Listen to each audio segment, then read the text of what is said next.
Dire team pick.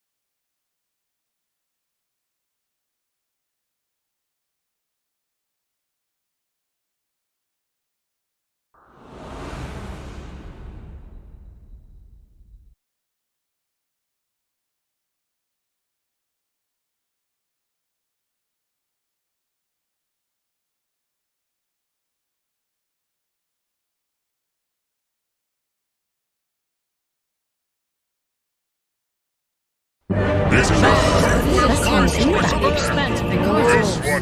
bag. Prepare for battle.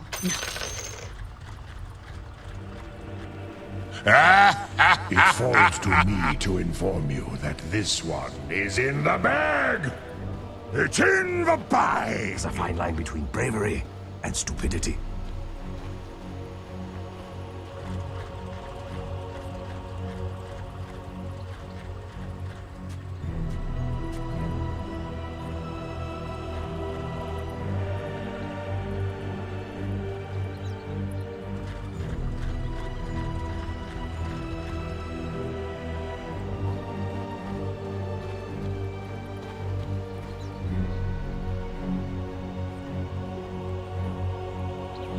Friends, I think we 30 can agree seconds that to this battle. one is in the bag.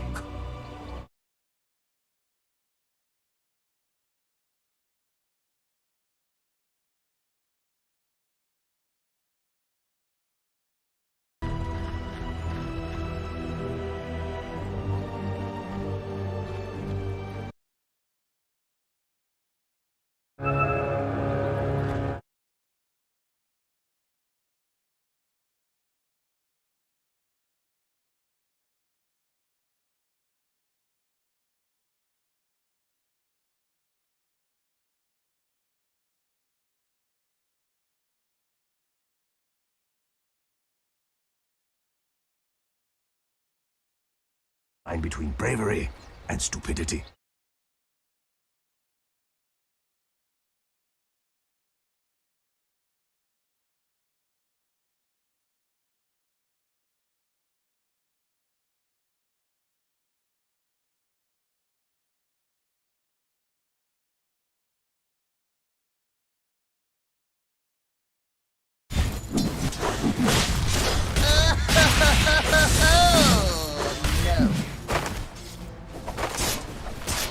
Not ever.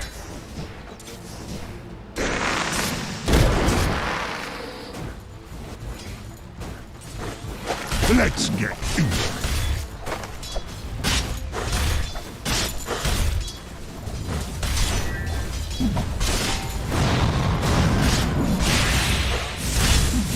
Rock my grave in remembrance.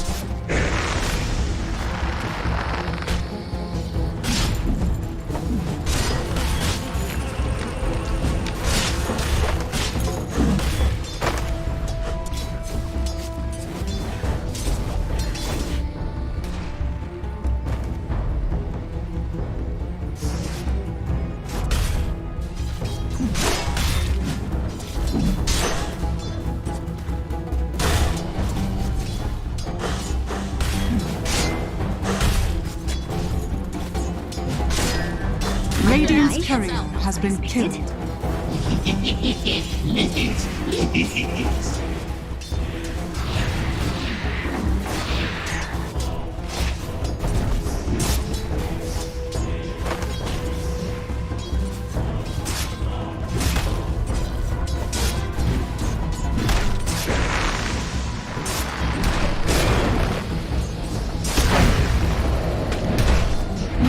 Radiant's courier has been killed.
the same to me. Juggernaut!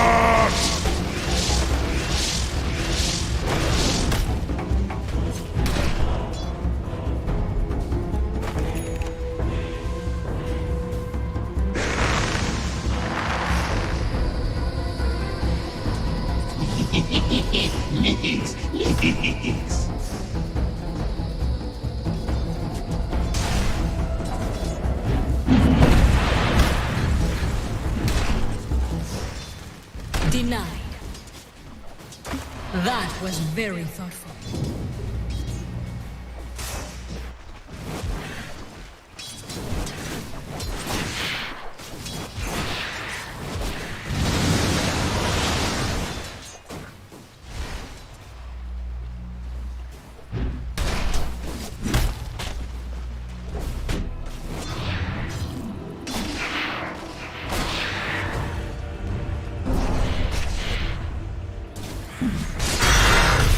So much meat, so little time.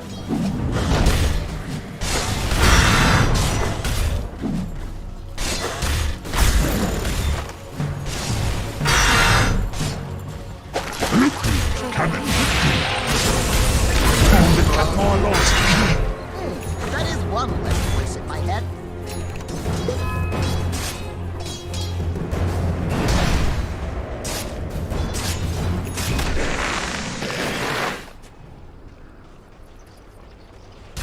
Dire's courier has been killed.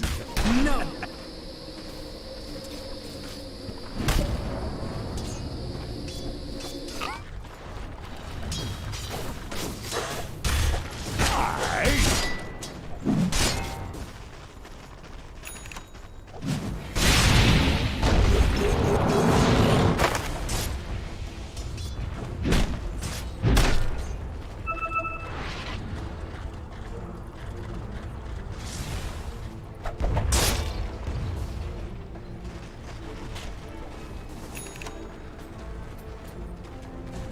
Dire's middle tower is under attack.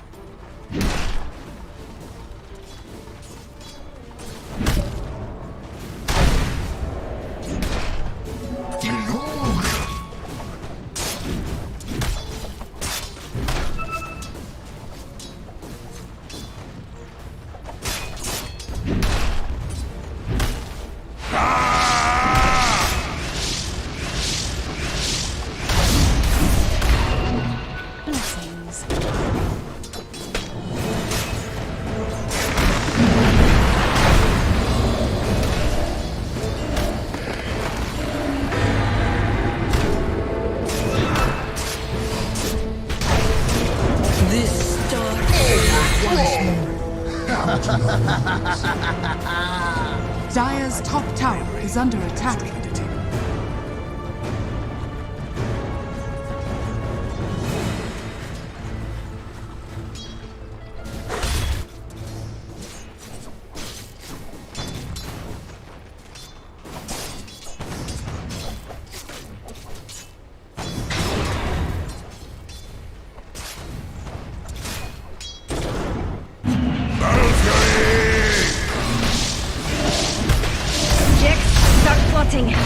We have Radiant's bottom tower is under attack.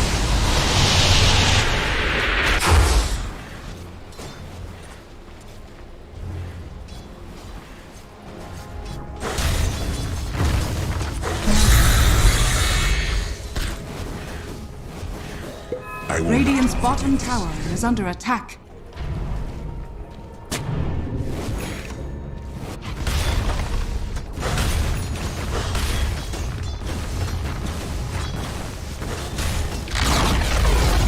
Radiant's bottom tower has fallen. Dire's middle tower is under attack.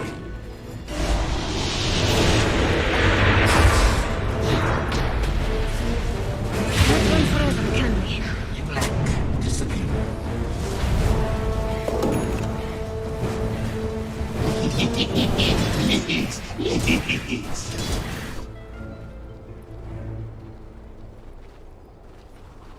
Death and good are linked. 「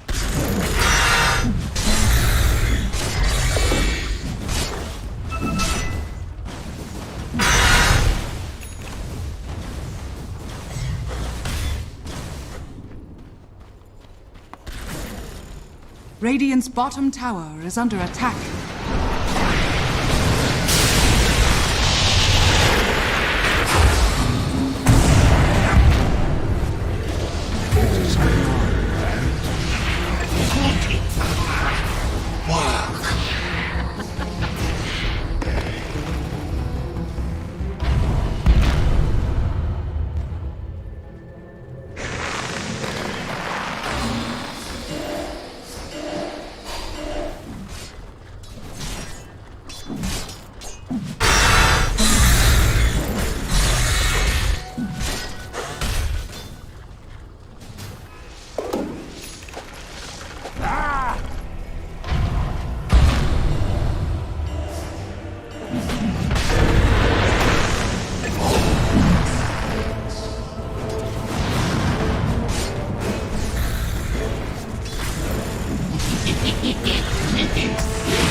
Radiant's bottom tower is under attack.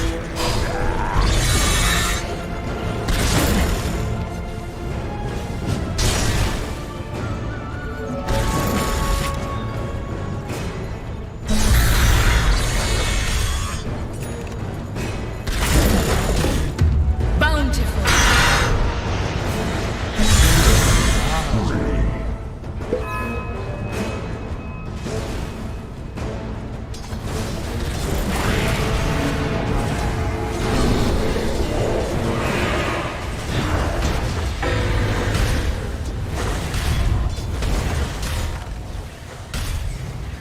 Radiant's middle tower is under attack. Dire's top tower is under attack.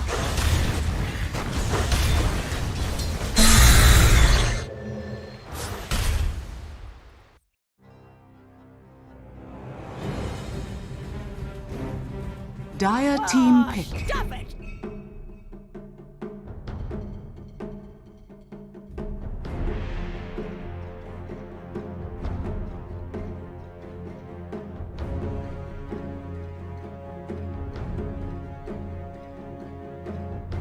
Ten seconds remaining. 最后一手选择， 5 seconds remaining. 这边火女可以摇，但是呢，看上去中单应该不会是这个英雄，打对面的阵容不太好用，太脆了。帝国这边的最后一手，看一下怎么去考虑。场面上能用的仙客种包其实都还在。 Templar assassin. Choose your hero. 圣堂刺客，圣堂配大雨，这画面太美了。这局还是比较看好帝国的阵容多一些啊，他很扎实。另外一点就是，对面的阵容看上去确实有些奇怪啊，而且这边应该是。 哦，是酱油 POM，Dam 的中单小小，然后 Focus 的3号的伐木机，没什么问题，没什么问题。雷米的斧王，但是这阵容打下去看一下吧，万一对面换路呢？3力量盒，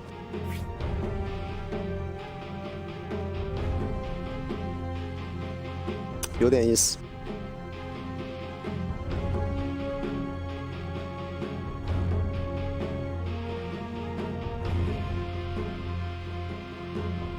这局要看吧，如果 Focus 这边强行要对到骷髅王的话，其实骷髅王这条路还是有一些的难受的，或者会不会有更加激进的选择，比如说有3人路之类的。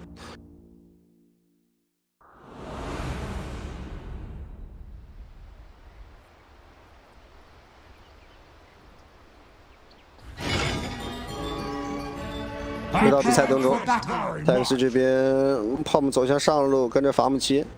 暂时为止，看上去啊，两边都还没有分路的调整。先去看一下这个符的争夺状况。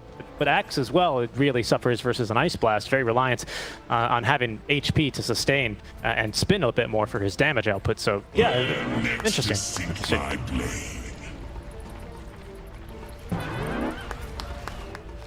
I mean, we didn't see it earlier, right? I think we had an axe earlier, but it wasn't the shard. In fact, Don't be mad. very good. It's with Team Empire making the same movement. Okay, Timber Chain taken. He gets away from the enemies. That time he's going to be A-okay. I really like how Empire, when they smoke up as 5 and make these aggressive plays, they really just go for it, don't they? Like, they have a stunner out in front and then usually a secondary stun requiring some lineup behind them. This time it was Seiyu and Vanscore. But last game, you'll recall, they went right up to the high. Actually, it was no techies that went up right up to the high ground for the first couple of kills, but I really like to see that conviction. It's bound to backfire on you a couple of times when the enemy's, you know, just laughing as you walk into a 5-man, you know, defensive holds, but I like the conviction.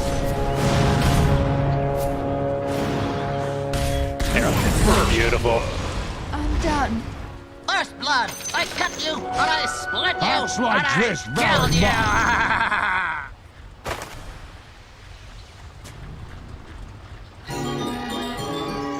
you! Run like the dogs you are.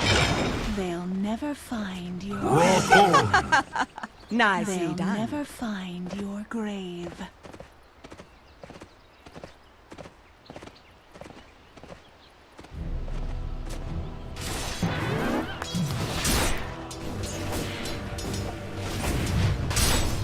Yeah, that's a very good point. Yeah.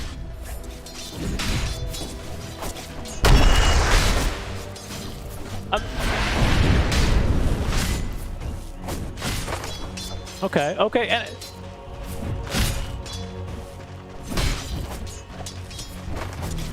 I agree, and I think a lot of this is going to be riding on how good this bottom lane turns out. I would say for the most part, Dota's no longer in a state where we need to secure the lane for our hard carry, otherwise the game is unwinnable. It's more about the space maker, making sure your mid laners are just about even, you know, one's not losing too bad, that you can contest the mid lane tower. It's a lot more about map control than I see it really about the safe laner in their laning stage, right? But when you go for, I feel like a pick like this, it's a little bit unorthodox. It is a little bit more about your safe laner. And we've got a pretty mean lane against him here. It's that double stun I'm talking about. As Solo bringing in the Centaur Conqueror. Try and get a little bit of damage against Petushara.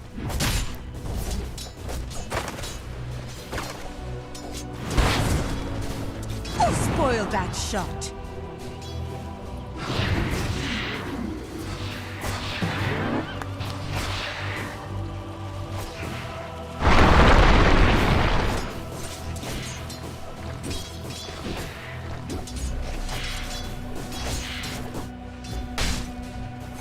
Where are you going?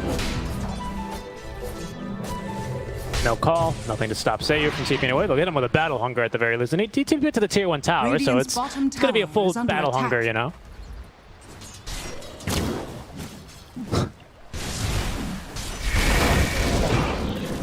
Yeah, seemed that way, didn't it? As Excess Vampire gonna be a bit aggressive versus Vanscore. It is hard to catch Excess Vampire as well with this cold feet combo, even with the stun. It's not too easy, especially with leap charges. So if Vanscore can you know, just use cold feet without wasting the mana of Smiley Knight to get these leap charges out, they might be able to also set up for Excess Vampire here. So it's worth noting.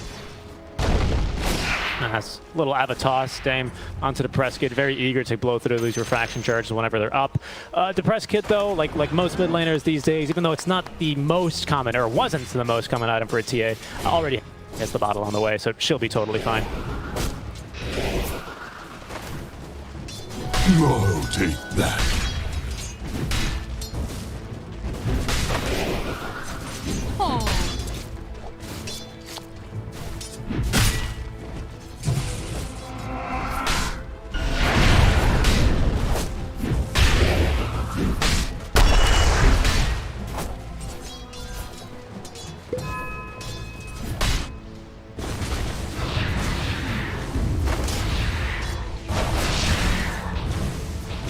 Oh, Dame.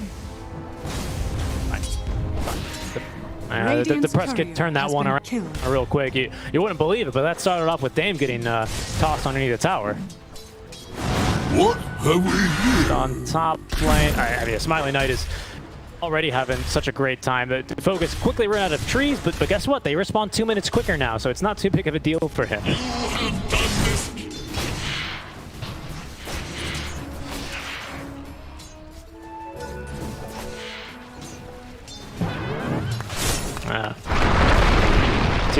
might be in some trouble here to Prescott. Getting tossed. Great arrow off from Nexus Vampire. The tree toss not going to be enough. But this is pretty significant, as with that rotation, Nexus Vampire as well secures the top water rune, so TA's got really no choice but to go all the way home.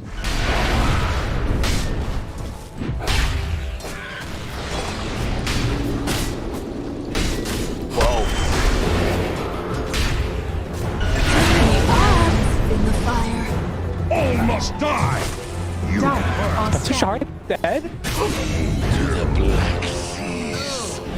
seize my action, you're bound! It is really starting to work. And that was the thing I was actually going to say the other time when I was talking about how important it is for this actually get a good start, is that Team Empire have tools to deal with it, but if they ever find themselves in a situation where they need to run, hard to do that versus the enchant, especially because you do get rid of that Guardian sprint buff. I don't even think we put a level in it here for our Slardar. Not too shy. He does have point in it, actually. Yeah, that's not sprint. Yeah. Did you see Lamey? He just got hit by the Slytherin Crush. Slytherine.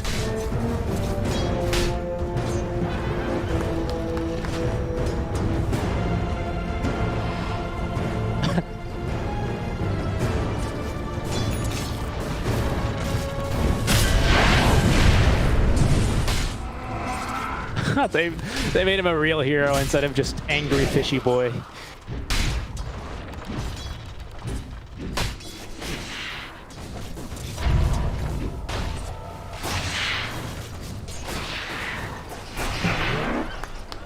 Where are you going? Boulder home. Great Boulder into the mid lane. Pretty easy kill on the Prescott. Big rotation with a lot of the supports. Actually, both supports rotating. Seiyu without boots, even with that a little bit of fiery soul movement speed's not going to be fast enough here. That Enchantress just sneaking away from the lane a bit too quickly. Nice burn.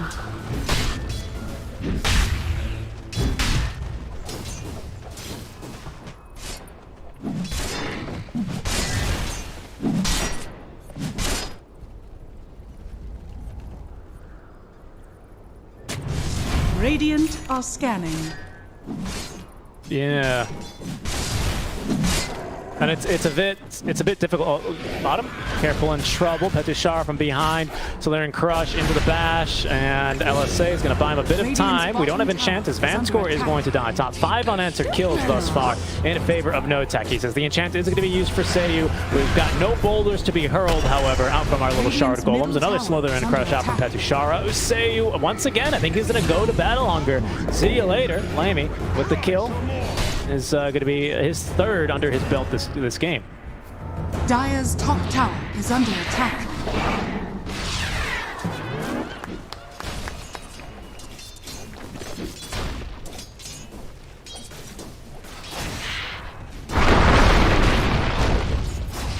No, especially because it's already kind of occupied by the Wraith King. There's no stacks right now in the lane either, because Lina had to stay nearby. Otherwise, Vanscore, make that solo on the Enchantress, was just having too easy of a time. Of course, Vanscore playing the Enchantress last game.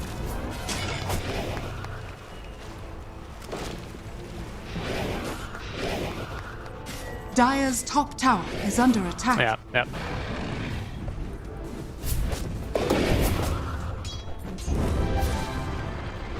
Sure. Let's take a look at, actually, speaking of the builds for the TA, let's look at our other core, right? Smiley Knight, the carry, is going to be going straight into the armlet, so he definitely recognizes that this game it's getting to that, time where he's going to have the casual glove of haste to increase his farm, but he is going to need to be prepared to fight. He's not going to get the space for the Radiance this game. Stars, take me! Violet.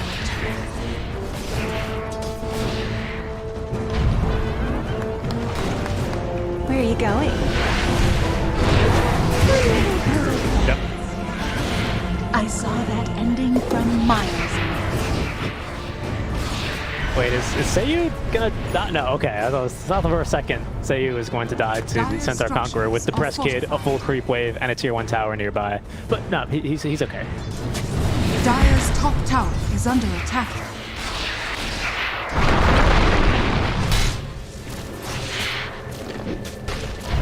Denied.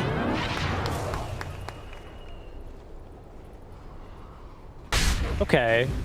Do you think they really need him with the blink dagger? Because Dyer's Tiny's going to have attack. his in what, maybe 5 or 6 minutes, right? Axe would be able to beat him to it. I feel like, is that really his job? Do we really need to go all in on the Dyer's blink? top tower Because has we've seen this in off-lane axes, right? Not carry axes. Vanguard into an early blink because you're crushing your lane, and then all of a sudden you kind of become a little irrelevant.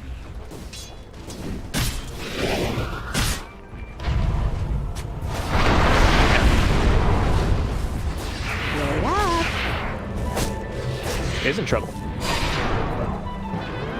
Oh, I think it was Axe. No, it was Axe that canceled the TP, spins and kills the courier. Focus is here. Maybe looking to turn. Sseason is going to now scout him.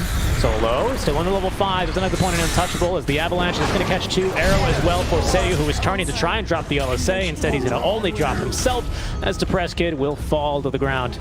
Dame gets another kill. 2-0-1 here on the mid lane, Tiny, with a second kill onto this Templar Assassin. Dyer's middle tower is under attack. Dyer's structures are fortified.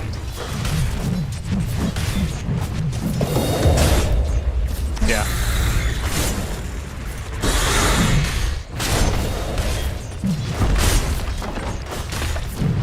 Dyer's middle tower is under attack. Dyer's middle tower has fallen.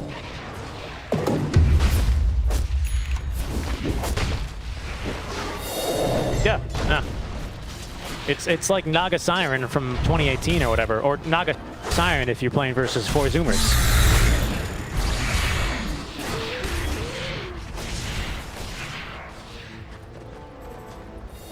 Yes, that was, yeah. It was a veiled reference, you know, for the viewers that are proficient in the lore. But I mean, this is terrible. Look, another ancient stack being stolen by no techies. I mean, where is TA supposed to farm? She's constantly butting heads with the Wraith King now, and you can't tell your carry to not farm because then he's like, all right, well, you better win us this game in 20 minutes then. It's a difficult one here, Alvaro. Team Empire, they're on the back foot.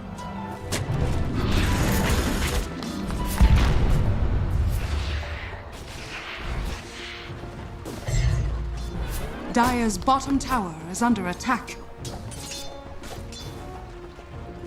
Okay, and I just wanted to bring up, I think our supports are huge for Team Empire here. We need to get level 6 for Lina. Get this Laguna Blade up, because with Ice Blast Laguna, anyone is dead. Anyone.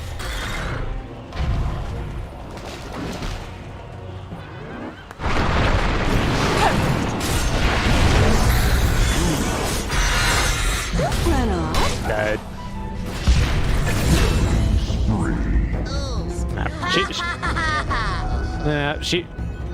Yeah, not going to do anything. We got Tiny with all the AoE damage in the world. A Timbersaw who's literally right now. I mean, you're not living there, right? So that's a tough play. You'd rather, in fact, die sooner and get farming again. At this stage, I mean, you need all the time you can get because no techies, they're really bringing the heat. Our Axe is just farming top lane now. Already has the Yasha completed. Of course, he cannot buy the... Oh, that thought they're fighting. They're diving. This Dame is going to drop behind the tier 2 tower. He gets caught by probably LSA, Wraithfire Blast, and the Cold Feet to proc. So you don't get too many of those on the side of no techies before you really let all the steam out in your engine. Again, Team Empire, we know that they are a very disciplined team. We saw that definitely the latter half of game number 1, where it took about 20 minutes to finish the game waiting for Roshan or just for no techies to misplay. So you give them the space, they know what they need to do to win this game, and they'll be able to do it. Double Blink Dagger now. Depressed Kid's got his, Slaughter's got his.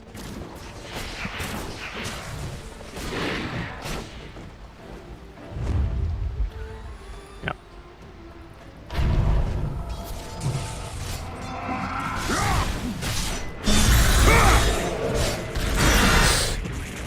Pull him in.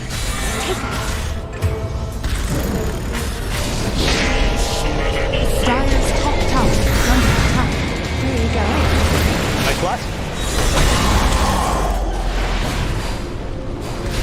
Oh, the armlet! Oh, not the trees, no! Saw that coming. Ha! Get it? Radiant's bottom tower is under attack. Yeah, no, not too bad at all. I think you're going to be kind of forced to take those trades, especially the armlet toggles is I think really what makes that a little bit extra juicy, because not only do you get tiny, but with the armlet toggles, Fogus does the mental math and he figures, well, we've already committed quite a bit for this. They might even get me on the way back out because TA is missing after the kill mid on the tiny. I should just die for this kill anyway. It's worth my life is what he reckons. And again, it's a 2-for-1 at the end of the day. That is level 1 reincarnation. You know, you scout the blink dagger, so no techies have got a little bit more information. In fact, the blink's up on Dame now. He burst through the refraction onto Press Kid. Fighting in the river. Ice Blast is incoming. Not going to hit anyone though. Petushara is dead in the river. The enchant is going to secure his death. Just cannot sprint away, whereas he's normally able to do so without a problem in that situation. Dire's middle tower is under attack. Yeah. And Radiant's bottom tower is under already attack. stealing a stack here again. Lamy's going to take it even. This might just give him the full manta. I think it's a little... he'll be shy, but it's not like he's going to be complaining much either. Farm out from under the nose of the TA. Radiant's bottom tower is under attack.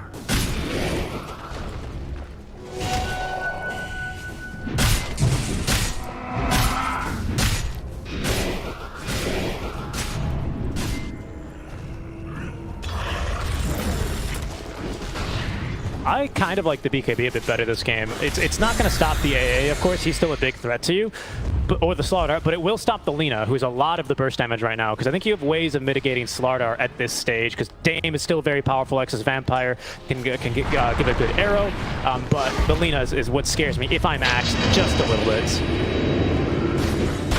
Wait, who? Wow. Fogus already. He's got one completed. Yeah. Radiant's middle tower is under attack. Radiant structures are fortified. I think solo. Oh no, not quite. I was very hopeful. It's like, wow, 60 minutes solo crest. That's amazing. But you got good farm, but not quite that good. Enchantress, Lina being hunted top lane. Lamy will chase into the trees. The call's gonna whiff, but has vision on Seiyu. But Seiyu is just gonna TP away and maybe scouted the call. Maybe he didn't. But either way, he's gonna be happy to have gotten out of there.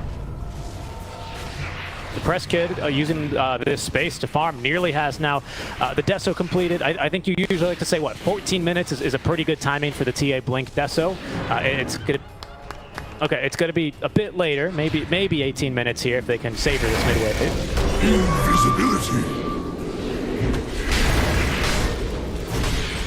Dire's top tower is under attack. He's going to... Dire's structures are fortified. Dire's top tower is under attack. And for right now, techies are no techies, I should say, are strong. Techies is also a strong hero, but this is no techies we're seeing. They're strong, but they don't really have like the follow-up they need, right? They're very dependent on the Aghanim charge for Lamy before they're online. Smiling actually jumping right on it. Ice Blast, Char as well with the minus armor is all there, but they still lack the damage. The dunk misses on Smiley Knight as he's gonna lose his first life. Still debuffed with the Ice Blast as Lamy as he will go down to the Press Kid, who's now quickly onto the back lines, which have quickly fallen apart.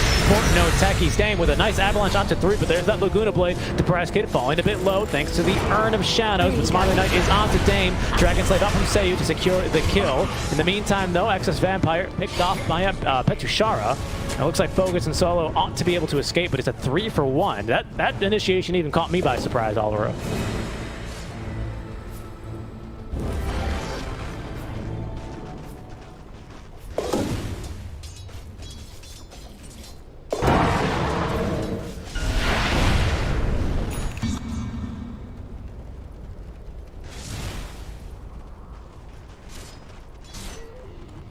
Yep. I sold his fortune.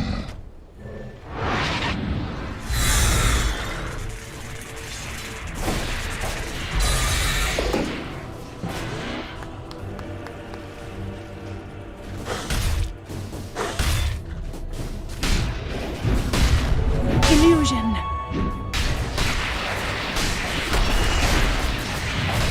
Yeah.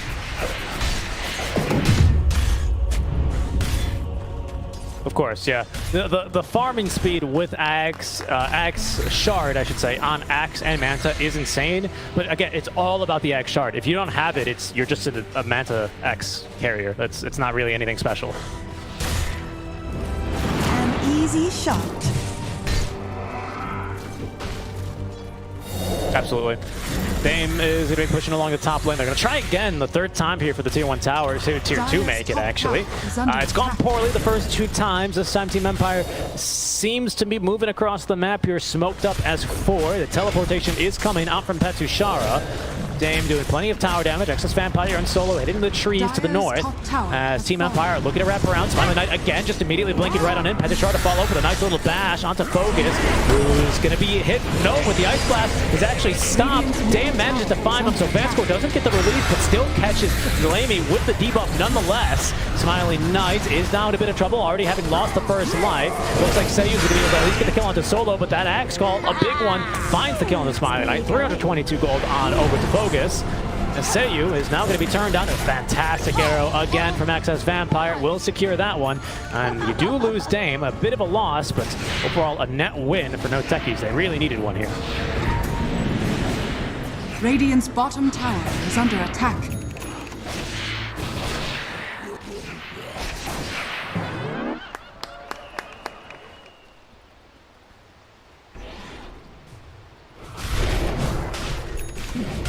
Down are scanning. Yep.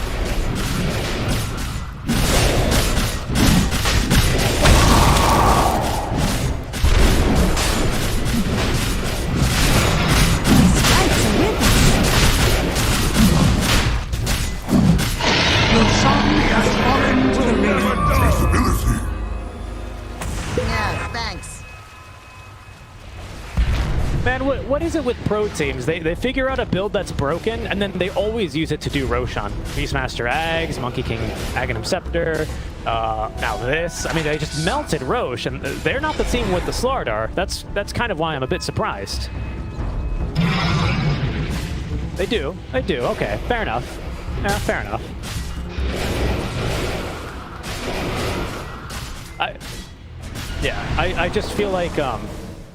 I just feel like anytime like there's a build that might be OP, like the litmus test for pro players seems to be, yeah, but can it do Rosh in under a minute?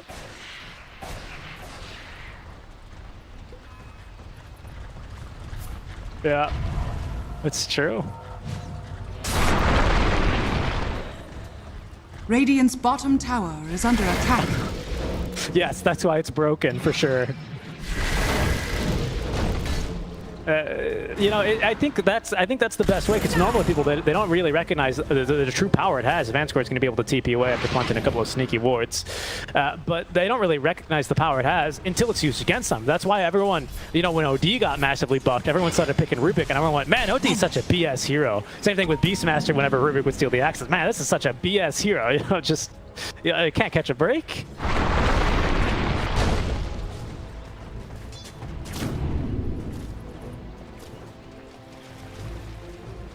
Dire's middle tower is under attack.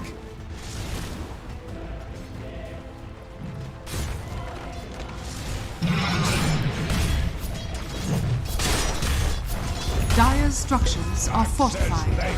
Yep. Of course, Axe just really losing the battle hunger in the late game, which is why Lamy, I think, put a second and third skill point into it during the laning stage just to really abuse that fact, because he knew that was going to be the ability to fall off first. Sorry. Dire's middle tower has fallen.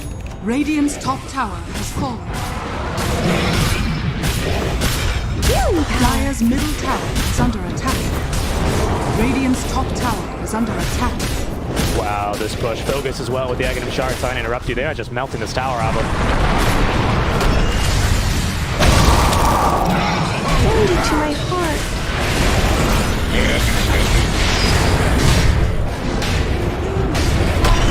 Axe is back and ready to whack! And also come and get it! Yep, tier 3 tower defended, position 5 in position 5, and of course that Ages of Immortality snatched away from Lamy. He's going to be a bit upset by that. Really, really well played there by Seiyu, who, of course, Lina, usually we like to say this whenever there's a Phoenix picked against her. We go, oh, egg hitter, fantastic right clicker. Very true in this scenario. You don't really want to right click those illusions, though, as the Lina, lest you get flamed by your mid laner for triggering more spins. So she just uses all of the magic damage she has. Was saving actually LSA and Dragon Slave until the Axe made that jump in. Just be able to burst those illusions in no time flat. So very, very good play there by Seiyu. Because the damage was immense for onto the TA, but when the illusions were dead, Lamy lost a lot of that output. Radiant are scared. Dire's bottom tower has fallen. Tushara here is still waiting out to the side, looking to try and maybe find a good jump as the fortifier is going to get forced. New fortification after you take down the tier 1 tower. Of course, no techies, their foot on the gas, very eager to take it down first. TP is coming from Smiling Knight, with an Arcane Rune as well to boot, reducing his level 2 reincarnation cooldown to only 84 seconds. Still waiting as Exus Vampire and Dame behind, ready to counter initiate. Battle Hunger there for the range creep. Lamy, true 52. They're going to try this time for the Timber Saw, and it is successful, bursting him in just about a second flat. For the call?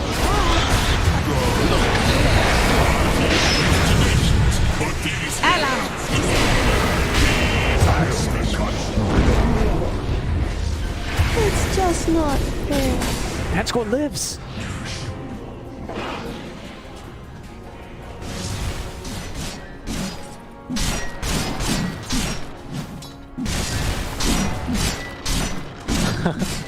Yeah, I agree with you now. I completely forgot about Yule Scepter, how strong of a counter it normally is to Axe, and especially when he's the carry. I mean, that's equivalent to an Ursa popping the Enrage and then getting Yule's by Alina. It's the exact same play, right? But against an Axe, it's even worse because you can't even do any damage to you. Well, sorry, you can't even do any damage with the right clicks, but also on the defensive end. It completely removes both aspects of carry Axe a little bit busted.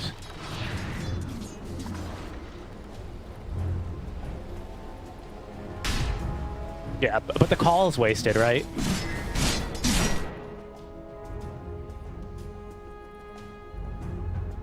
Sure.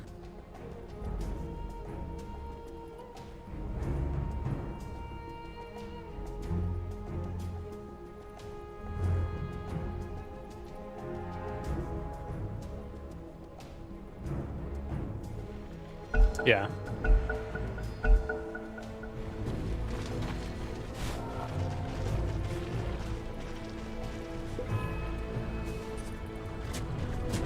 Definitely, yeah. People have Axe as a tanky hero in their minds because of the item builds he tends to go with, and of course because we don't really recognize how much 40 armor, sorry, make that 30 bonus armor really is, especially in the right trap. But no, he's not the tankiest guy in the world, that's for sure. Roshan's going to be up in perhaps 2 to 5 minutes.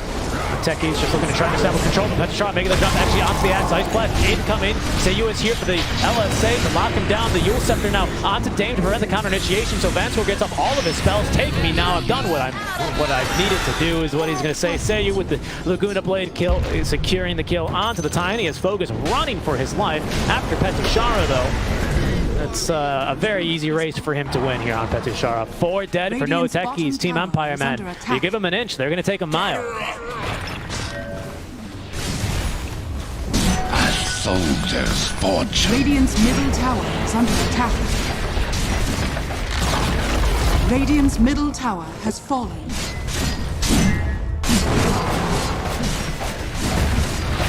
Radiant structures are fortified.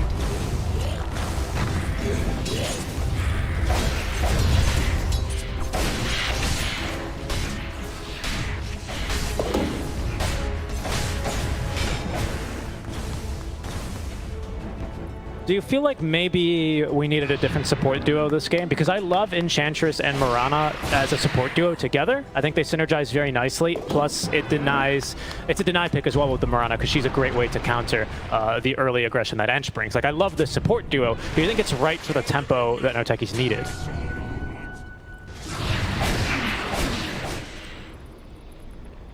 Okay. Okay. Yeah. Yeah. Invisibility.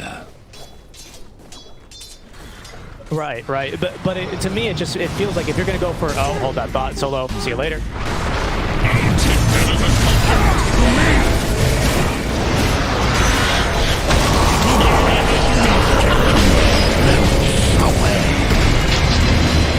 Big crush. Two buybacks already. Slitherine crushing for sure, as they can only really TP to the top two towers, so they're not instantly back into this fight. And buying back before Roche, literally about to respawn. It's a short timer, 3 seconds. Of course, the teams won't know that, except for Team Empire, who've got it trapped up in the pit, and they will be able to say hello to Roshan. And in fact, without just without regular focus, I think they can actually make the play here towards Roshan, and they are going to go for it.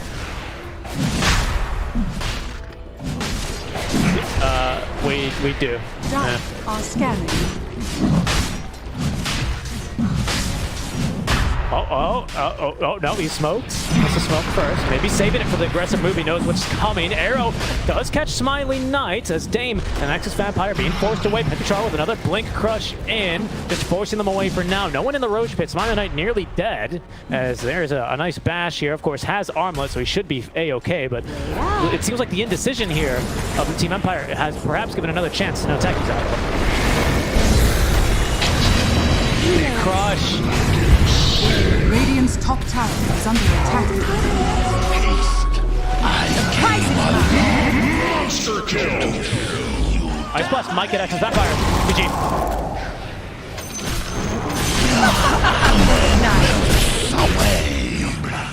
Wow, that one really turned on its head, and I didn't quite notice this, but that Aghanim Shard for Petachara, huge pickup. That's why he was landing so many 3-9 crushes. I was like, I know Petachara, you're a damn good hero at people that like to buy blinks and have an AoE stun. I don't deny that, but that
Transformation. That one's a bit saucy. Maybe poke him with a stick.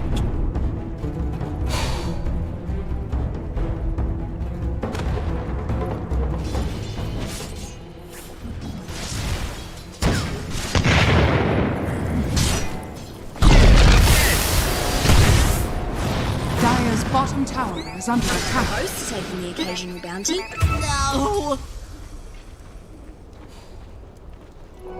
Never refuse gold given. Radiant's top tower is under attack.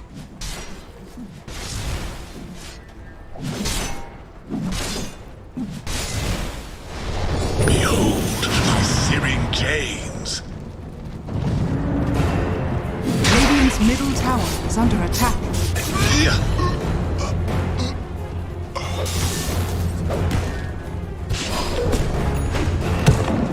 Radiant's middle tower is under attack. It's more for fun than sport.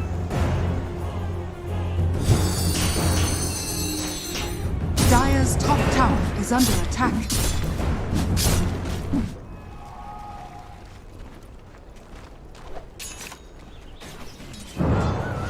Dire's top tower is under attack.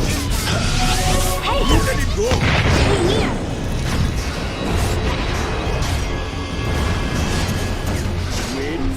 The heart grows cold. Dire's structures are fortified. Dire's top tower is under attack. Unorthodox, but effective. Dire's top tower is under attack. Radiant's middle tower is under attack.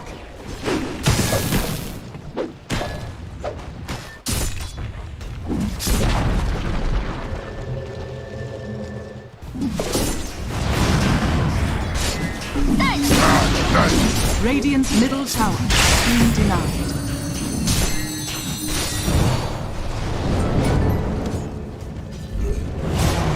Shaved in searing heat. My throat. Bones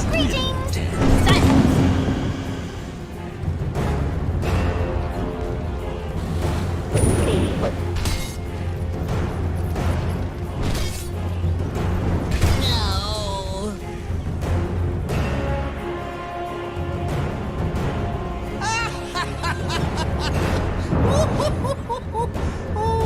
Dire's middle tower is under attack. Guess what comes next? It's never easy, eh?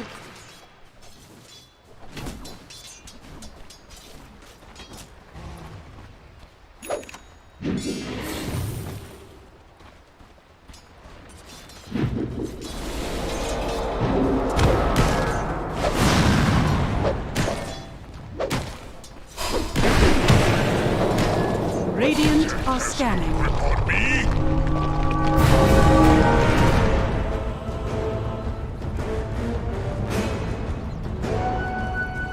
Dire's bottom tower is under attack.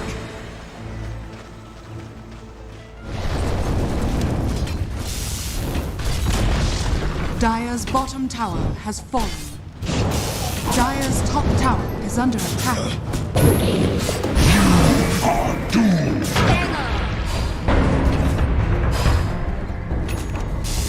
Alright, darling. I just need you to know.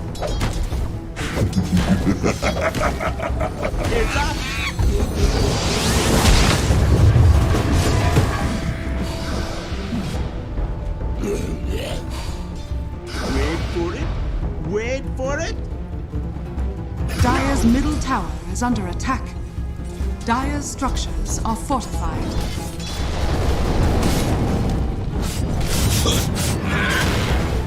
Double damage. Gather round.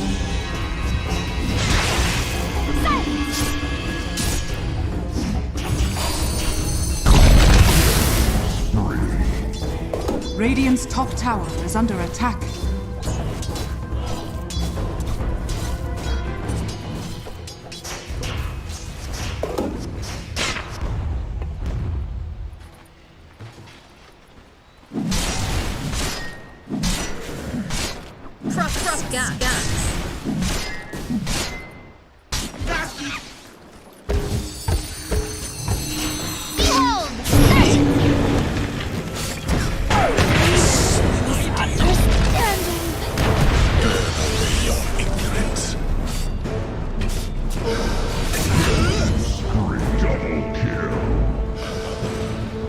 Dire's top tower is under attack. Haste.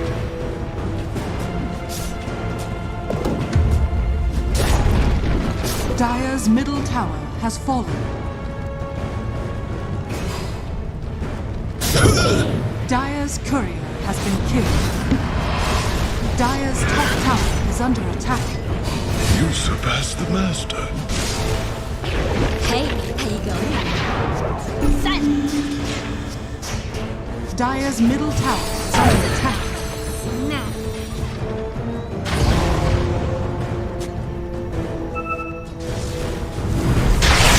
Oh, look at it go. Dire's top tower is under attack. Smite me.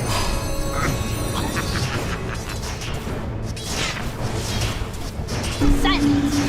Dire's top tower is under attack.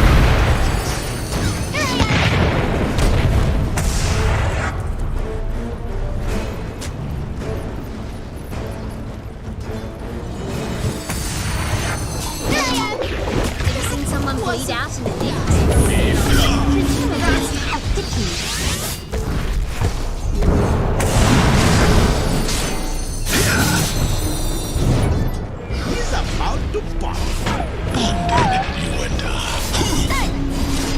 Radiant's bottom tower is under attack. Prostrate yourself. Well, ain't this cute?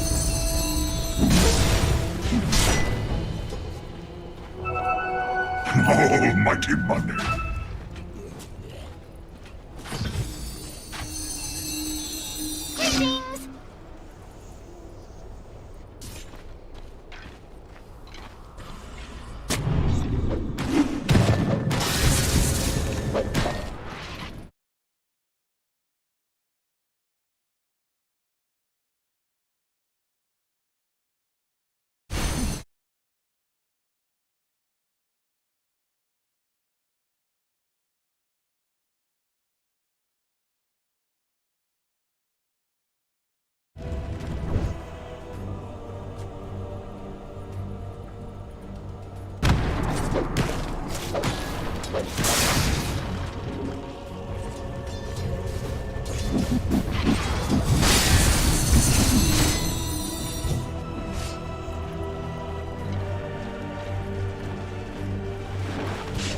Radiant are scanning.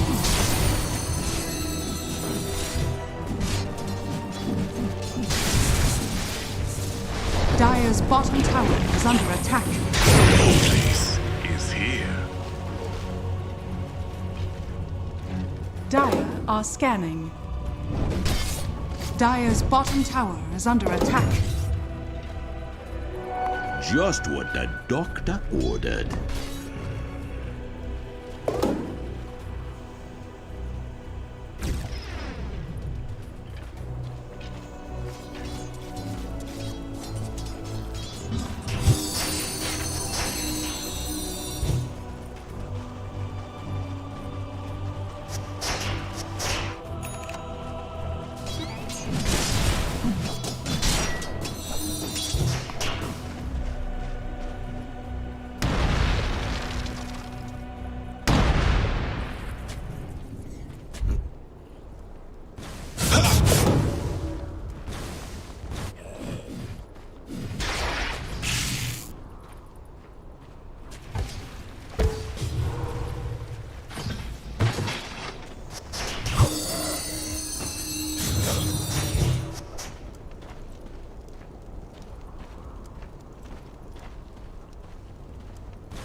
Prize!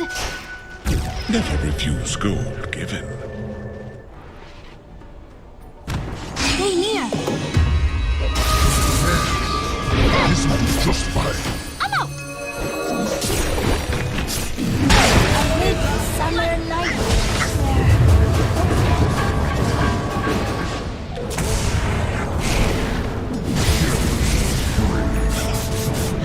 I'll take that as a compliment.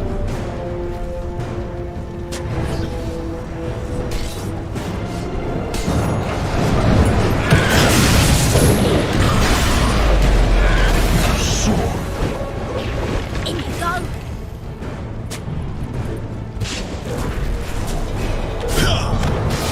Oh, look at it go!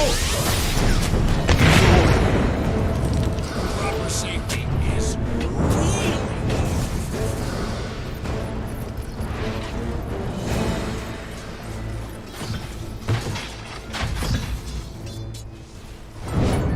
Radiant's bottom tower is under attack.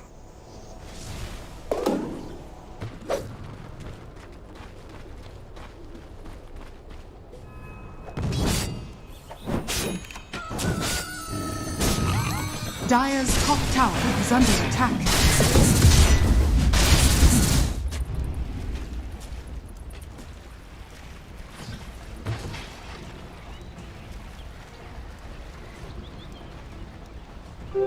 Deceptive rune of invisibility.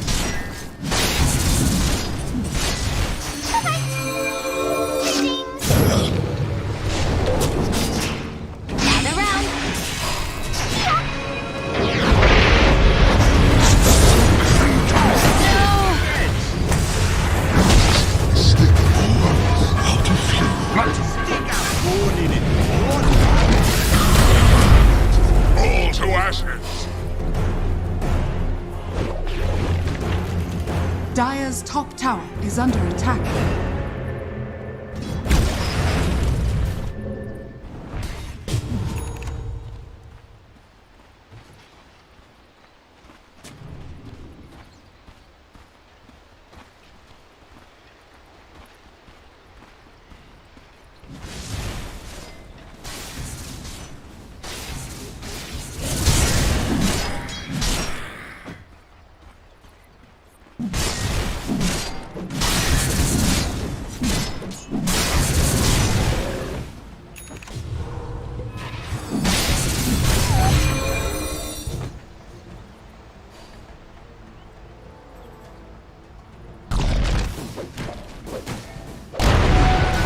Which our matriarch will prize.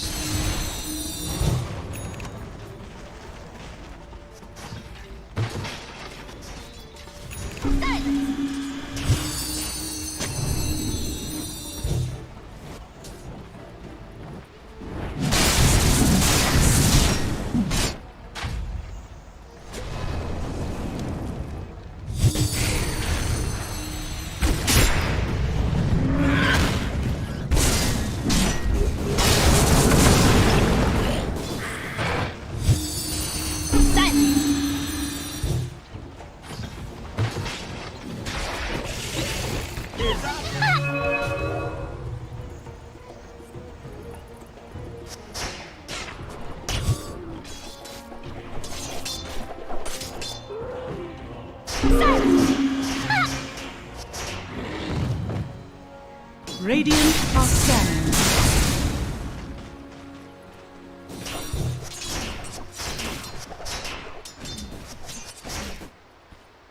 Radiant's bottom tower is under attack.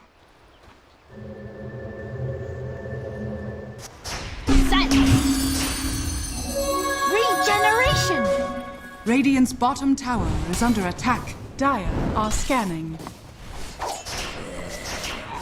Radiant structures are fortified.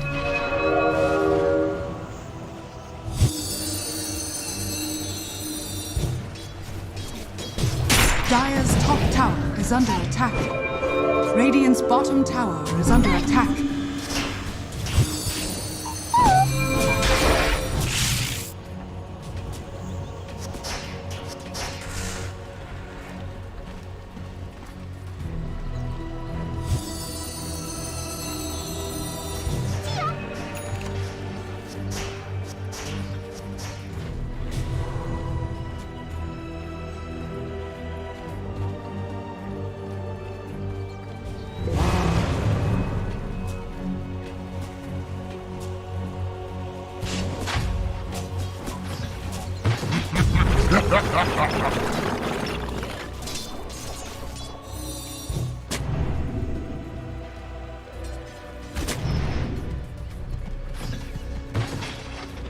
Radiant's bottom tower is under attack. Radiant's bottom tower has fallen. I did hit the trick. Teacher is bested. Short-lived creatures. Cross gags.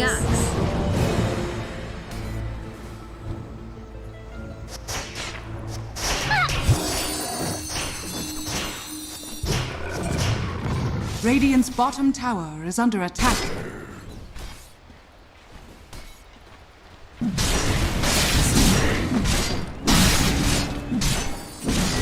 Radiant's bottom tower is under attack.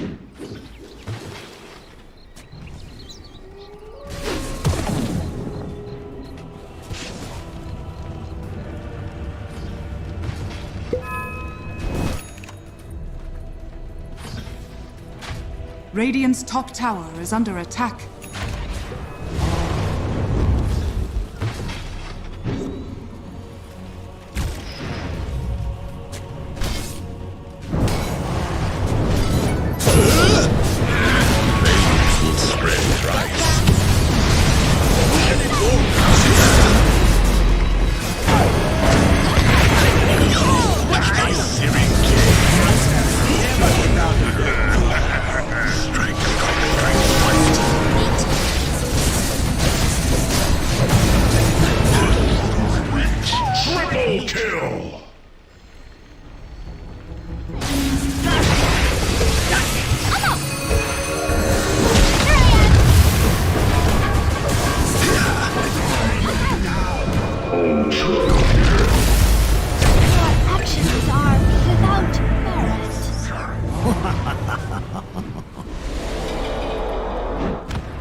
horn will do the damage. Dire's middle tower is under attack.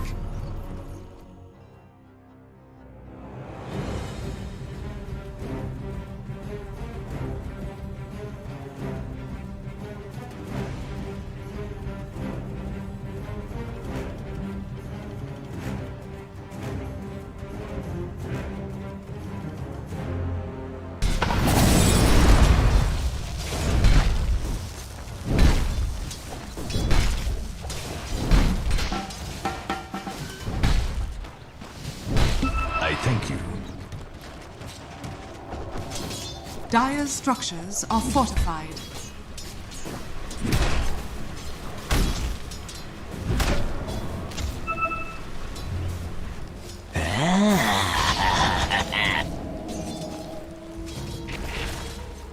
Radiant's middle tower is under attack.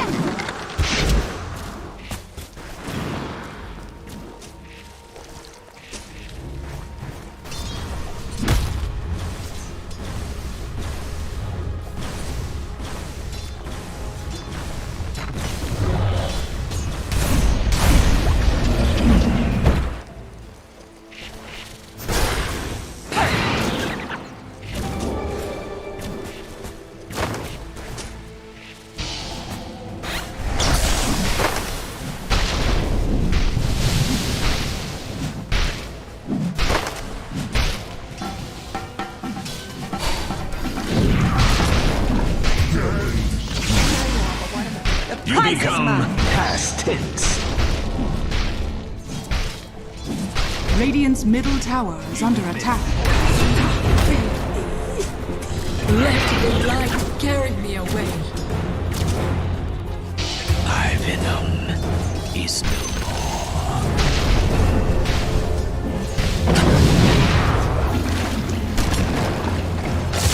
Down the drain. You lose face and life.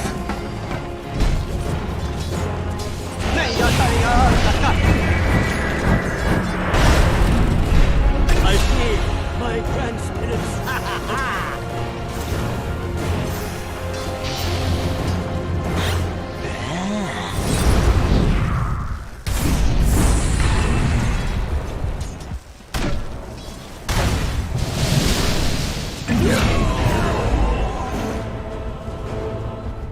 The lesson for you.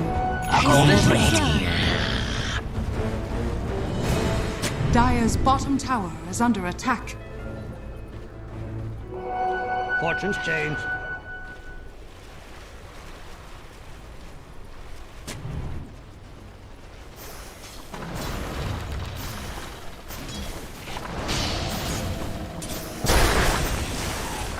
Radiant's middle tower is under attack.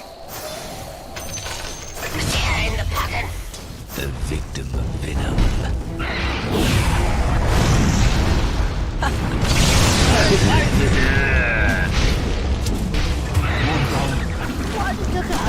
The enemy says.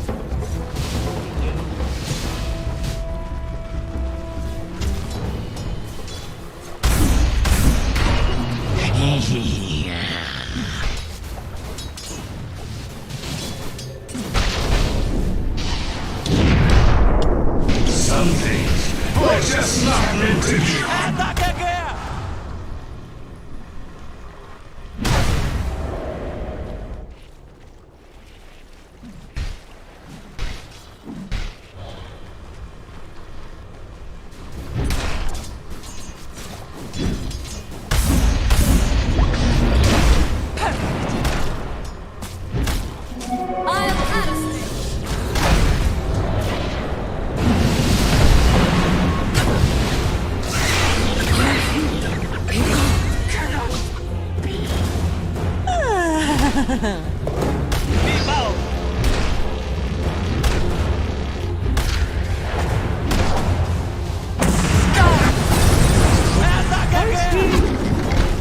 Radiant's bottom tower is under attack. That wasn't nice. Dire's top tower is under attack.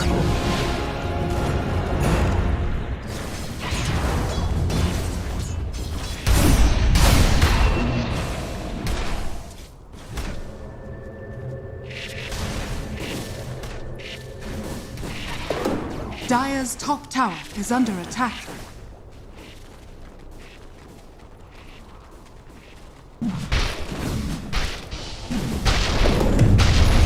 Dire's top tower is under attack.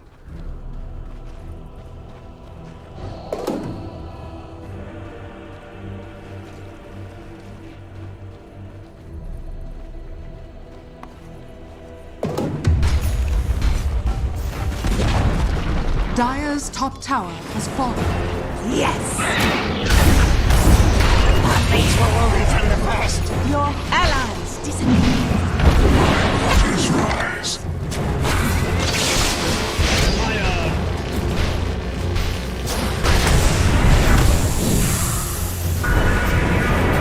Radiant's middle tower is under attack.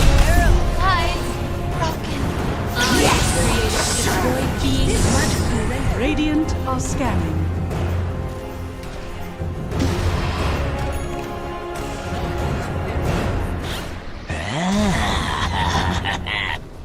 Dire's bottom tower is under attack.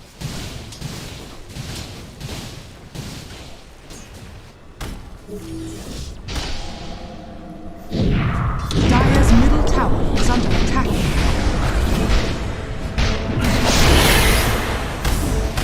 How's my second chance? Reached an end. You've been spoiled. My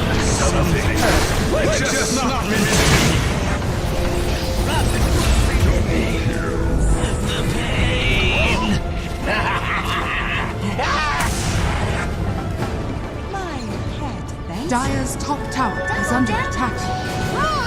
Selfish.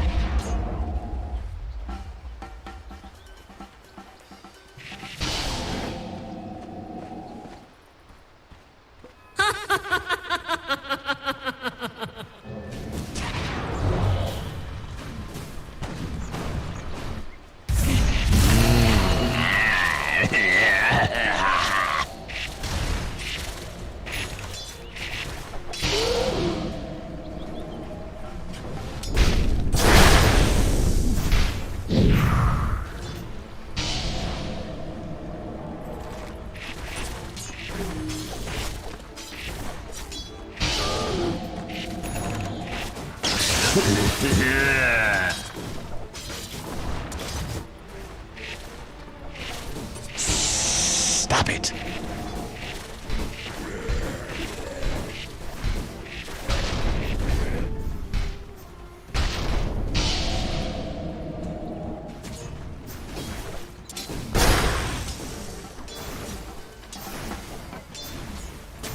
No.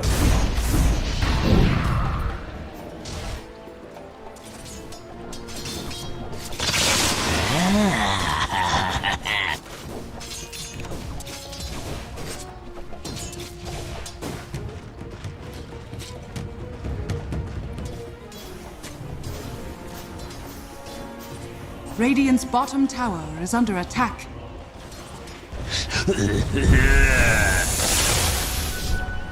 Radiant structures are fortified. Radiant's bottom tower is under attack. Every coin helps.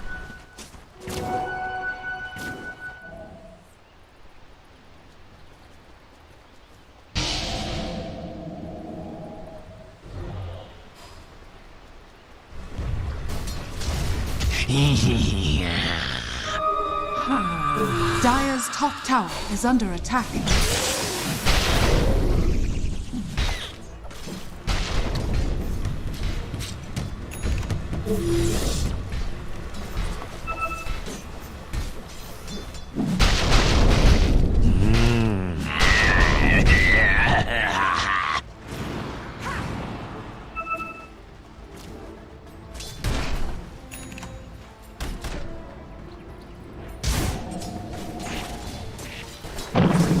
Radiant's bottom tower is under attack.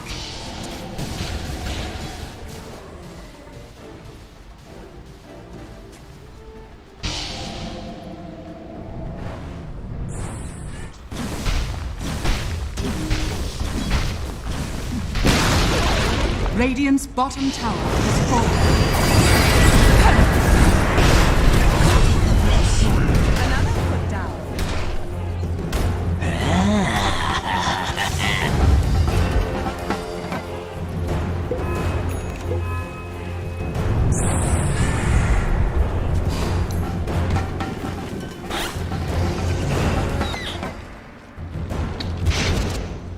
I say No. Dire's top tower is under attack. Radiant's bottom tower is under attack. Faster. My arrow pierces the wind. Radiant's bottom tower is under attack.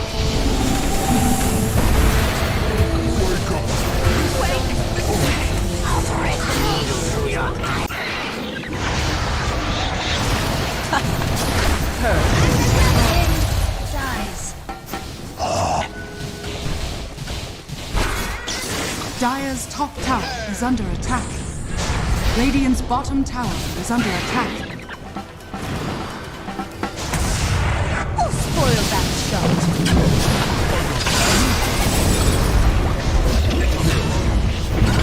Dire's middle tower is under attack.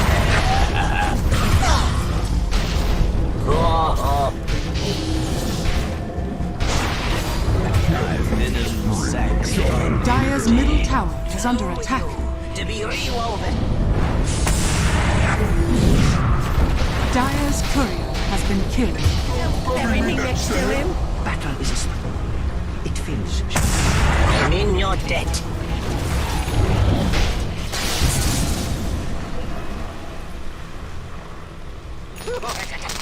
Radiant's middle tower is under attack.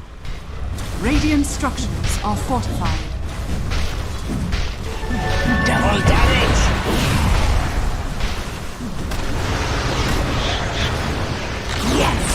Radiant's middle tower has fallen.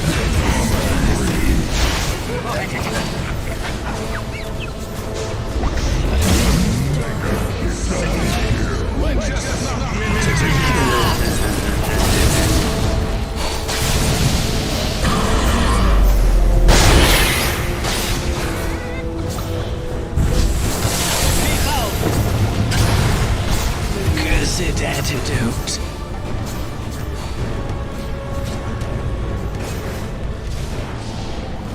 Dire's bottom tower is under attack. Mine. So.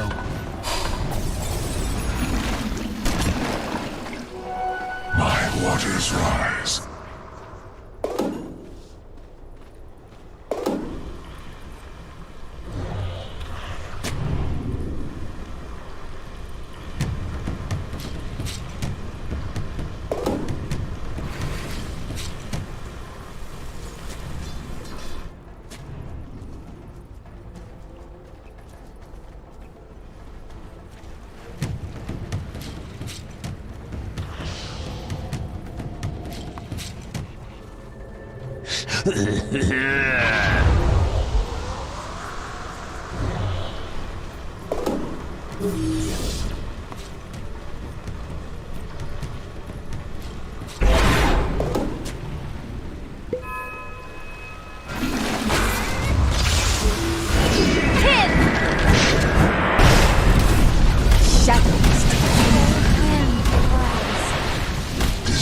Dire's top tower is under attack.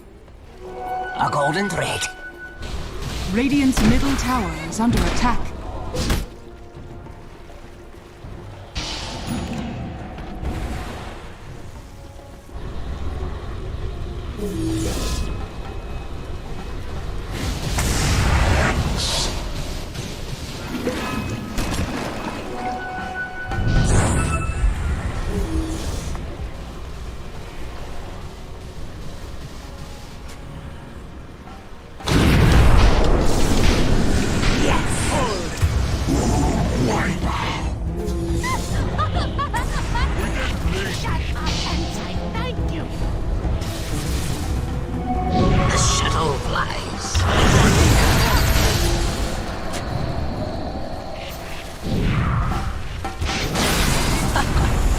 Radiant structures are fortified.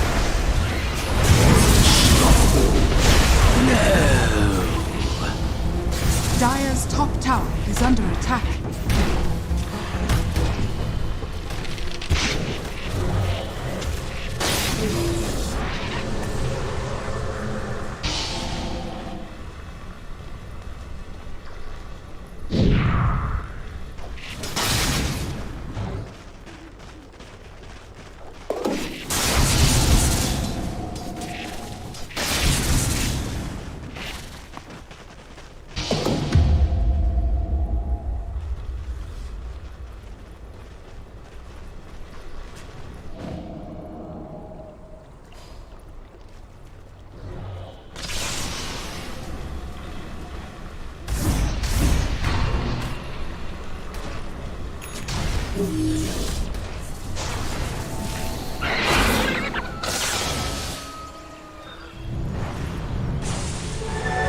Double damage.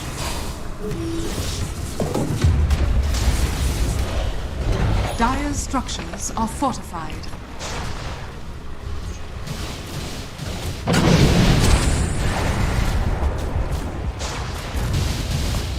Dire's middle tower is under attack. Dire's middle tower has fallen.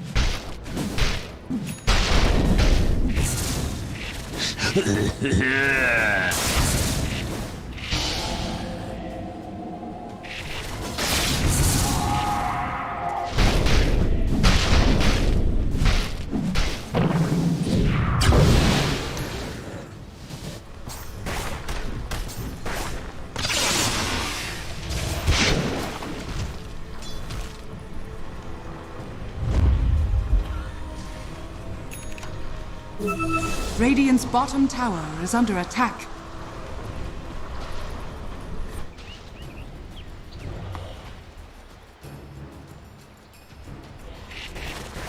Yes, bounty!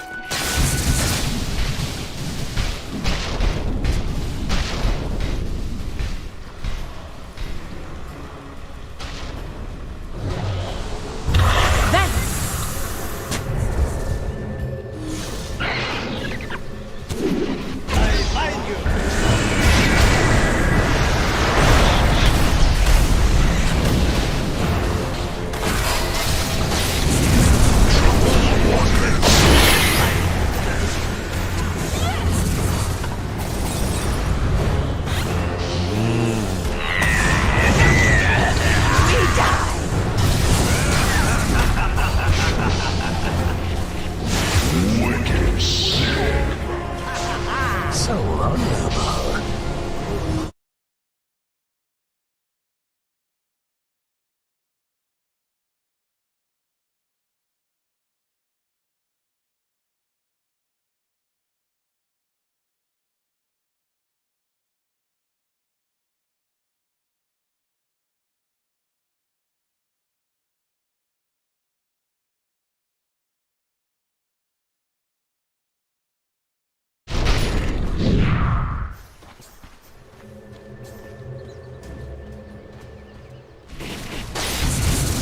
Radiant's top tower is under attack.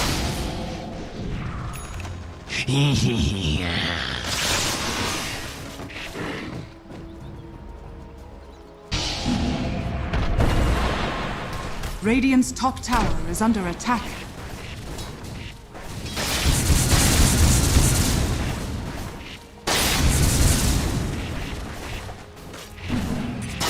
Radiant's top tower is under attack.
The prize is mine.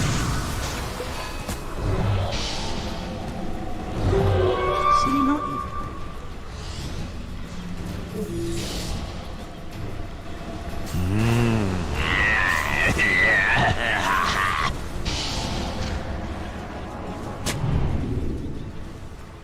Dire's top tower is under attack.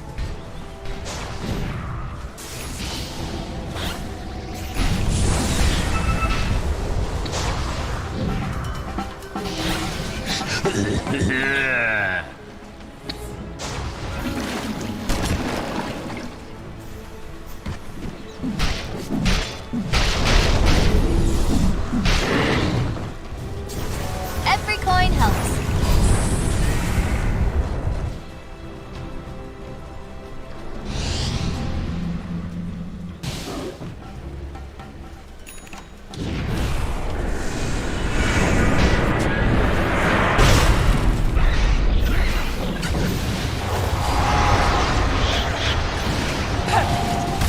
Radiant's bottom tower is under attack.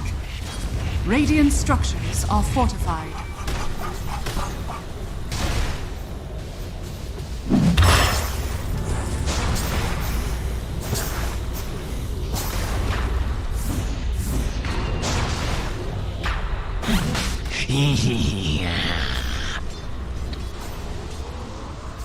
Radiant's bottom tower is under attack.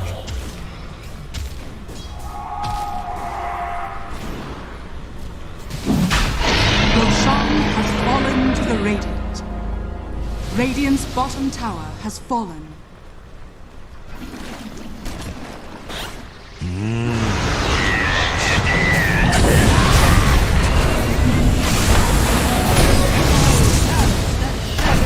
Radiant's bottom tower is under attack. Dire's middle tower is under attack. Radiant's middle tower is under attack.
Selfish. A golden thread.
Radiant's top tower is under attack. I'll just rush back in.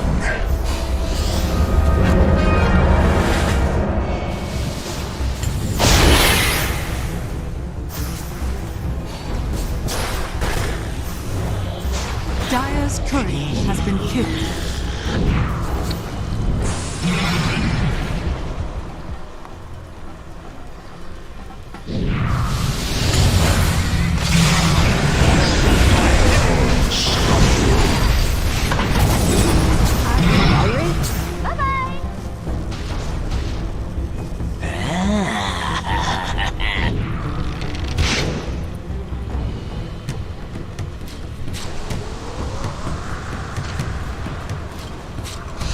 Dire's bottom tower is under attack.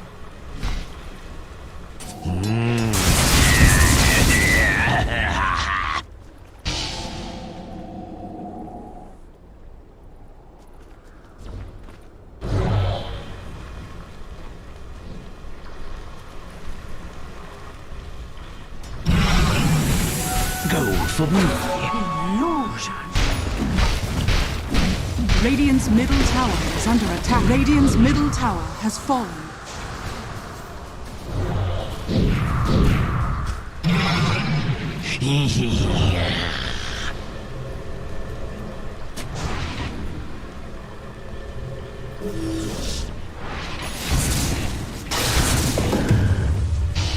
Radiant's bottom tower is under attack.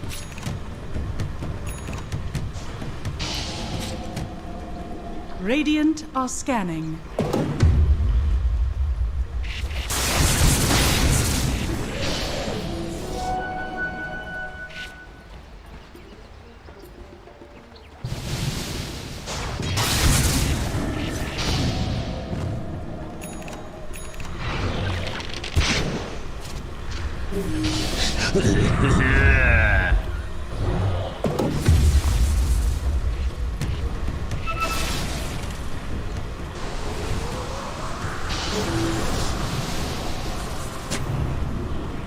Shadows take us.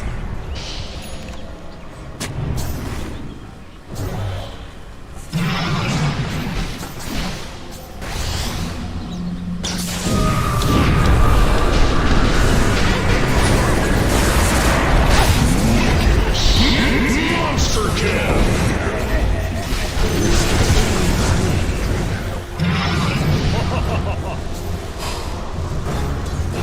Some things. Dire's top tower is under attack.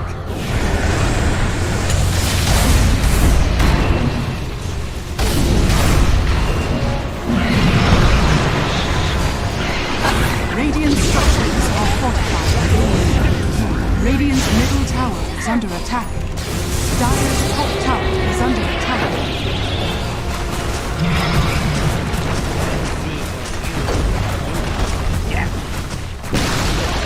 Radiant's middle tower has fallen.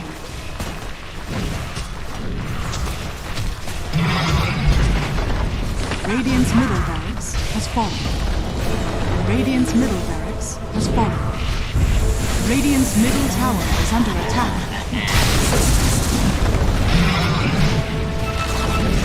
Radiant's bottom tower has fallen. Radiant's bottom barracks are under attack. Radiant's bottom barracks has fallen. Dire team pick.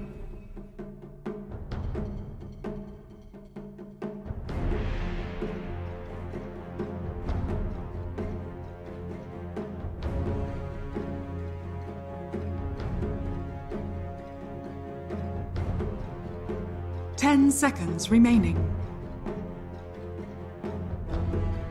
5 seconds remaining.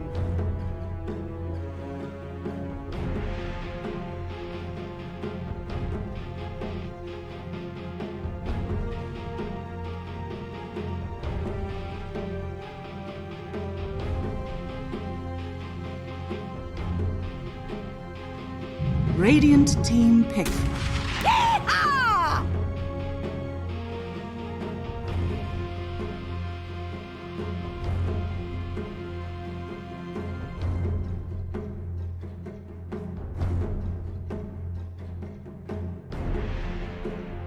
10 seconds remaining. 5 seconds remaining.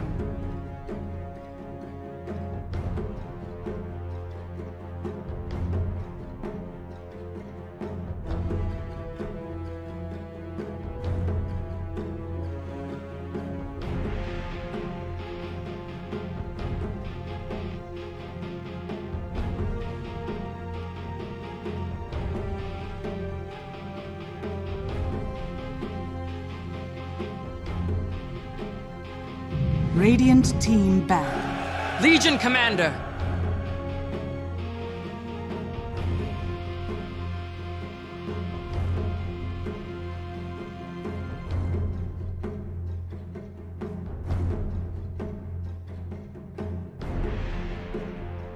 Ten seconds remaining. Dire team ban.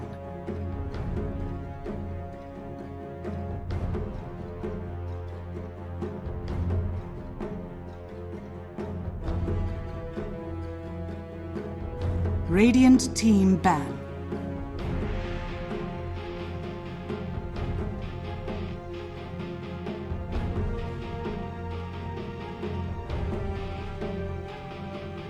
Dire team ban.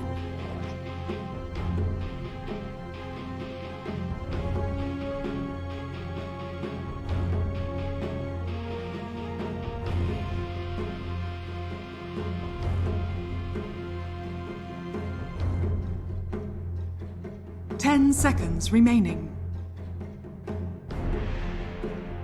5 seconds remaining. Radiant team pick.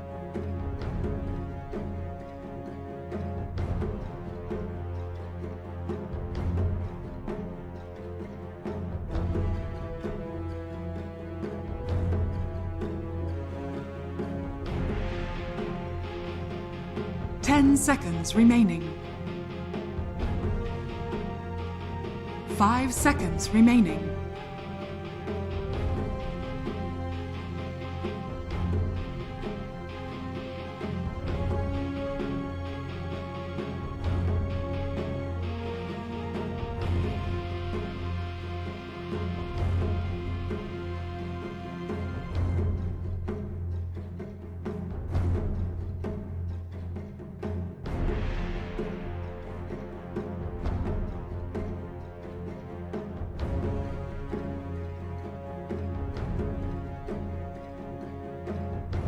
Dire team pick. The sack.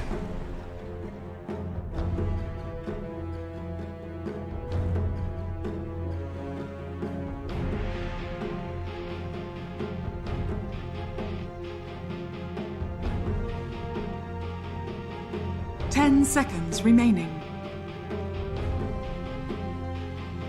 5 seconds remaining.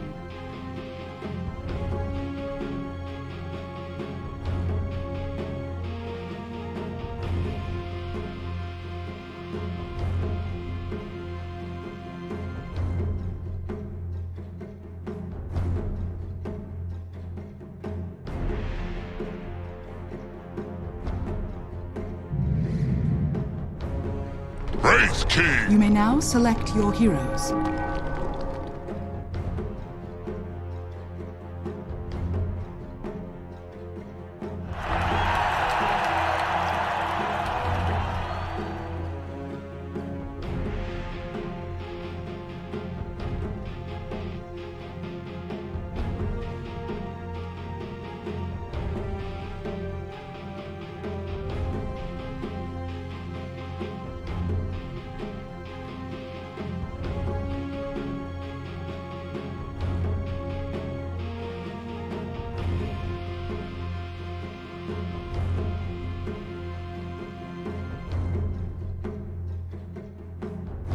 Ten seconds remaining.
Nice mustache.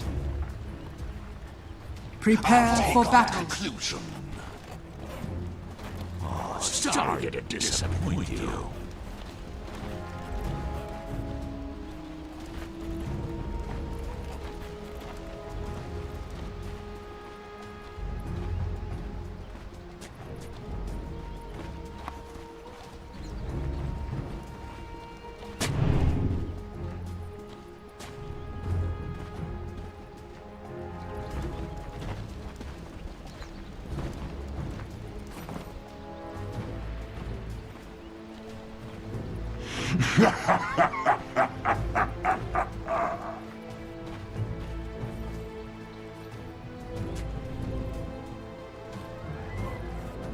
Thirty seconds to battle. Yes.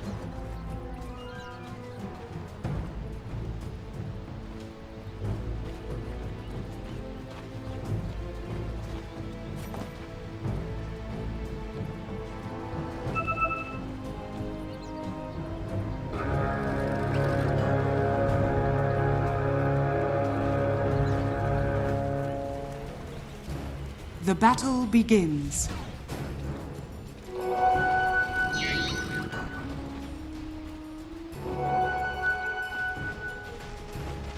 Oh, hell yes.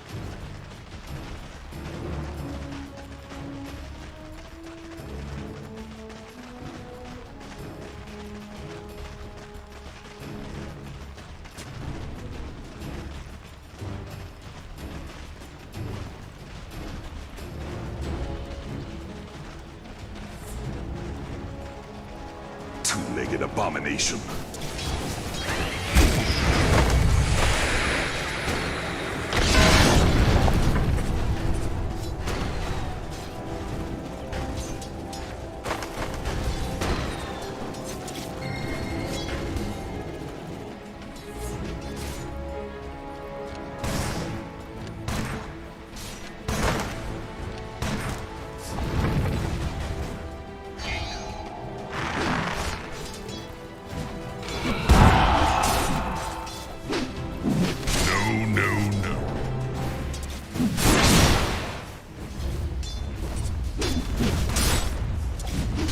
También bastante temprano porque es un héroe que rushea el medallón, por lo tanto también el Solar Crest que ha sido cambiado en este pack. Clearing camps. Yeah, you're better at 6 though. Leshrac can kind of even it up. But okay. It's really all about player preference. I'll take that. You know, Lesh gets a Yules. You can threaten kills. Storm, Orchid, same deal. It's you know, better way to put it. If I were to play against you, Owen. Yeah, then you would. What do you mean you would win? I'd win whichever. That's got nothing to do with the match. Huh? It's not got anything to do with the matchup. What are you on about? They're heroes. No, I'm just. That's a Sumal quote.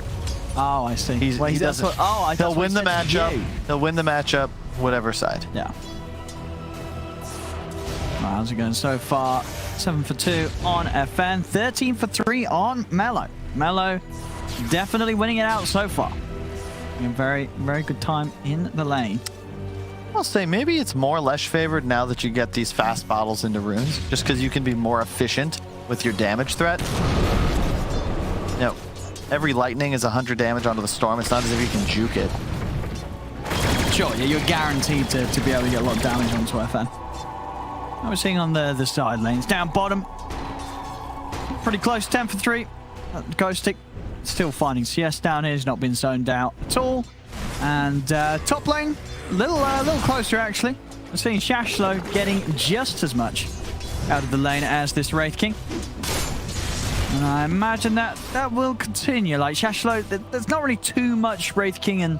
I mean, can Wraith King and Snapfire threaten the Legion, or is Legion always going to be too tanky to really go on? It's real tough, and I gotta say, just shout out to Shashlo, the first Legion commander I have seen. He bought a Soul Ring, first item. I love this man. You don't like skipping it, because a lot of... It's so good. You'd still get it. It is almost always the right item. At level 2W, you heal yourself for 200 plus 90 attack speed for 5 seconds. The Soul Ring makes you take 170 damage. So at level 5, it becomes incredibly efficient, and you just you do it to yourself and run at the Wraith King. It's just the best item, especially now that you get the built-in armor. Nice job, Slayer. A little pop up to the high ground. Yeah, that explains the horses in his background. Has he still got the horses? I thought he changed it up. He's sticking with the horses. I mean, I guess should be a bunch of Gila monsters, but... You think it's getting cold out there, though? Looks nice, doesn't it? The sun coming up over the frosty floor of the grass. Lovely stuff there from Slayer. I remember when I used to go outside. Yeah, childhood times. Now, the moment of truth is, will he put the point into press the attack? I take back everything I said. I don't think he will. He's not going to put... He won't put the second point in it. He's going to put it into stats. Watch. No. Bottom lane. I mean, it's getting a little spooky now. You know, they're trying to step up against this Gyro IO. And yeah, second point in the nuke. Okay, 2 points is okay, but that's just it. Just 2. You know what? You don't want more than 2 in the nuke. No, it doesn't. Really? It doesn't scale well enough. Oh! They got him. Maybe 2 points in the heal and he'd live. Is that what you'd say? I mean, I wasn't gonna say it. I mean, how much is the difference in heal? There's 10 HP. Yeah, maybe he would have got the chance to run away a little bit. Because he did get it off. You know, he did get it off, so he did have the heal going. It was close. But that's the end. First blood. Coming at a bit of a late time here, 5 minutes in. Both carries having very good time. Oh. Bottom lane as well, Nefet's free farming, getting quite a few denies here as well against Ghost Stick. I'll say passivity will favor the Dire lineup. They're not on a clock at all. Okay. They're chilling. And Mellow Jewel, he's the man we're gonna watch. And I think that it's maybe a bit different if you have the defensive support Cap is referencing, you know, say the Liquid Oracle. But in a game like this, you got to think of a Leshrac as pressured like a Quap. You know, you've got a snowball. You die 2 or 3 times, like you're just gonna lose this game. Where's the party? Oh, he's just, careful, FN, man. That is bold. He's got mana left. He's fine. Oh no, the tether! Dire's middle tower is under attack. So the FN's probably gonna have to take the walk all the way back to base. So this will give an opportunity to get some damage onto this tower mid. Bignum's gonna come across, as well as Slayer. We'll bring the 2 supports in to try and form some sort of a defense whilst FN isn't around. They have an aggro Gryllith as well. This is a dead tower for sure. Let's see if they can get them running onto Slayer, but won't quite be able to do so. So there we have it. 6 minutes in, tower taken. I mean, that's the sort of timing that you aim for, right, when you're playing the Lesh mid. This is a great timing. That was a great rotation with the supports, though. They set all that up. And well done as well by Mellow Jewel to push the Storm out of lane. FN, maybe a bit early on the Glyph. Made it very easy for Extremum just to commit hard, ensure the tower kill. Wow, there we got a new record, actually. 6:33. Beating the last one by 6 seconds there. So very, very impressive timing here from Extremum. See, that's the difference by the Shetch, though. So I would, the way I would play this lane is to have 3 points, press the attack, and instead of Soul Ring into Q, you Soul Ring heal yourself, and then right-click the Wraith King. 2 attacks is equal to the nuke damage, and if you trust to trade, you might get a proc. You're healing yourself through his damage.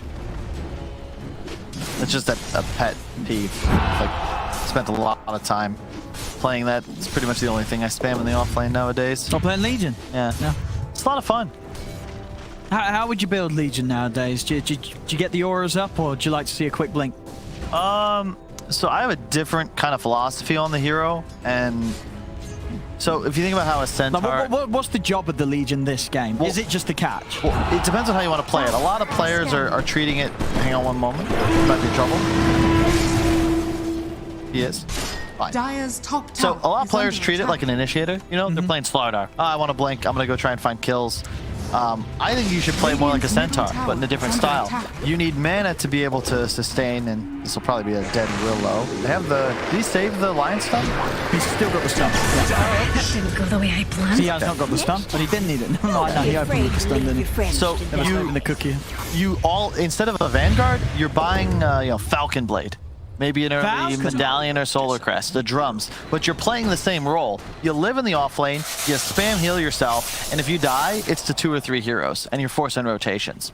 I think a lot of times LCs turn themselves into a support when they really should think more like an off lane pressure semi-carry style. And then of course you'll adjust later, but you know, Solar Crest is, and yeah, he's actually gonna do. Oh yeah, I'm on it. Yeah. Medallion. This would be the build that you'd like. Yeah. What's that? Phase, Soul Ring, Medallion. Yeah.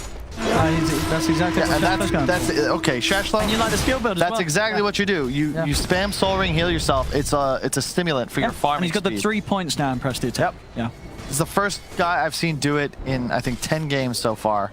I've watched LC over this season and last. Let's move on. That's enough about that. 2-0 is the score. 10 minutes approaching. Oh wow, nice time. They're gonna lock down with the root. Not quite an FN. Easily able to dodge the Curse Crown, get out. Try and run down Ghost Stick, but he's going to be far enough away that they can't keep diving for him. They will be able to turn their attention towards the tower though. So another tier 1 tower getting pressure pretty early here. That's an early glyph. He still has the edict. Yeah, that you can't glyph pre-edict because that just guarantees the kill. Well, there we go. 10 minutes, 2 tier 1 towers already taken here by Extremum. I mean, the pace they're playing at is very good. This is what they needed, though. Keep in mind, like they need this. Even with the 2 towers, they are down 2 kills. They're still down gold. Yeah. It's not enough to just get these objectives. They need to try and move out on the map a bit, place their next round of wards deeper into the Unique jungle. You can even see, look at how Unique is warded. It's a lane ward top near their own tower, high ground safe jungle, and high ground bottom jungle. They don't need to cross the river. They can chill. It's just vibes right now.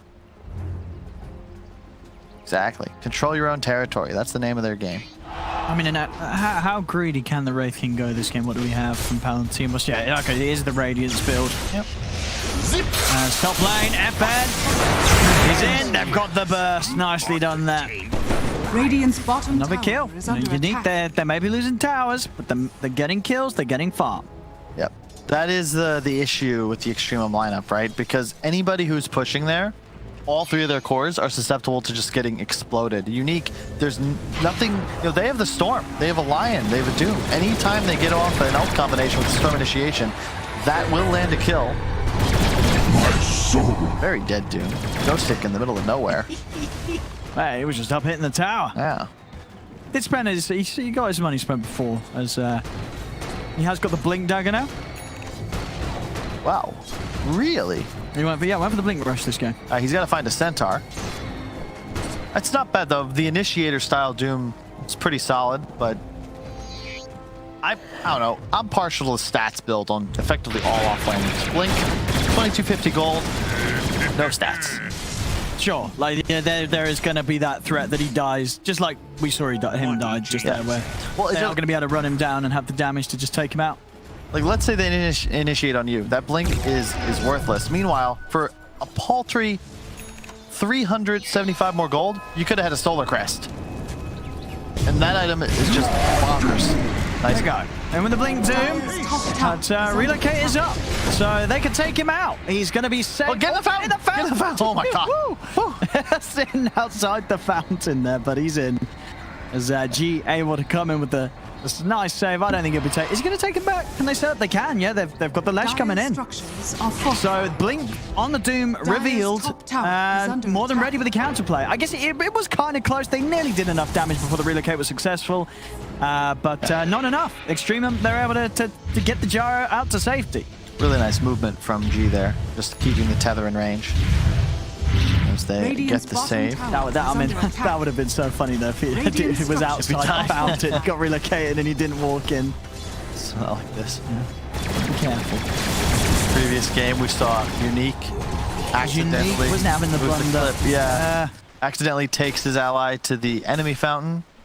This time, wait, is that a hood on LC? Oy. Oh, you didn't like that. Oy. You don't like that. I mean, I know you just died to Magical Burst, but Hood's one of those items that I just feel like it's a trap. You already have Soul Ring and heal and your passive to sustain on the map. But I mean, what else are you going as the offlane now? Solar Crest, man. Oh, you just I don't care if it was Solar nerfed. Crest. All right. Especially with a gyro and a wisp. You know, your goal, you just turn him into a super carry.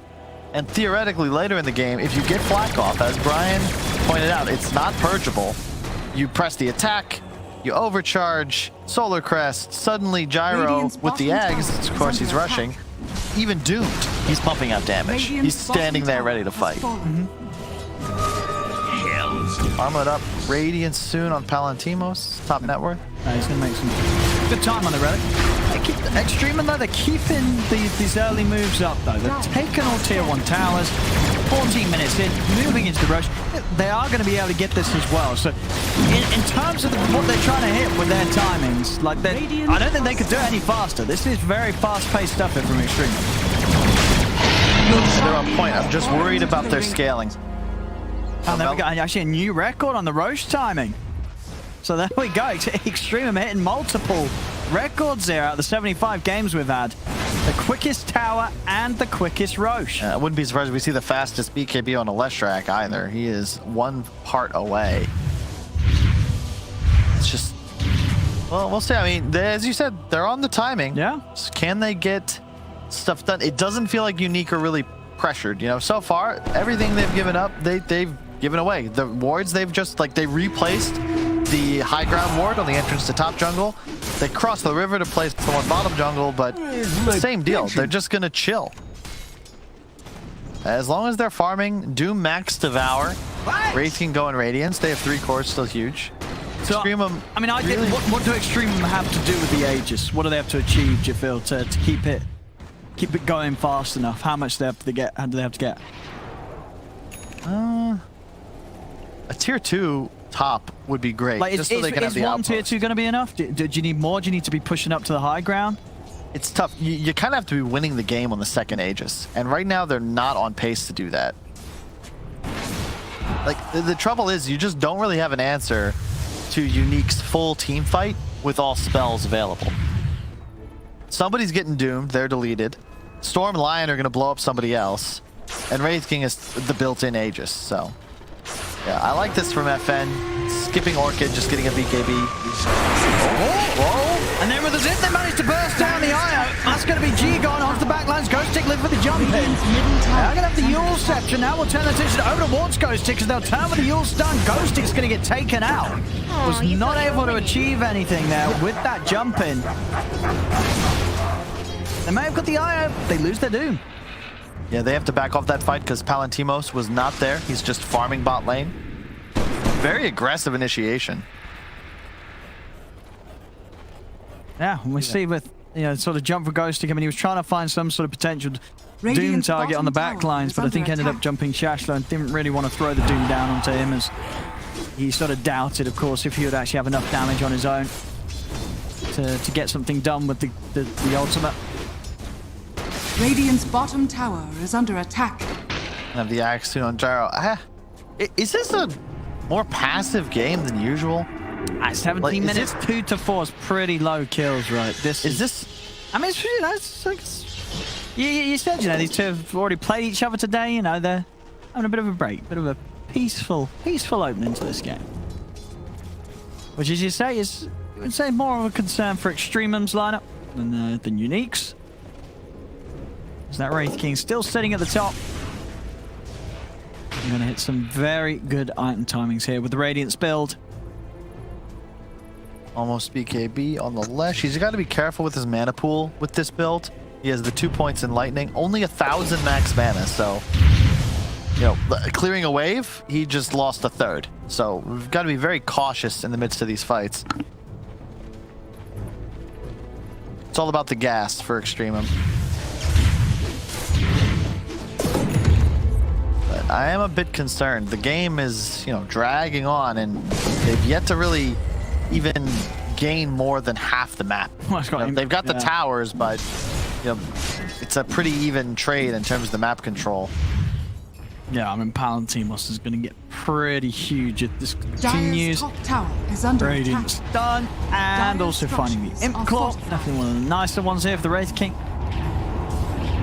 That's it. Extreme set with the BKBs, a lot of sort of ability to really push the issue here, try and force Unique to do something in reaction. And they're gonna do they do that by pushing mid.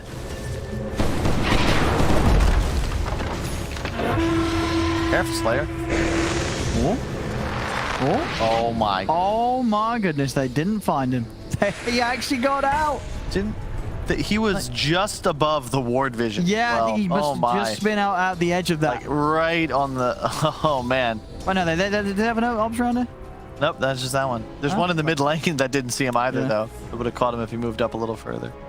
Well, Stench, what do you mean? Oh, yeah, I guess there's one on the cliff and one up there. It's right there.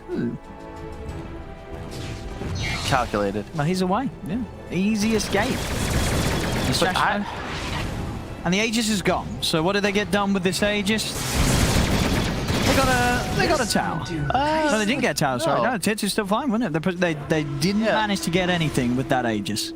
So that's a bit of a scare there for Extrema. It just, if you look at the core matchups, right? Each core on Unique slightly ahead of their counterpart, and it's only going to get worse. Wraith King with a Radiance, yeah, he's going to outfarm the Gyro. Storm will both outscale and out GPM Lesh, and Doom, I'm sure he's going to tally. He's a Doom. He's invested. Are scanning. He's eaten. I'm trying to make a stock analogy. I can't do it properly, but Radiant's top tower is under attack. He's investing by devouring enemy creeps for a premium. That's panel. He's got the BKB and 100 gold. And then he just blinks in. You doom the Lesh of the Gyro. Damage output disappears. There's a BKB on the Storm. He's going to gun right for the Wisp. I don't know. I just feel like Extremum, they're not... this goes back to what G was saying in the interview, right? They're not choking. But in a way, by not doing anything, you kind of are. Sure, but even though it may feel like you're eliminating the risk of choking by not doing anything. But you're... There's a saying, not making a decision is making a decision. And in this case, they're the team that has to apply pressure. They need to do stuff. And so far, stuff is not getting done. And now the coin has flipped. Yeah, because now Unique stuff's going to get done to you. They're going to start doing stuff. They have got the tether. Get him out. Oh, that's a lovely stun there from Bignum. Bignum lighting it up. As they're taking out the two of them. They're coming in with the two buybacks. Can they turn this around? They're able to take down Lion. If they're rating on watch, they will be able to, by the looks of it, kill Pound Team the second time. So they will manage to get two in return.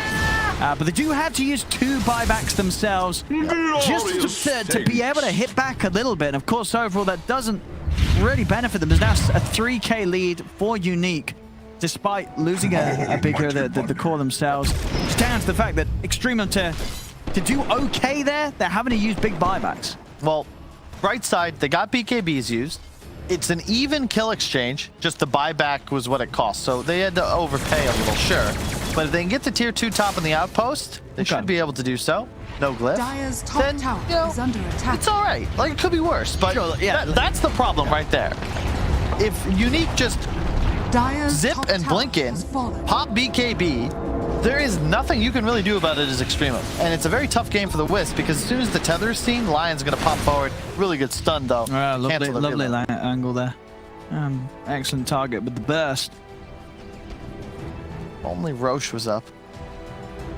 Well, that's going to be the next rotation. For second Roche, that's what they need to be taking and trying to push high ground. And if they're not, things are not going to get any better for them.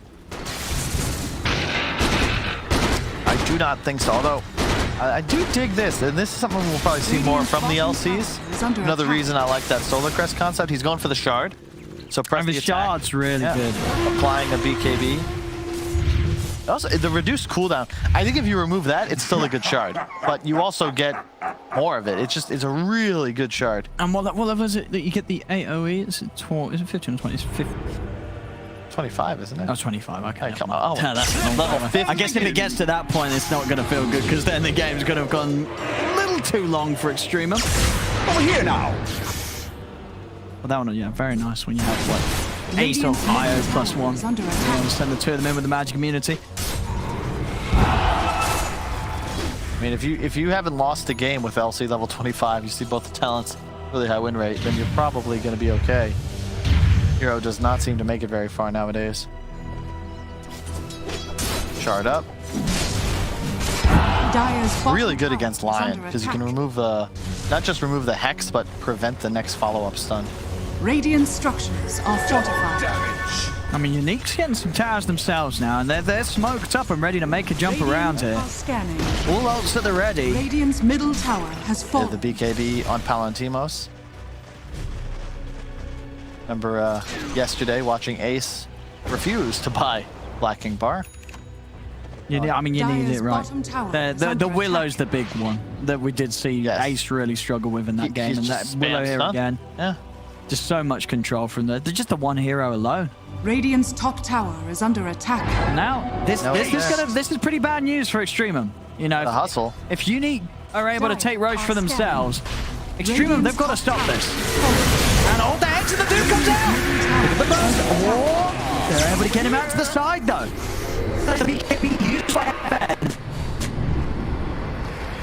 What a weird what? Chashford, is it? Are they going to be able to get the steal here? Extreme, they're in with the duel. There's going to be the info for FN. Die gets the road kill. Who's going to be able to pick up the Aegis? FN!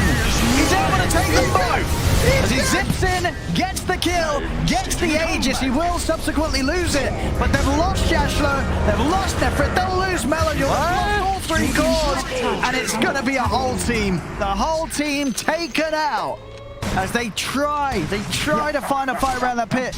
They know that they can absolutely not let Unique get away with the Roshan. It nearly kind of goes alright with them. We see the Doom used early, and they're able to reset, keep themselves alive through the Doom, but they're not quite able to take it. FN timing it perfectly, getting in, and there was a few seconds of chaos where the Aegis was on the floor, but FN was able to secure it for himself, and now it just kind of becomes the game that you sort of saw coming, right, Carl? This is now what do? You've lost your power, you've lost your momentum. You got the shard, I believe. So it looked weird there because Shavash just blinked in and then died on the Willow, but he did get the cheese.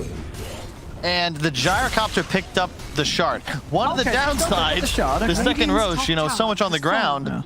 You know, they might have clicked these before the Aegis, but unfortunately, I guess the Aegis is the one you want. Away. Yeah. I mean, yeah, because they were able to kill FN. If he doesn't have the Aegis there, maybe they're at least able to get something in return. But not being able to pick up the Aegis themselves. Games like this just frustrate me, Owen, because, you know, I've been in Extremum shoes before. They had this really cool lineup. They executed well. They set records for their tower pushes. Records on the tower push, records on the Roshan. But item timings and overall gameplay lacked the strategic foresight. They didn't recognize that they were on a clock. And when you're running this kind of lineup, the longer you wait, the more you're banking on that one fight. Unique only ever need one. And they're always going to fight you in the Roche pit. In this case, they had triple BKB. Really tough. Even with the Doom wasted, it didn't matter. They kill Wraith King at the start, but you know, they dueled him. He had reincarnation. He has an Aegis for the Aegis fight. It was a rough jump. Where's my pension? There's the shard on the Willow. I think that was passed off from the gyro. Makes sense. Really good.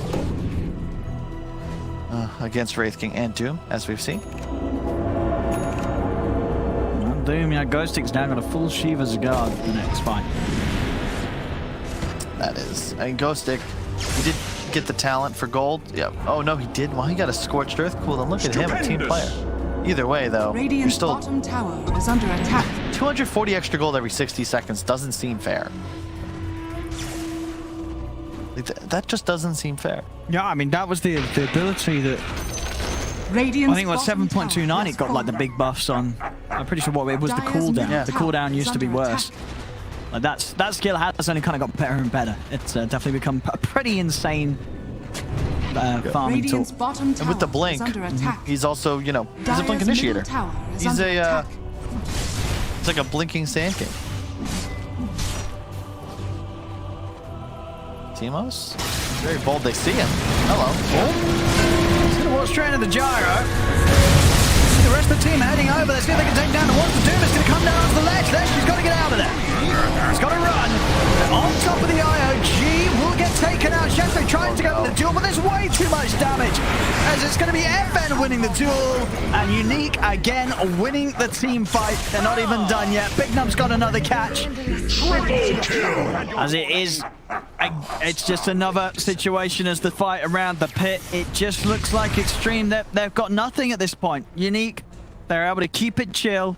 Extreme, they got early objectives, but that was never going to be good enough, and it really feels that Unique knew that. Unique knew that there was no pressure on this game, and they've made it look pretty easy so far. The thing about objectives, Owen, and the reason they're so valuable is because of the map control it allows you to obtain. You can exert pressure on the map. If you take like Tower Gold's been nerfed like 4 patches in a row. It's like what, 90 a player?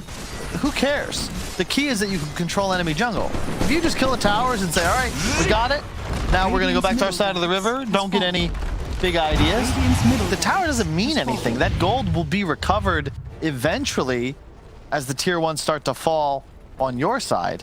And I mean, this fight, you can't ask for more. Like, they have vision, but the trouble is they're initiating on the hero that they can't kill.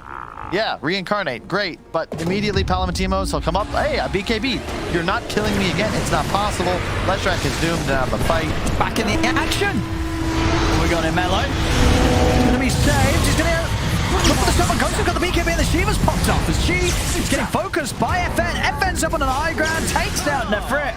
As another stun, Big Num catches the 2, and then Melo's gone. So relocate to save at least Shashlo.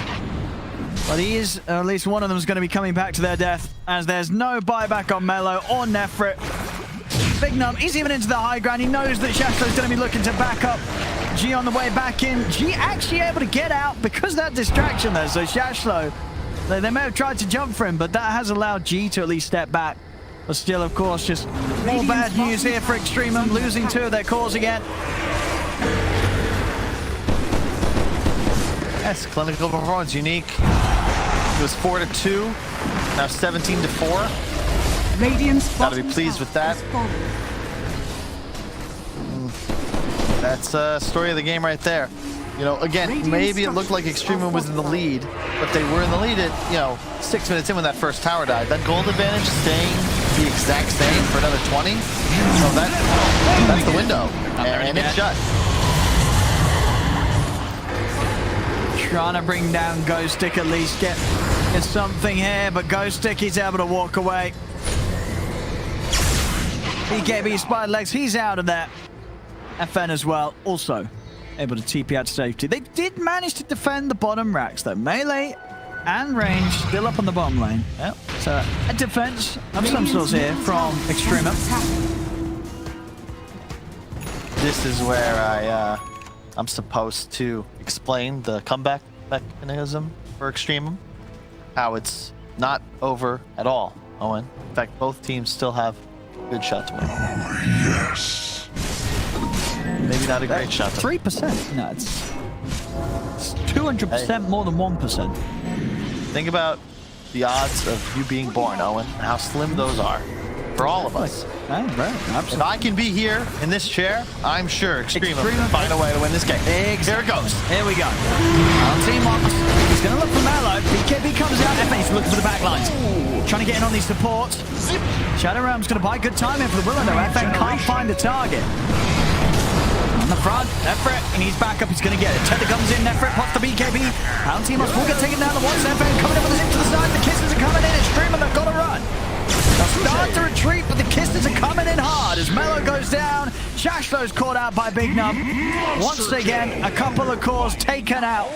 And they may even find G as well. I know G is able to tether up to high ground. FN, he's looking to chase those straight up into the base. On to G, and they're done. The DCs come out, the GGs get called as Unique take this game 1. And it seemed like Unique, they had it pretty easy. They knew to keep it cool at the start. Just don't mess up. Let some of your towers fall. They knew that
Dire's middle tower is under attack.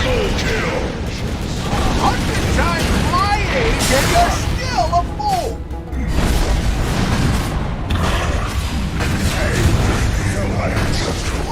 Don't question. Just let it roll over you.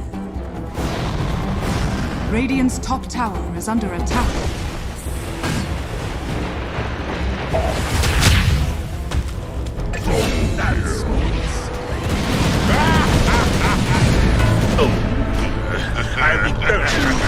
I was a nut. Radiant's top tower is under attack. We are strong. So that's what happened. I have bunching for you.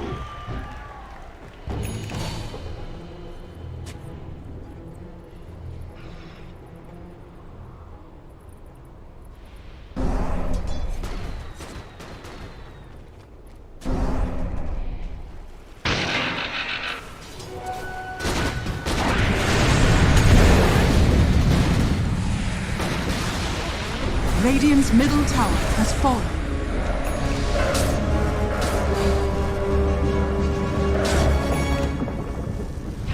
Come and fight me. Got it.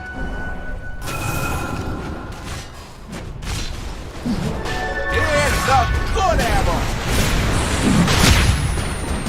Radiant are scanning.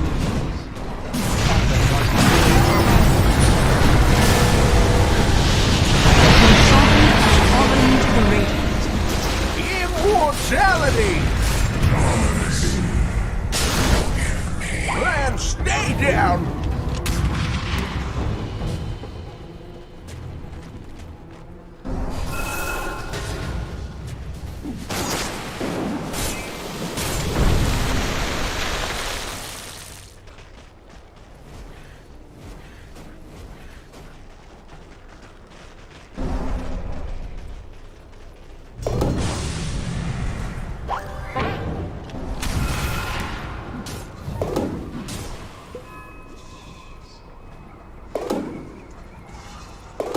You two, follow me!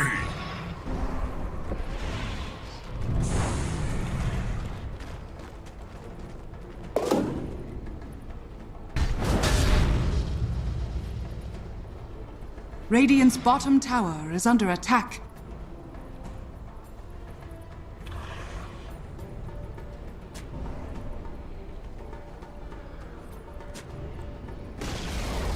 Radiant's bottom tower has fallen.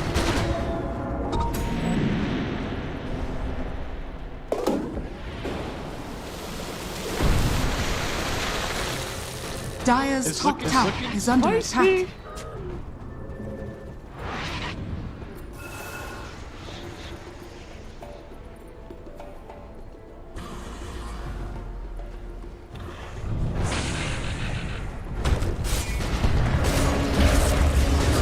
Roll for my chest.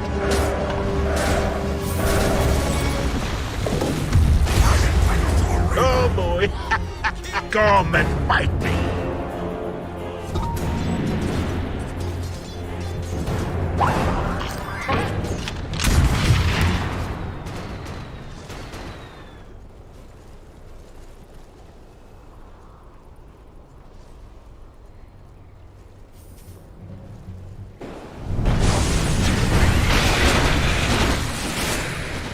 Dire's top tower is under attack.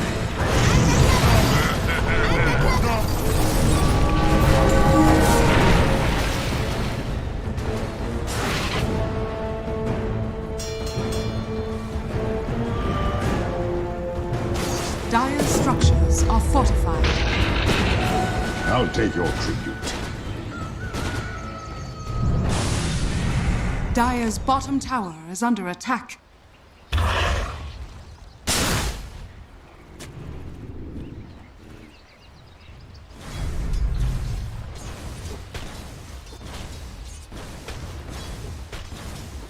Radiant's top tower is under attack. Dire are scanning. Radiant's top tower has fallen. Radiant's middle tower is under attack.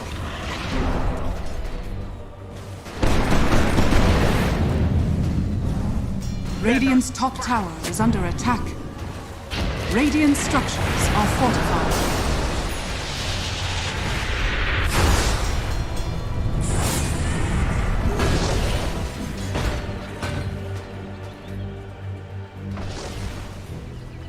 I am punching for you.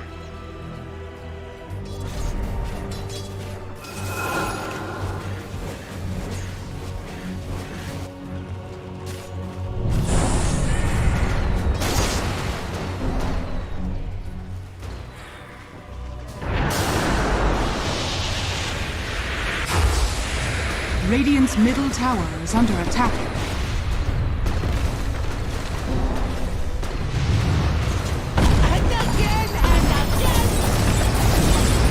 The dusk is always Dire's bottom tower is under attack.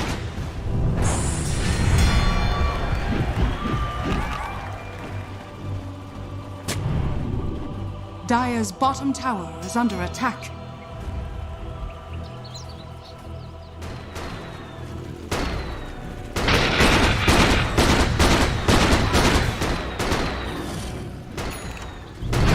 Dire's top tower is under attack.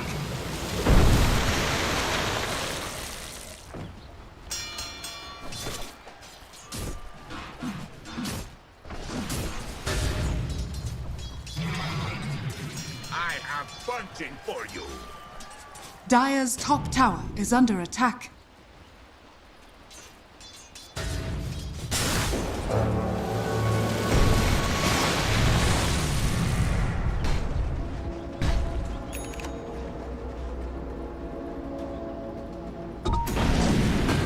Dire's top tower is under attack.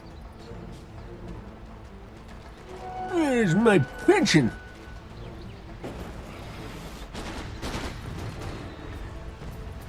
Dire's bottom tower is under attack.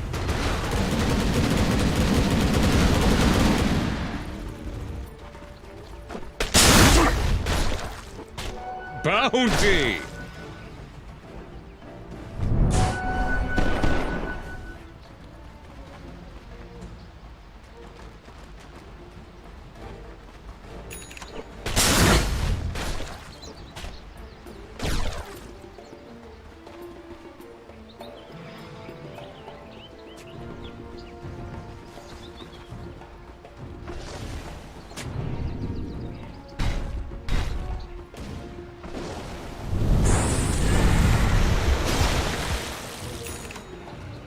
Dire's top tower is under attack.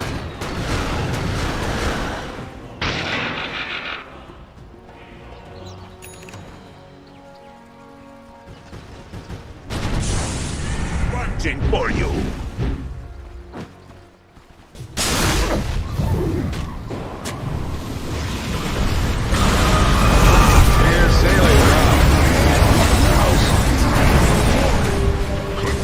No such thing as too much damage.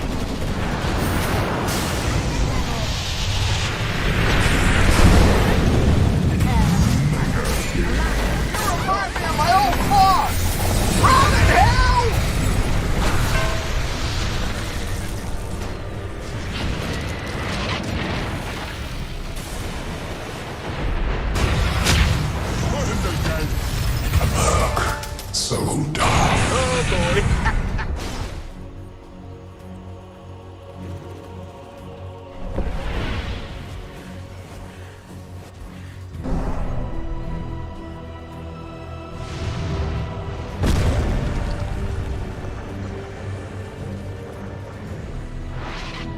Dire's top tower is under attack.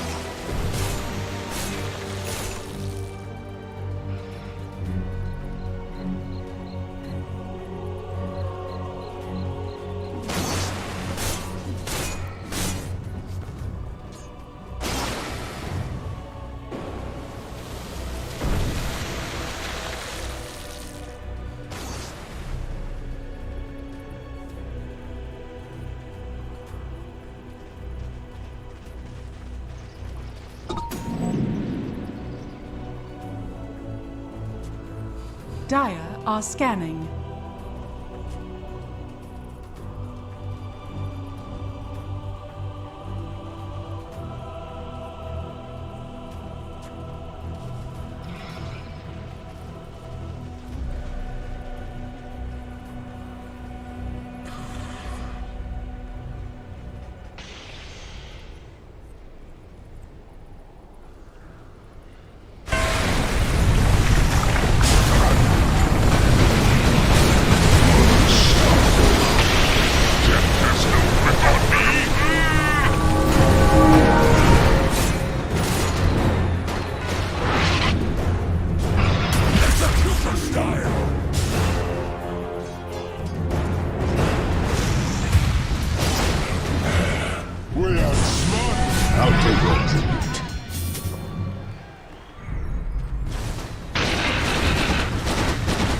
Radiant structures are fortified.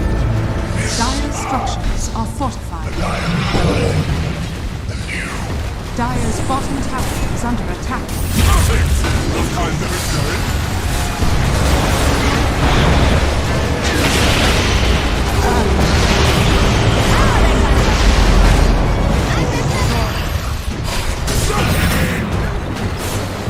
Dire's bottom tower is under attack.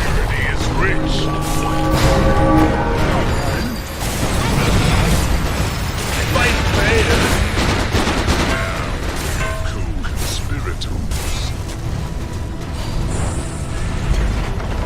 Radiant's middle barracks has fallen.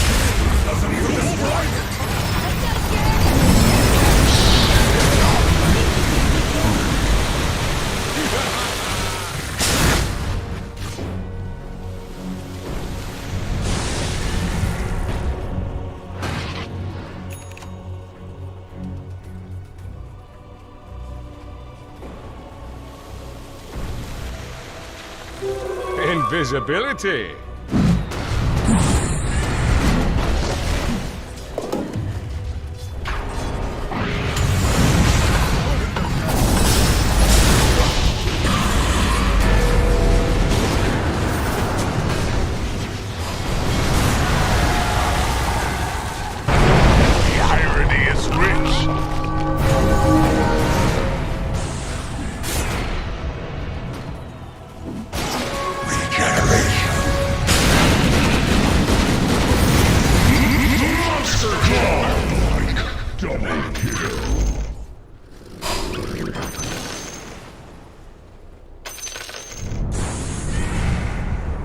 Ooh, bounty! Oh boy! Oh boy!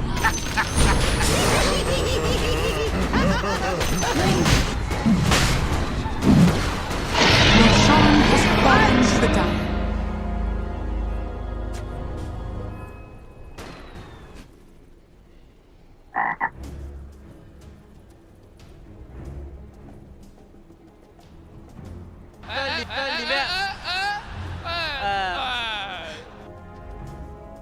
Beast bomb!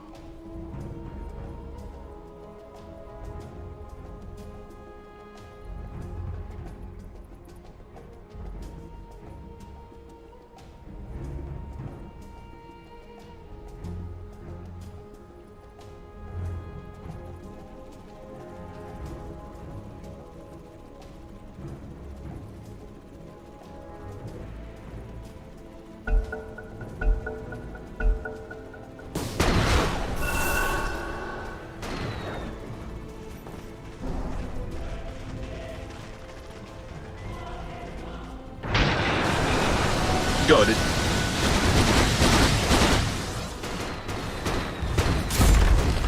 Radiant's middle barracks has fallen. Radiant's middle tower is under attack.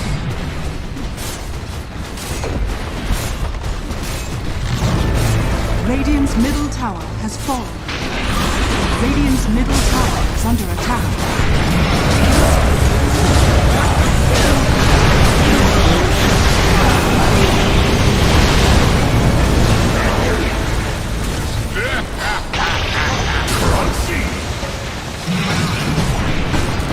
Can't keep me grounded!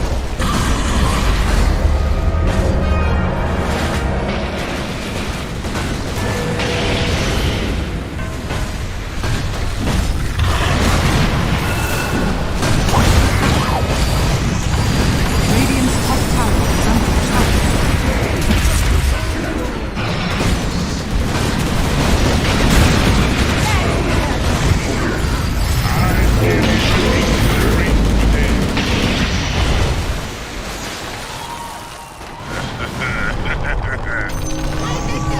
Radiant's top tower is under attack.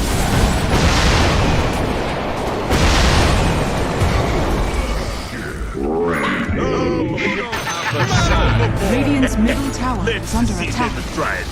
Radiant's middle tower has fallen.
You know that it's the year that cicadas are going to come out in the States. One of the more terrifying times to be alive.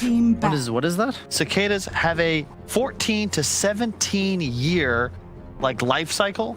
So they come out, the billions of these things hatch. This is a spider. No, it's an insect creature. It's like a locust, right? They basically breed. The babies go under the ground and feed on tree roots for legitimately 15 years. Okay. And then something says, "Hey guys, it's time to come out." And then there's billions of these things all over the place. They are gigantic and terrifying when you're out in the middle of the night and all of a sudden something. And how many like how long flies do they right into your face and it's making this awful noise and it's huge. And so it's just once every 15 years for a couple months. There's just a bajillion of those things. Yes. Okay, I'm not gonna lie to you. Are you sure it's 15? Can it be like 13 years? 13, 15, 16. Okay, because when you said this to me, I remembered this. When I was in high school, I remember second year, which would be about 2009, 2008, 12, 13 years ago. There was a period of time where there were just a bunch of grasshopper-looking things everywhere. Yes. Is that what these are? That's what they Dude, I've always wondered what those things were. How creepy is it? They just go out and they just chill on the ground and hibernate, and then they hatch. That's what those things are. I remember. They come out as juvenile. The reason why I remember this, okay, guys, just high school prank stories. There's somebody in my class who thought it would be funny to put like 400 of these things in a girl's backpack. So she just opened up her backpack and just, hundreds of these things flew out of her backpack. They seem they're harmless, right? Like, as far as I There's a lot of good recipes with them.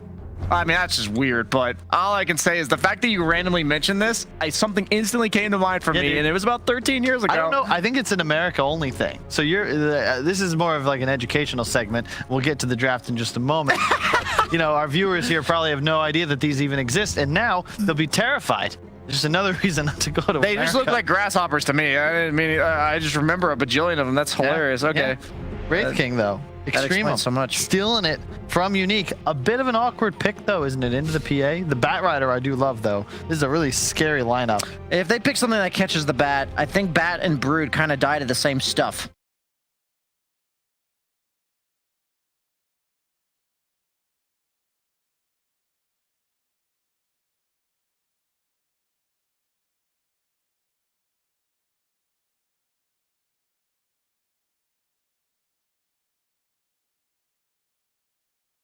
That is caught by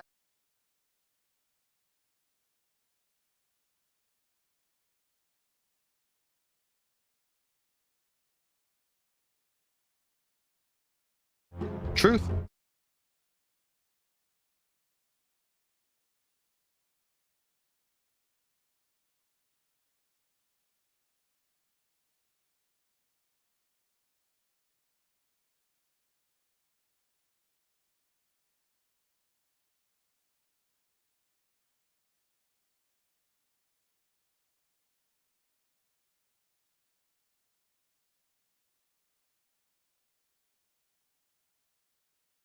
Truth.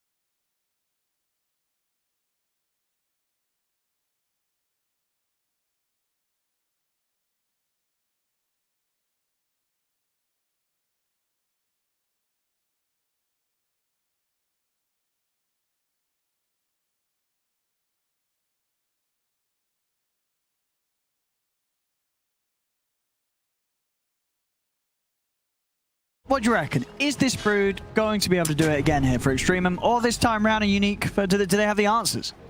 I like their chances a lot more in this game than the previous. They definitely seem comfortable with the Brood. And I don't know if Unique really answered it in the mid game effectively enough. They'll have it late for sure. It's a Mag PA after all, but not ideal for the first 15 minutes or so. Gonna see around the Bouncer room, maybe a bit of a fight kickoff as Nefrit. Trying to stop it. Nefrit doesn't stand a chance. Tell them I said. They tried to lead in on the action there, Extremum, but end up giving up first blood. I mean, I guess I think any sort of lineup that has the little shred and the Snapfire is probably going to win in that sort of bouncy room fight, as that was a lot of damage. You're not kidding. I can't believe they took that. I mean, they saw the battle a hero smoked pop. You got to assume. I mean, they knew that they were all there. They knew a good amount of the lineup was waiting for them. And they've, like, you know, Brood, Bat, Ench, not really ideal level 1 heroes, but yeah, off to a start, as they say. Oh, see again here when he goes in. Yeah, just look at this damage, just armor down and then gone, disappears at the front of it all. I don't know. Key in this lane right here, though. PA Snap versus Brood Enchantress. This lane will likely determine the fate of Extrema. Will they be able to force it to a game 3? Yes or no?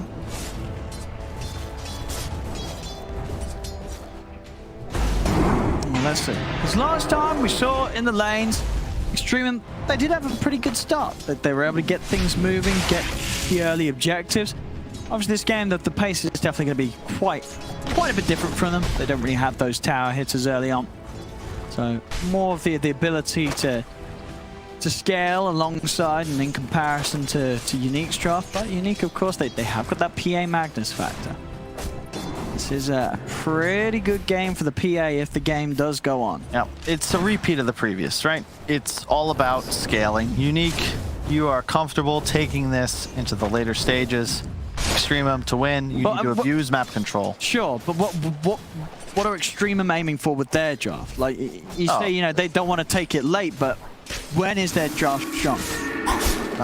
It's all about when they can acquire map control. You want a bots on your bat by 10 minutes or so. Broodmother takes top tower, controls of the area that's circled by somebody. As you can see, Ench playing it right now. And collapse it so that Unique are forced to play their own ancient camp. Rather than even really being able to cross the river. The bots help with that, ensures Wraith King has space, and at some point you get Aegis, you go look to end, or at least really stretch the lead. I mean, and considering that, you know, for Nefrit this game, can he go for sort of the Radiance build, or do you think he has to go a bit more active than that? Wow. Skewer on the two of them, but nothing other than just a bit of push and pull around the lane. Radiant's courier has been killed. Extra bounty rune, courtesy of the courier. Now we're seeing on the top lane, Shashlock. When you look at the CS so far, 9 for 2 on Shashlock compared to 14 for 5. So it is a lane that the PA is having no struggle free farming in. Yep.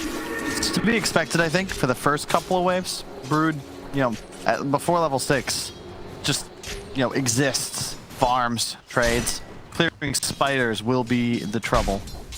Maybe you rotate the mag up there, but I'm not sure how he'll fare. Needs more than a shockwave to be able to clear the lings. Are they still spiderlings, right?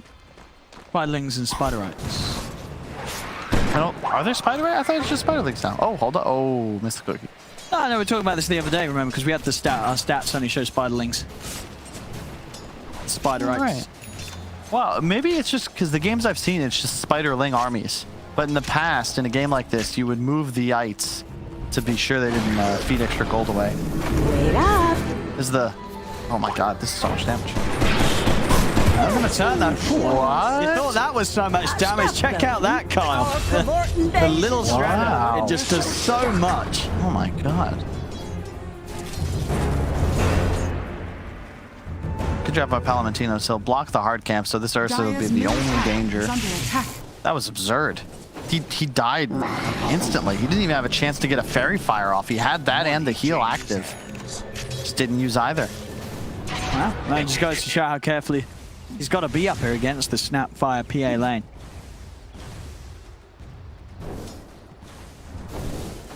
Sweet bottom ghosting. He's able to do this.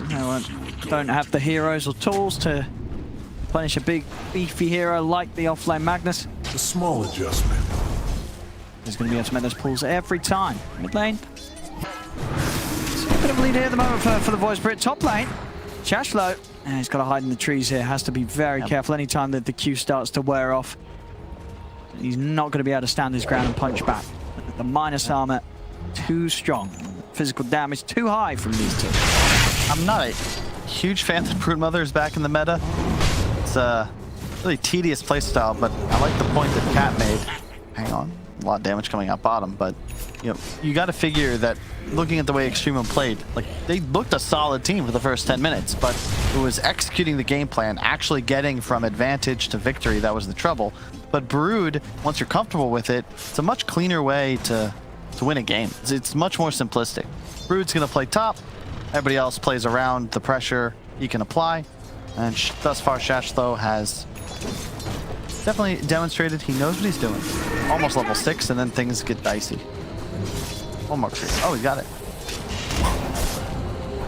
Yeah, so now the lane gets definitely a lot harder for the two to deal with. Wait, he's level 4 on PA. I guess they've just been heavily splitting XP between the two of them, whereas Shashlo's been given a bit more space. I don't think you can stay here anymore. See in the river. Sneak. Hit the jump. And Palantimos, he's going to even get involved. Ends up heading over to this area of the map as, yeah, indeed, it looks like Palantimos, he's going to bail on top completely now. Not a space in the map. But he's going to feel safe at all farming in against Shashlo's Brood now with the 6. It's a very early glyph, though. They're just taking tons of tower damage now. This will probably just fall. They need somebody else up here. I'm looking to go for Slayer. Slayer, straight up with the TP, the physical damage. It's enough, though, with the Spider Army. So this is where Unique, they're in the position now. You actually have to do something. You've got to address the Broodmother. It's not like a Timbersaw where it's like, oh, he's 6, let's just leave, he'll take the tier 1, whatever, no big deal. Broodmother will get out of control. He'll move on to the next tower. He'll farm your whole jungle. He'll backstab middle. You got to be cautious. Good initiation on the bat. Don't think this will be enough, though. And Big Dom's trying to get him for the stun.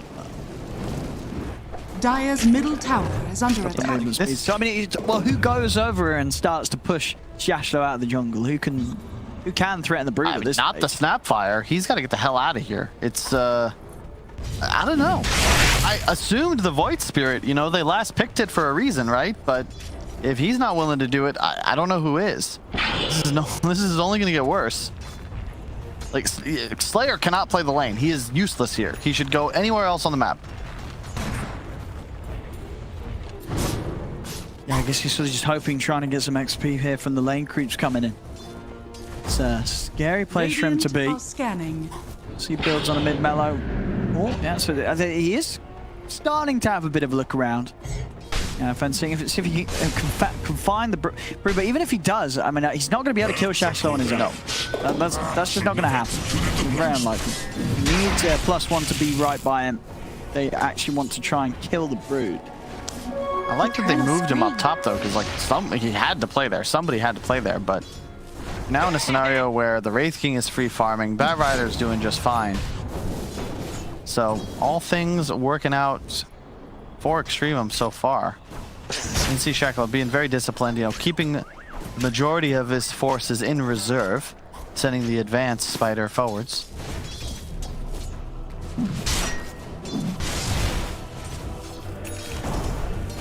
I mean, yeah, it's another game, another slow start where, things look pretty good for Extremum in the early game. And this time it should be easier for them to expand on the lead, because again, the game sort of plays itself for you. Wraith King, shell bot, farm. Broodmother, shell top, farm. You see any space? Send all of your creatures at the tower. Bat Rider, you have bots, play wherever you'd like. Grab a lasso, find a kill. Radiant's middle tower. The support duo are the ones that are going to have difficulties perhaps finding spaces to make their influence known. Chu specifically, level 3, but he does have a medallion.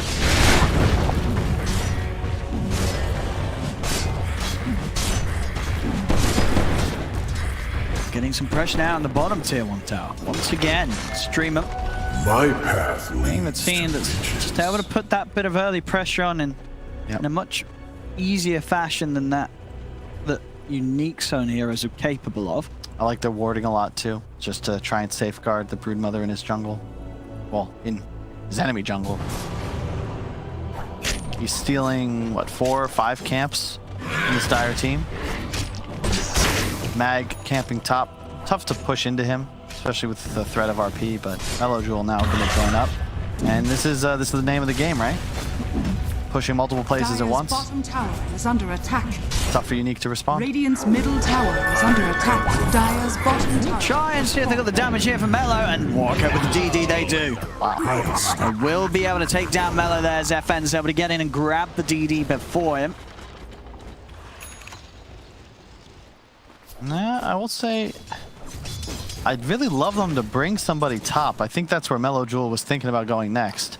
Because this Shashlow Spider, he's farming creeps, but he's not applying pressure to the tower like I think he might want to. Middle tower is He's farming jungle instead, which is all right, but you don't have as big of an advantage in the sense of your speed to kill creep waves because the PA has the empower at all times. Oh my god. Okay, so that's what I mean, right? Any stun, that's how fast would that kill be? Yeah, that's, yeah. And he's with pure defensive brood items too. Like, this is Hood Arcane boots. You just have so many damn spiders. Catapult wave up. Got to be careful here on the mag, but he's afraid.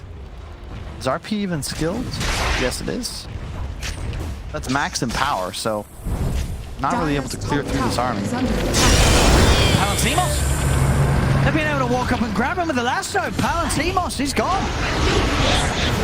DFN. The counterplay, he has caught Mellow in return. Look at the trade, Unique. Dire's structures are they fingered him. Dire's bottom tower is under attack. But like the thing about all this is, and this is why we were talking about Extremum enjoying this playstyle, you know, look at where Chu is playing. He's on enemy Ancients. The Wraith King could be there, but he's farming his own jungle instead. They've taken bot tier 1. It's just a very easy game for all players to kind of know their role on the team. But will they be able to exploit this lead? It's not enormous. 3 to 5 the kill score, 2k gold lead. When do you move for Roche? When do you try to take tier 2, steal outposts? That'll be the question.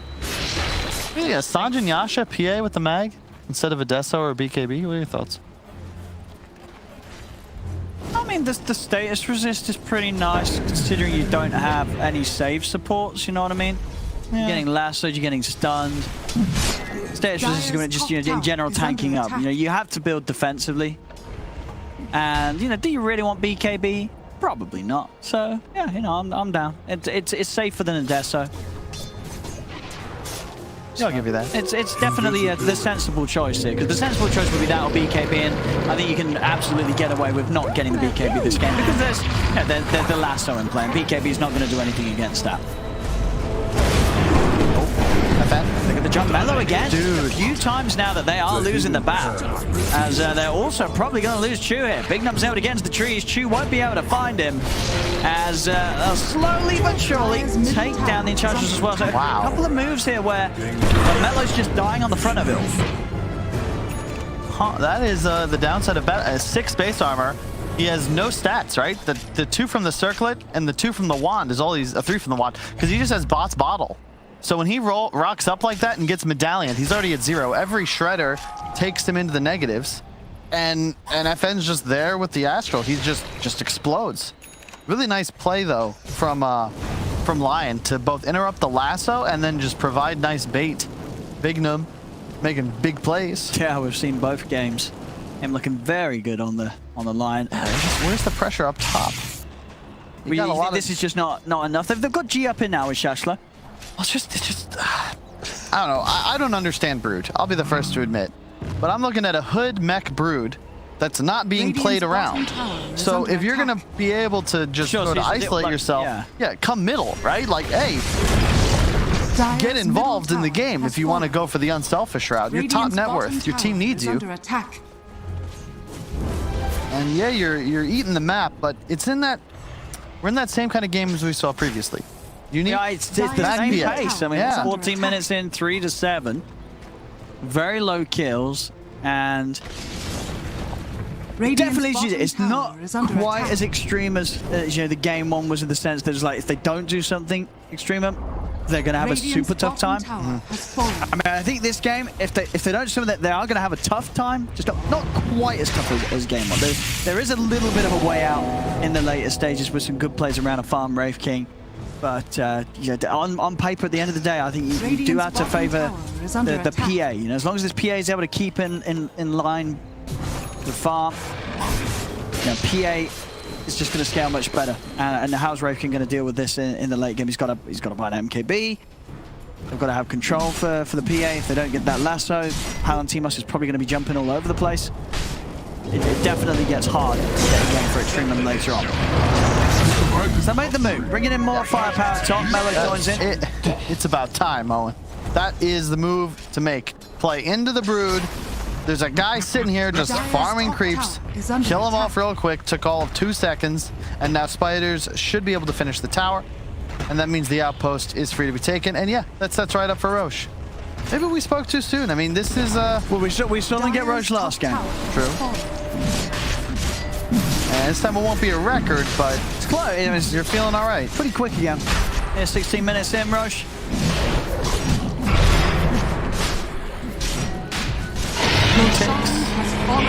Yeah, okay. Mellow's been suffering a few times on the front. Great. Radiant structures are fortified.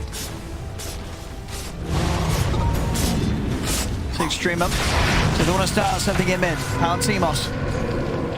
Be able to quickly remove the bug over to the side. You can see FN trying to make sure the Mellow can't get in on the action.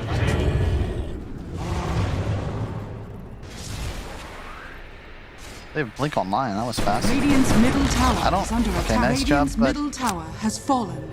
This is not as easy of a game for Unique. As you can see, they have spider problems, and I'll be honest, I didn't really foresee this because it was first toot, but they don't really seem to have an answer for Shashlo just thus far. Perhaps they're just banking on how late they're going to take it. Yeah, I mean, later on, they are going to have some...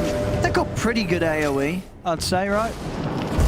Line of the Snap have got something to throw out the army of spiders. Of course, Void Spirit, and then the Empowered PA will have some good AoE burst with when they jump in. Very early Solar Crest for Chu. Quite nice. AC Rush on Chach, though. Big fan of this. I think it's an underrated item still, somehow. Just because it's both a defensive tool, but it's so much damage amp as well for your side. Very effective against the pressure a PA Snap will put out with all the minus armor. And what will it be next for Palantimos is the question. I think it'll be some sort of damage. He hasn't decided yet. Has the 1600 gold. We'll probably see him pick up a hammer momentarily. I mean, I think there's, yeah, you still kind of want to get the Dessa. I don't think you want to skip Dessa. It's a DPS value item on PA. Just like, when do you need... I mean, they just don't feel like they need to do stuff. But I mean, yeah, do you think at the moment Unique sort of the same mindset of game on, where it's like we're doing fine, guys, just keep doing what we're doing, pound team and make sure our PA's farming? Or do you think there's a little more pressure on them that they would recognize in comparison to how game one was at this stage? I mean, there's definitely a little more pressure. Whether or not they feel that is the question. But it's also the benefit of having a Bat Rider for the side of Extreme. They actually threaten those kills a lot better. The Leshrac in the last game was a bit lost once he fell a bit behind. Bat Rider, purely a killer. He'll have a BKB soon, and then it gets much easier for him to make moves. For now, he's a little handicapped just because he doesn't have the ability to get through the disables. Lying out of position, lying out of vision, all of a sudden you're hexed. We saw him just explode a couple times. He's let his foot off the gas just a little bit.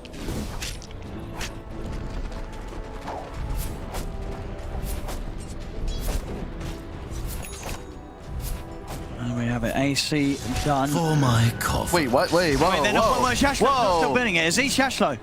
No, he changed. He's not. Because you're right, he did have a queue up earlier.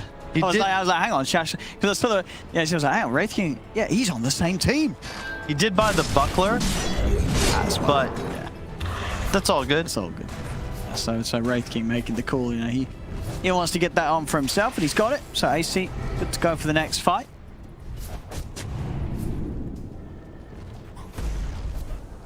I believe, yeah. Okay, so I think the buckler stacks though with the AC. Oh, it should do. I think it's a separate aura. Yeah. So you should get that additional benefit.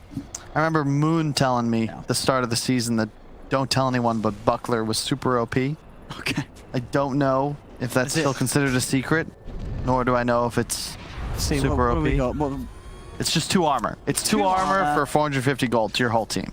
So I 10 mean, armor. that's pretty cheap. It's pretty valuable. That is pretty cheap. Like it's a Han player thing. Somebody's got to buy on the team. I mean, that's definitely the argument for that. Han had no gold, so these efficient items were like the bread and butter.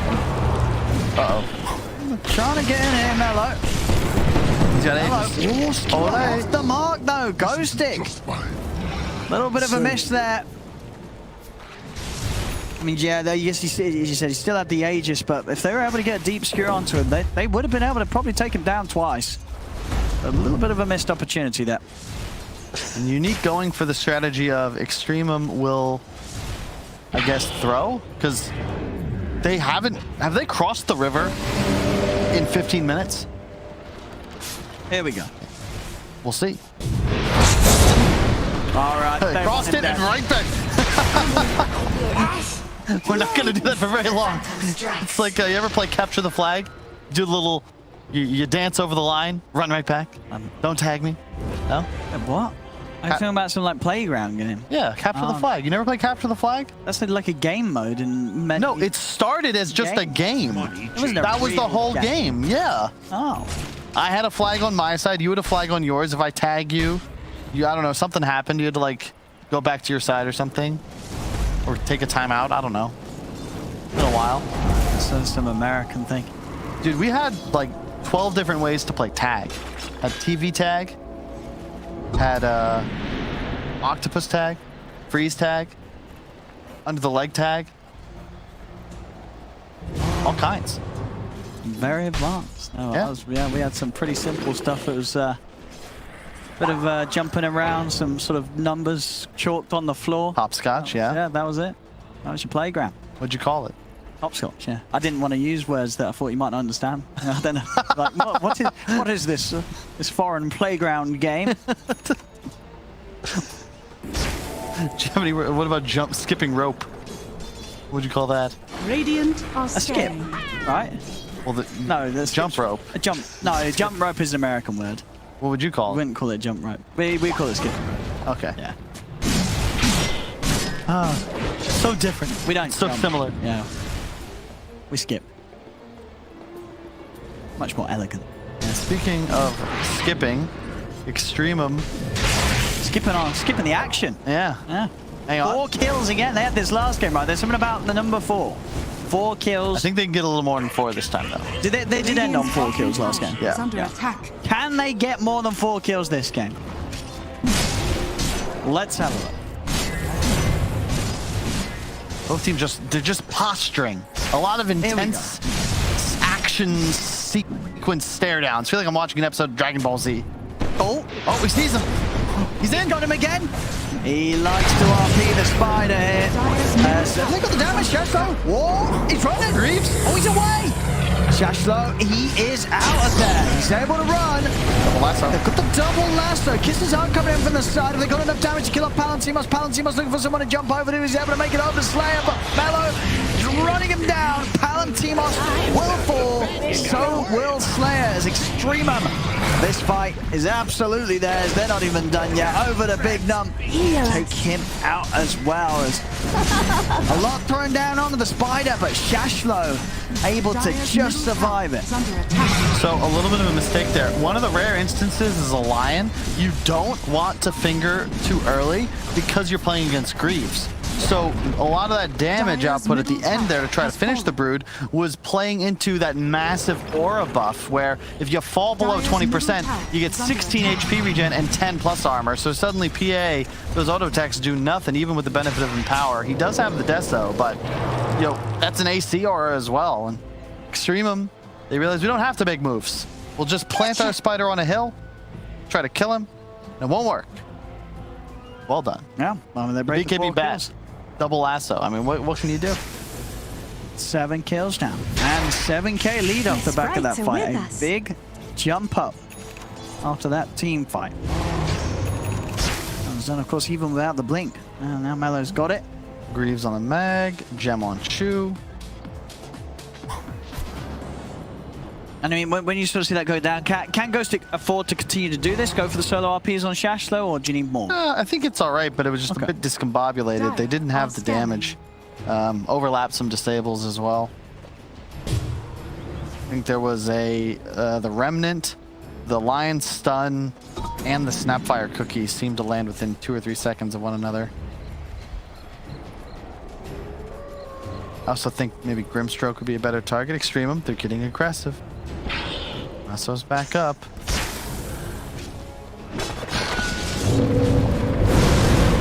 Ghosty. Very dead here. I finally met. Swell jump will definitely do the job each and every time. Radiant's courier has Maybe been even thinking about going up to the high ground. Courier of Shashlo, we'll get taken out. I think was that actually that might be the completed hex. I think it was. Radiant's top tower Oh my god. is under attack. Dire's middle tower. Spiders, AC, a lot of damage. Spiders and skeletons are destroying these racks. Alright, that's the racks. Radiant structures are fortified. Not even at home yet. Not even gonna go top, but yeah, free racks, alright. Alright. Man, they're very. It's like these teams are called the truce. We're not even at 10 kills for a side yet. Although it looks like you might be getting there. The TP, he's gonna. There's a last assault. Radiant's top tower is under attack. Alright. Okay. Palantimos is gone. What was he doing farming that lane, Owen? There's a very scary place to be. And he'll find that out. I'm gonna suggest to Team Unique's coaching staff that you ban Broodmother. It does not appear as if your strategy developed over the last 24 hours. You lost, I believe it was twice to Brood. It's not good. It doesn't work yet. Yeah, well, you just back to the board. This is just evident of a team just not knowing how to deal with Brood at the moment in this patch. Like just the space that Shash was able to take from them on that top half, and the fact that he just goes completely unchecked for like the first 20 minutes. I mean, credit to Extremum as well. Like, they've certainly played a better game, but I think a product of that is it's been easier for them to do so. Like, they can just naturally apply pressure, and the fights that they have are so much easier when you've got something to dangle. Right? When you have less gyro, neither one can be doomed. It's a tough game to posture or fights properly. In this case, you know, it's like fishing. I think a spider would work. You just throw it on the line, throw it into the water, something's gonna bite. Fish eat spiders, don't they? Yeah. You get those ones that, you know, the spiders that walk over the river. I'm sure the fish eat those. I think those are different. Those are water striders, yeah. Yeah, the ones that like glide. And also, it's got legs. Spiders. It's got legs. It's got long legs, hasn't it? Maybe it's just got. You're thinking of a daddy long legs? No, like the ones that stand on the water. You get there. Oh yeah, I guess yeah. There is a water There's spider. definitely spiders that are on that can go on the water. Crazy. Oh yeah, they won't like the surface tension or something. They don't actually sink. No, they're so tiny. It's cool. Whoa, Nefrit knew. It was hunting. Palantimos. This time he won't stick around too long. The bottom half of the map.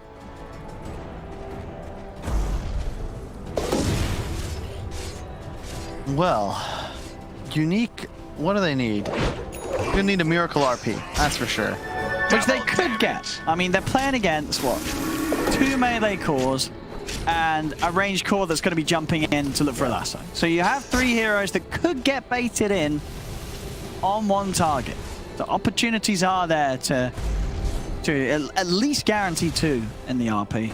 No doubt about it when they're trying to go for kills if they're not too aware of Ghost Stick ready to make the jump. Palantimos has got the BKB done now.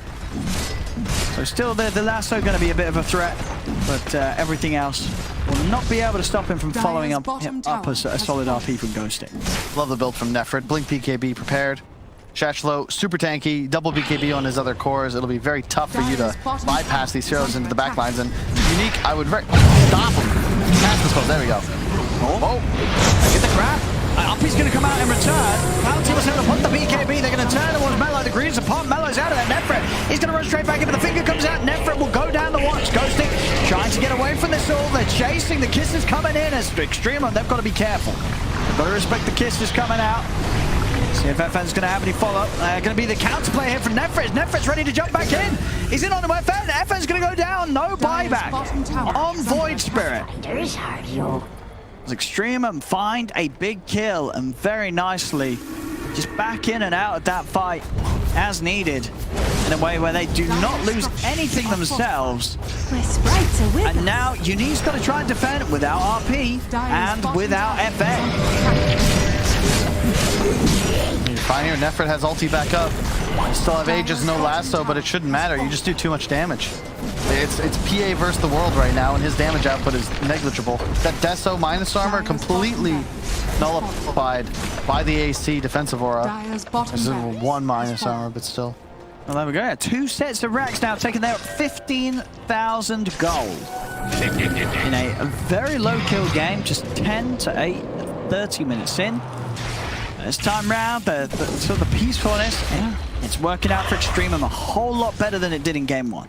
Yeah, it's just, you know, this game, this series, it's just all about vibes, you know? I chill on my side, you chill on yours, and we'll see who's stronger 25 minutes in. Thus far, it has been Extreme. Has there been a game in the DPC that ended with one team having less than 10 kills? Like, you got complete Well, yeah, there must have been some stomps, right? I don't know. I don't think we've seen like an 8-2 game over. There's definitely been some stomps where teams had less than 10 kills, I'm sure. Surely. We might be able to get that stat. Could we get the number of games that have ended with a team of under 10 kills? Both teams under 10 kills. Oh, you're saying both? Oh, yeah. Both teams on net. Yeah, last game ended with Extreme at 4. Yeah, but Unique had more than 10. Yeah, no, there's not been any game where both teams have ended with under 10, no way. I think so. You think they're at? It must have. Oh, look at the grab, ghosting. He's still alive. Is he able to get up to the high ground? He isn't. Crit comes out, ghosting goes down, so does Big Num. Big Num will buyback. Ghosting does have buyback available himself. Are they going to be able to do anything to stop this push from the Spiders? They get in. That's the deadline. Big Num brought back for that. Dead again. Soulbind's out on the 2 of them. Ghosting does have an RP. He's going to look for it. He's caught the bat. As PA's going to jump down, but Bat's going to get skewered up. There's Palatimos. But he's dead. Ghosting.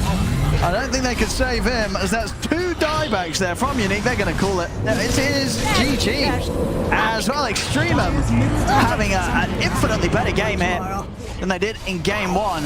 And this time around, it really was sort of Unique with the team that kind of just did what Extreme did in game 1, which was just a whole lot of nothing. Just a weird series, man. Like you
feet to the fire.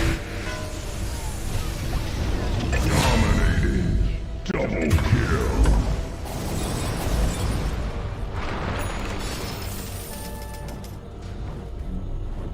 Dire's top tower is under attack. Triple kill.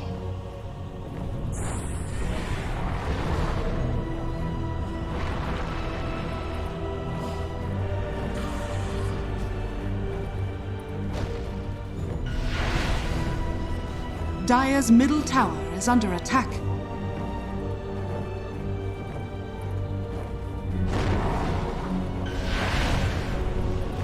Dire's middle tower is under attack.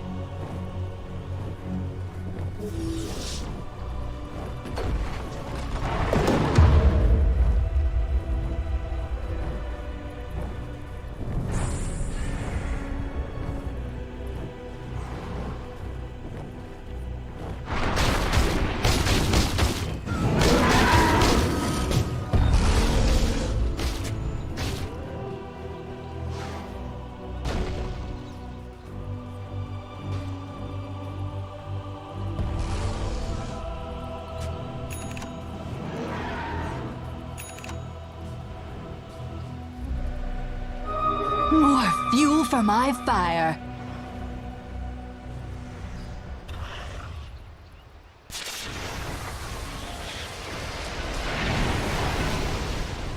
Unstoppable.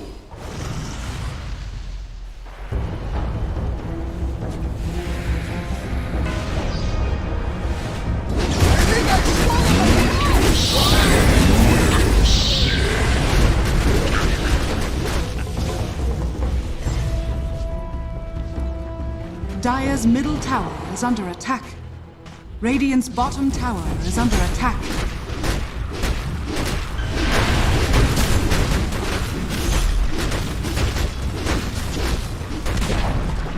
Dire's middle tower has fallen. Dire's middle tower is under attack. Radiant are scanning.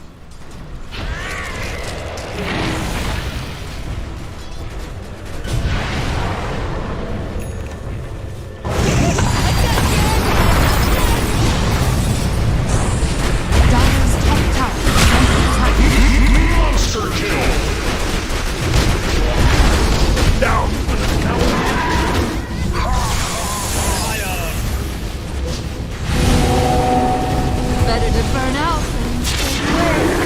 Radiant's turret has been killed.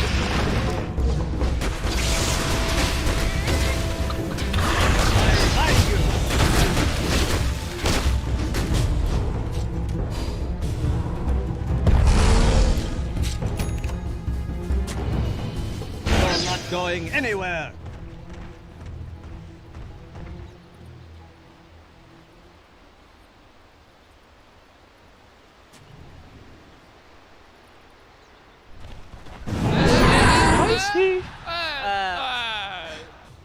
Where's my pension?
top tower is under attack.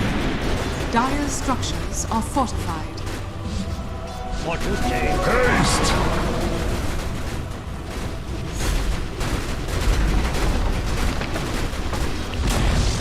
Dire's top tower has fallen.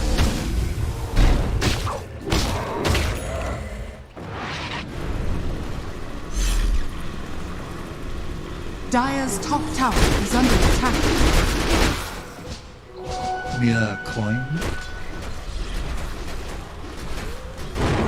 Radiant's bottom tower is under attack.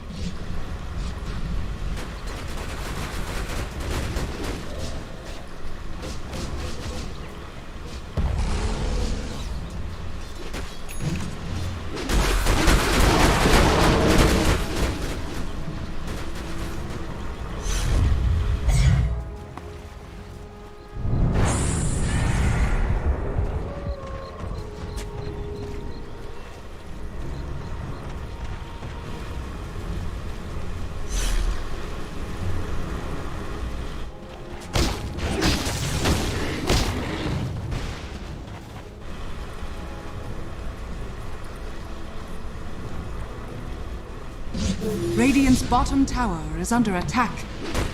Radiant structures are fortified.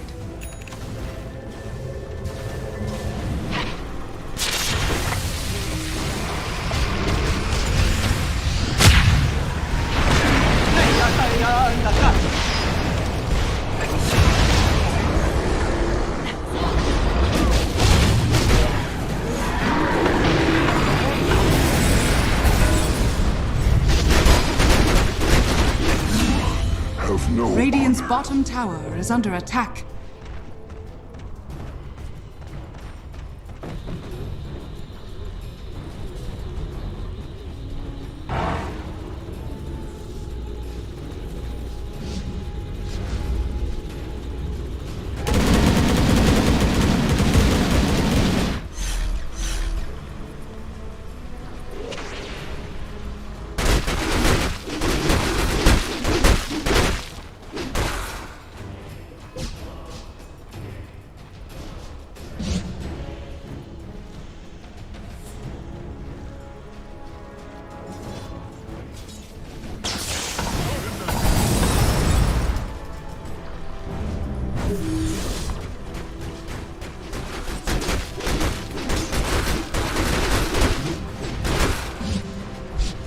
Dire's bottom tower is under attack.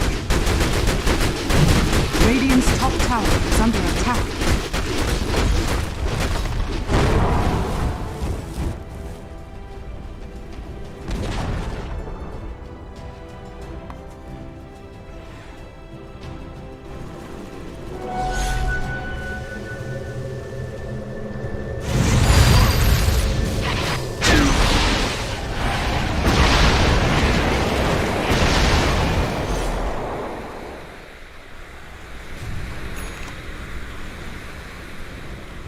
Not to burn.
Dire's middle tower is under attack.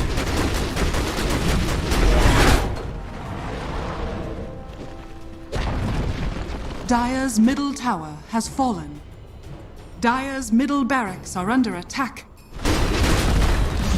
Dire's middle barracks has fallen. Dire's middle barracks has fallen.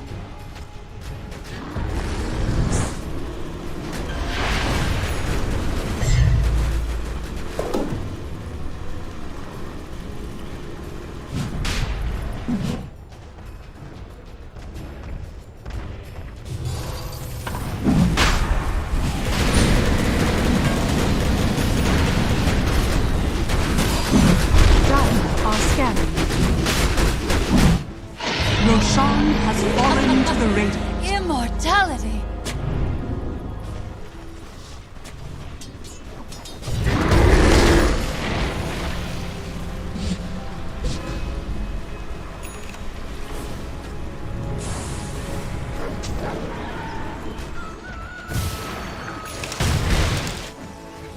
Haste! Fortunes change.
Dire's bottom tower has fallen.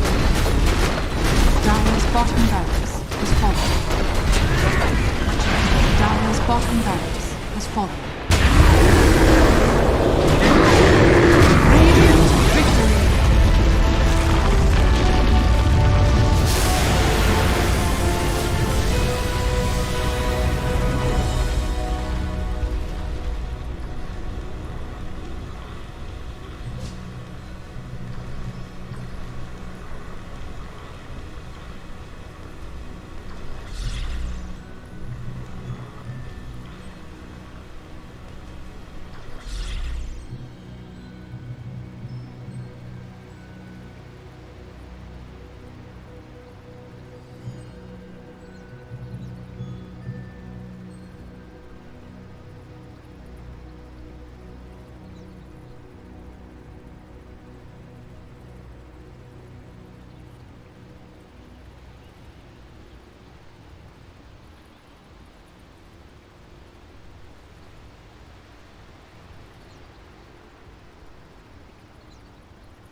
Bit older. Yeah, they're very wise on It's like 30, much PhD. Hey, look, a clockwork. That's decent anti-dive technology. He literally has technology in his like suit, and it's nice against Axe and Enchantress because they don't have a way to get out of cogs. And constant interruption, pretty annoying with heroes that have like slight animations on all of their abilities. Like all right, I'm stopping this right here. How is that good against this? Clockwork's way to win lane is fight. Enchantress is like, yeah, sure. What he's gonna do? I got a creep. I got a battle hunger axe. Here's what I theory crafted. Okay. You're Dire. You start the game with 5 sentries. Whoa. Clockwork. That's how many camps. That's how many camps there are. That's how many camps there are, Cap. Hear me out. Yeah, yeah. You just block literally every camp. Okay. Literally every single camp. Down. Brian, how about this? You cast this game. You seem excited. I'll give you the opportunity to commentate. Wow, that's so selfless of you, Kyle, to let me have a chance to shine like that. Thank you, Kyle last season just could not stop talking about the fact that he wasn't getting to cast at all. He was always on the desk and looking at him, just giving it away to BSJ. He's taking it for granted. What a selfless guy you are. Don't ever say I'm not gracious. You know, I want to give some of the new guys a chance to shine. The new guys. Brian, you know, I'm a subscriber to your stream, but you could definitely do it the exposure. I could. You can pay me an exposure. I appreciate it. Hey, do you think this Viper is side lane? Yes. Because it could be mid Doom, right? It could be safe lane Viper. It could be off lane Doom. It could be. It's a interesting Void pick because the Bash won't be able to proc if you're saying a Nether Toxin, as will the Spin. So this also, I think, forces Axe to the off lane because that Manta Shard build just legit does not work, right? Counter Helix, even the Shard buff, like it doesn't. If you call the Viper, it'll work. Meaning, like, you know, before he just stands in the goo. Just before he casts it, though, you know? Oh, next level. Yeah, they do ban out the Spectre. I don't like Team Unique's game plan so far. What do you guys like? Negative Nancy over here. I don't know. Give me one thing you like about Team Unique's draft. I like the fact that they have the Doom for the Phase of Void, and the Phase of Void has no save. So, I mean, what don't you like that? I think Vipers are really stand Team pick. Off lane Viper, mid Doom. Oh, you think it's off lane Viper? Think about it. Yeah. I don't think Lion Viper's Think about it. Yeah, they put Clockwork there and put 5 line. They ban the spider, they take the snake. What's left? There's not many. Is there a scorpion? Let's be clear. They're not putting 5 lion versus Enchantress Axe. You're just going to literally die off cooldown. You're going to get purged and battle hungered and die. So you think it's Viper mid? It has to be. I'm just saying their lineup is flexible. So it has to be clock 5 here. Oh, okay. There's actually no flexibility there. If they want to do Lion 4, Viper 3, okay, but I think that's kind of a squishy lane. How sure are you? I will bet that if I am wrong, I will give up my privilege to cast this game. What if they doom safe lane into the Enchantress? I could be down for that. Okay. Void Snap, probably not very good against like an pseudo aggro tri-lane scenario. Which then brings back Lion as to your support in that Doom lane. No, you'd probably aggro tri-lane it, right? Oh, okay. And then rotate one of the supports top eventually. Just I'm fine with that. Killer. Something. I really don't want to see Extremum in a scenario where they're all in on Axe Void making plays, because kind of just down for Razor. Razor. Yeah, man. Who lanes against Razor here? The last pick. Team pick. Razor. Wow. Man, you're on point, Brian. Sorry, man. I let you have the Lushrak first game in the series. You're just in. Unique, though, they still have their carry. The downside of the Razor is that you don't really have a great target yet. In theory, it's good against the Viper. 10 seconds but I assume you're going to pick something now. You know it has to be a mid-Razor. So is Lena in the pool? Nope. Unique banned it out. No, they still have to pick a carry, so. No, you can just Viper mid. Viper mid is favored against Razor. You may now select your heroes. Do they go for the morph? I don't know.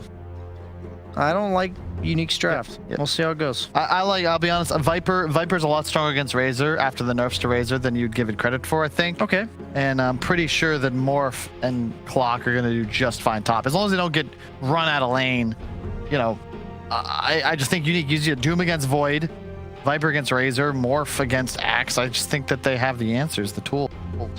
I think Enchantress 4 is broken, and it looks like they're running it 5. I don't know what's going on. Oh dear. I guess they want to match against Lion. Maybe that's what's going on here. Yeah. Is that my cue? I mean, that is what you wanted to see. Anything else, Brian? That's all I got. I'll talk about it in the game. All right.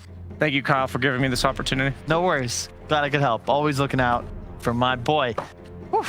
And my boy G, that's the question mark for me, because 5 Enchantress, it's a bit of a risky play. I don't know if he's going to be, was it a safe lane with the Void? If they block the hard camp, he's going to have a tough time really getting much done. I feel like Unique has been playing better. They just needed to ban Broodmother. They checked that box. So far, so good. Yeah, and he might just have his creep devoured. That's true. Oh, dear. You definitely don't want to... Oh, yeah. Yeah, that's a bit of a problem. It does mean they're going to have the Snapfire Axe combination, which is pretty aggressive. You battle hunger somebody, you start right-clicking them with the little shredder. It is pretty harass-heavy, but let's see. The boys are doubting Unique's lineup in Game 3, and that is a bit scary, seeing as they just gave away a Brood in Game 2, and now they're in Game 3, potentially. The Majors just slipped through their fingers if they lose this game. Let's go over to our casters. It's now Odie Pixel and BSJ.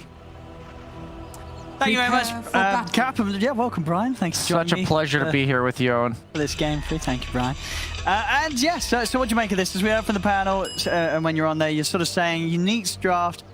You're not as totally sure with it as, for instance, like in Game 1. But overall, do you feel that Unique has been playing the better Dota today? Yeah, I kind of don't count Game 2. Yeah. In regards to strategy, it looked like Unique just wasn't prepared for what they were dealing with. So you don't really get to see an actual demonstration of their understanding. But I'm just concerned about this morph getting consistently ran at. As Shotch, though, gets the wraparound. So certainly looks like a... Oh, she made Battle Hunger's a lot. Oh, the cookie! Oh, that's a lovely cookie. Directional move right there, guys. Check it out. Hockey is important. Saves lives. 30 seconds to battle. Allows him to face up that high ground. So Morphling isn't going to die to Enchantress Axe, most likely, but I think they will be consistently forcing him to morph, which is a heavy hindrance on his farming efficiency. So it's going to boil down to like 1 or 2 rotations from probably the Lion or the Viper to kill the Axe to get him out of Morphling's face. And I don't think they're going to be able to do that early enough. I think Axe will just get super good timings. And because Axe will get the top tower, eventually Void's going to rotate out. I don't know. I just think Extremum has a lot of threats, and Unique is very single target focused. Okay. That's my concern. Could this not have been a game where, like, if you're Unique, could you've got away with switching it around and putting the morph in the mid lane? Or do you not like the matchup against Razor for morph? I think it's more about the fact that Viper, you would have to put Viper off lane then, and then you would have to put Doom top. It would have to be a 3-person swap, which would require them to have the comfort zone of all of that happening, so that could really just be it. Yeah. Sometimes it's like, okay, guys, we could do this. It might be better if we play it perfectly, but then they say, have we ever done this before? Sure. And that's where it comes down to. Racer start on Axe, and he goes for the Quelling Blade with the Rune Gold, something we're seeing more and more often on these offlaners with that Bracer buff. And we are, for Axe on the offlane still, we're not, like, Manta is not the norm for the offlane Axe, right? I would be down for it still. You say even on our offlane position, this is still, it is just becoming the better build. Void is a damage-starved carry, and Razor isn't exactly the essence of damage. Yeah. So I'd be down for Axe to be damaged this game, because he really is their only burst, other than Snapfire ulti, which isn't exactly burst either. It takes like 3 or 4 seconds to get all that damage off. So if they have that threat, it kills heroes like Doom. It's pure damage. Oh yeah, I mean, they will just die. And they don't exactly have the best wave clear either. So giving yourself the Manta Axe gives you the hero that wants to show on the map. Faces Void doesn't usually want to show on the map, and neither of the supports really want to show on the map either. So it gives them the good distribution when it comes to farming outside of fights. Yeah, and sort of, and overall, you do feel that for the Void this game, if Chew's not around, they're gonna struggle to get kills with the Chrono. Like they don't have huge amounts of damage, right? Yeah, exactly. And a man of fight till the death. I think FM wins this one. Yeah, the Fairy Fire. Yep. Fairy Fire for Melodro? No. Very nicely. FN, he knew, he did the mash, holds his ground. What's he got coming out? Some regen, he's got a bottle. He's got something heading out here, FN, so he's going to be fine to stick out on the map. Yeah, weird choice. He didn't have his damage from static link up anymore when he chose to take that engagement. It had already expired. Oh, yeah. He's going to lose that every time then to the poison attack stacking up on him. Oh, nice. Uses Battle Hunger to re-aggro the creeps. Come on, let the small camp stack or form. G doing a little bit of stacking. Shotchill mission out on a bit of efficiency there. Usually you don't mind cutting like this and giving Morph some free farm because you're getting the extra camps along the way. Yeah. But because he blocks that small camp, effectively just giving solo experience to Morph without really benefiting from it at all. Mine. Not ideal so far in the top 2 lanes for Extrema. Kyle did say he thought Viper was way better against Razor after all the nerfs to Static Link. I mean, it's a lot of magical damage, you know. It's at the end of the day, if you've got sort of the poison stacks up and you're able to lay down the poison on the ground, you know, sure, the Razor might steal all your damage, but a lot is going to be done in return.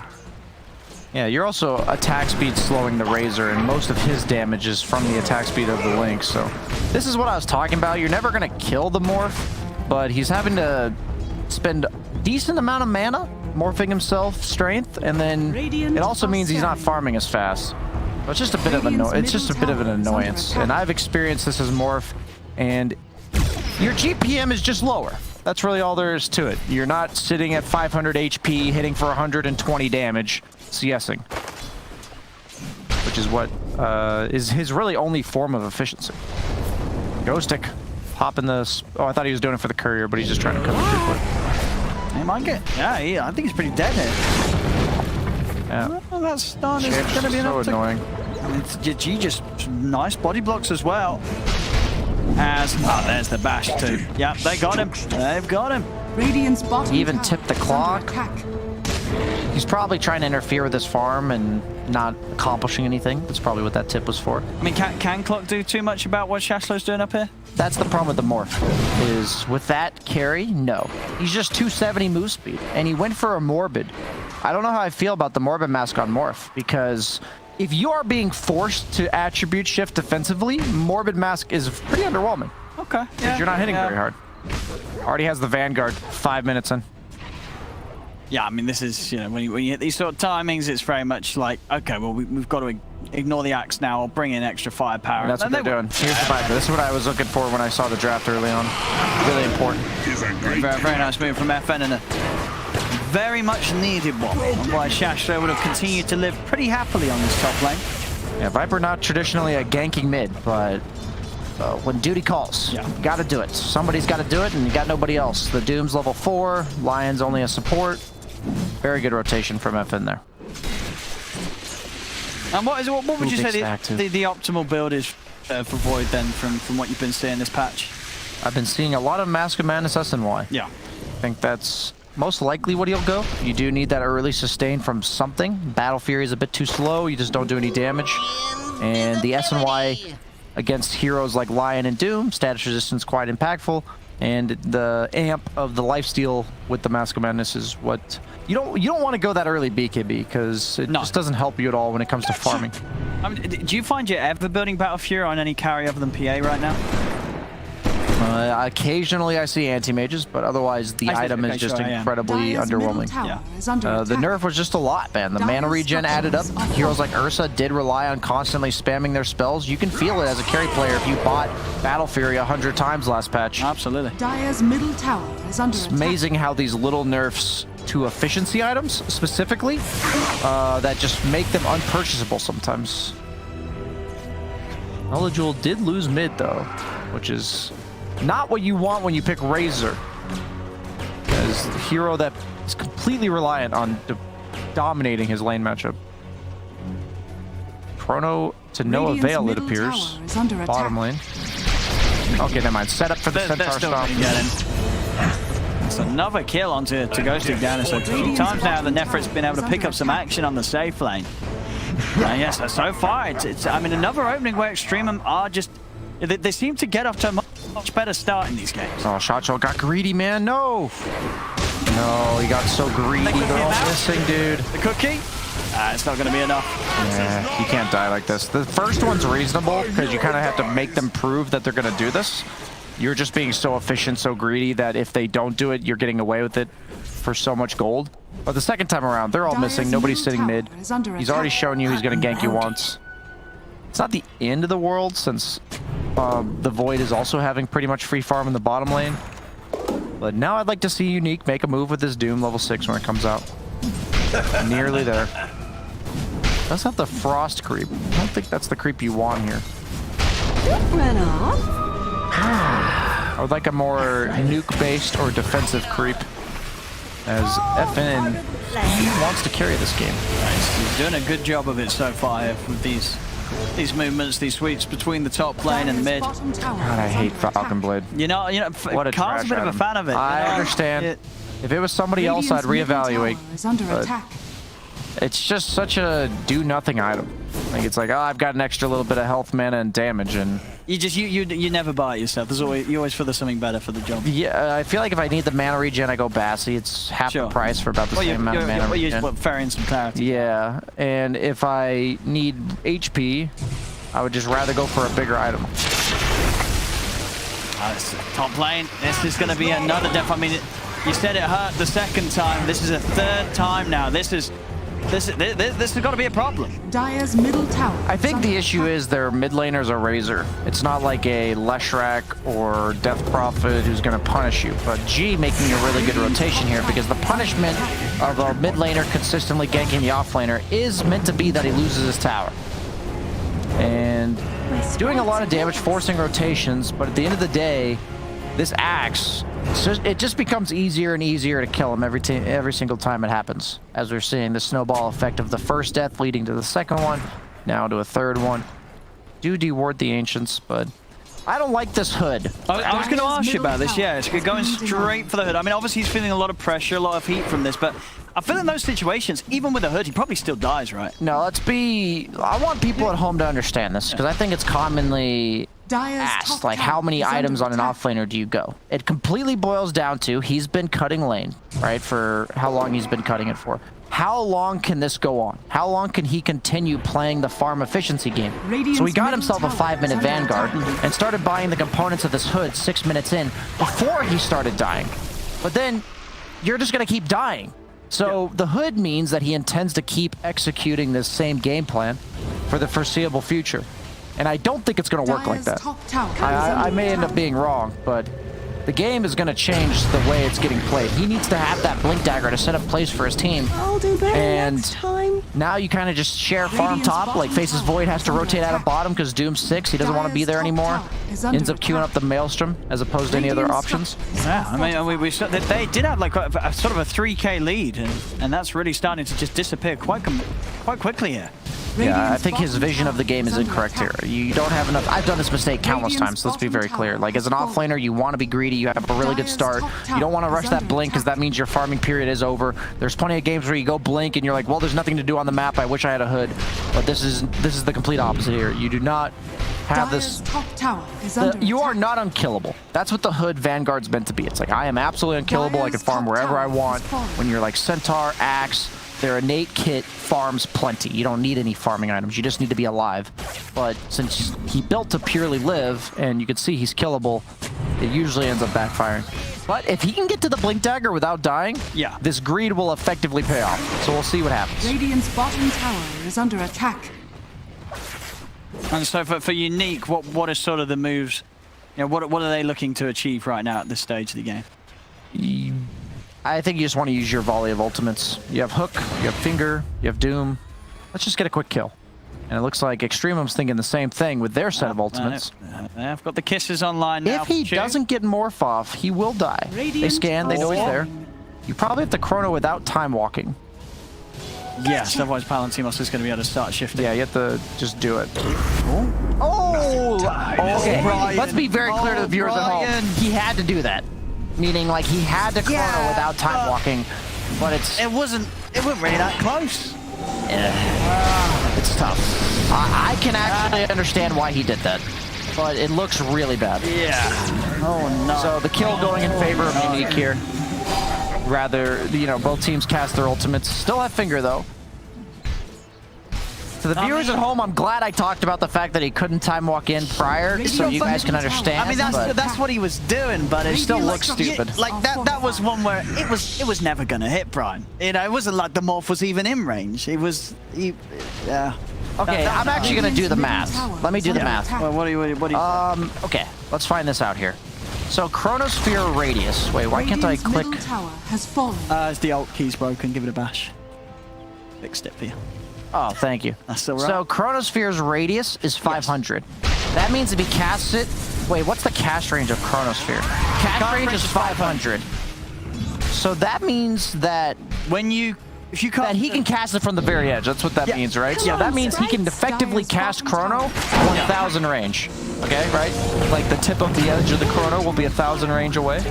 No, it'll be 750 away, right? No. Wait, is radius the middle to the edge? Or yeah, radius is middle to the edge. So your cast range is 500, and the radius is also 500. So that means you can literally cast. So you can hit someone 1,000. Yes, 1,000 units away. Correct. And I believe smoke break range is 1050. I think. No. 1025. Oh. So he actually has to break smoke to Chrono the morph. And the smoke did break, so you think he was thinking, smoke broke, I'm going to be able to reach No, it. he didn't break. That's what he was trying to do. No, the smoke did break. Oh, it did? I'm pretty sure the smoke... I don't think every time. The smoke did break before he launched it. Look. Look, smoke breaks about here. Oh, yes. He even got the strange morph off I think he did the maths there, because smoke broke. It did seem like he moves like 25 units at least closer, but it's still... It's just interesting to me. So I actually just learned this, guys. It is theoretically impossible to chrono out of smoke without time walking. Units. Yes. No. In the past, the radius was 50 less, but the cast range was 100 more. So it was actually possible. Was that a number change probably done with that in mind by the people behind the patch notes? So the funny thing is you're buffing the radius, which makes the chrono ability better. But usually they also want to supplement a strict buff with, like, you know, a drawback.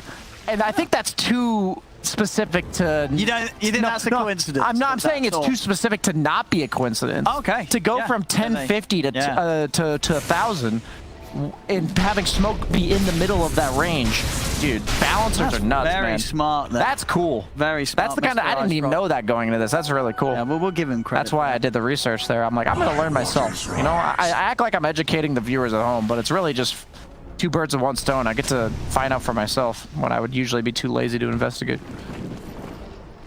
Misses the D ward. Oh, so that's unfortunate. That was like having a live drawing board section during the game. Yeah, that was cool. Yeah.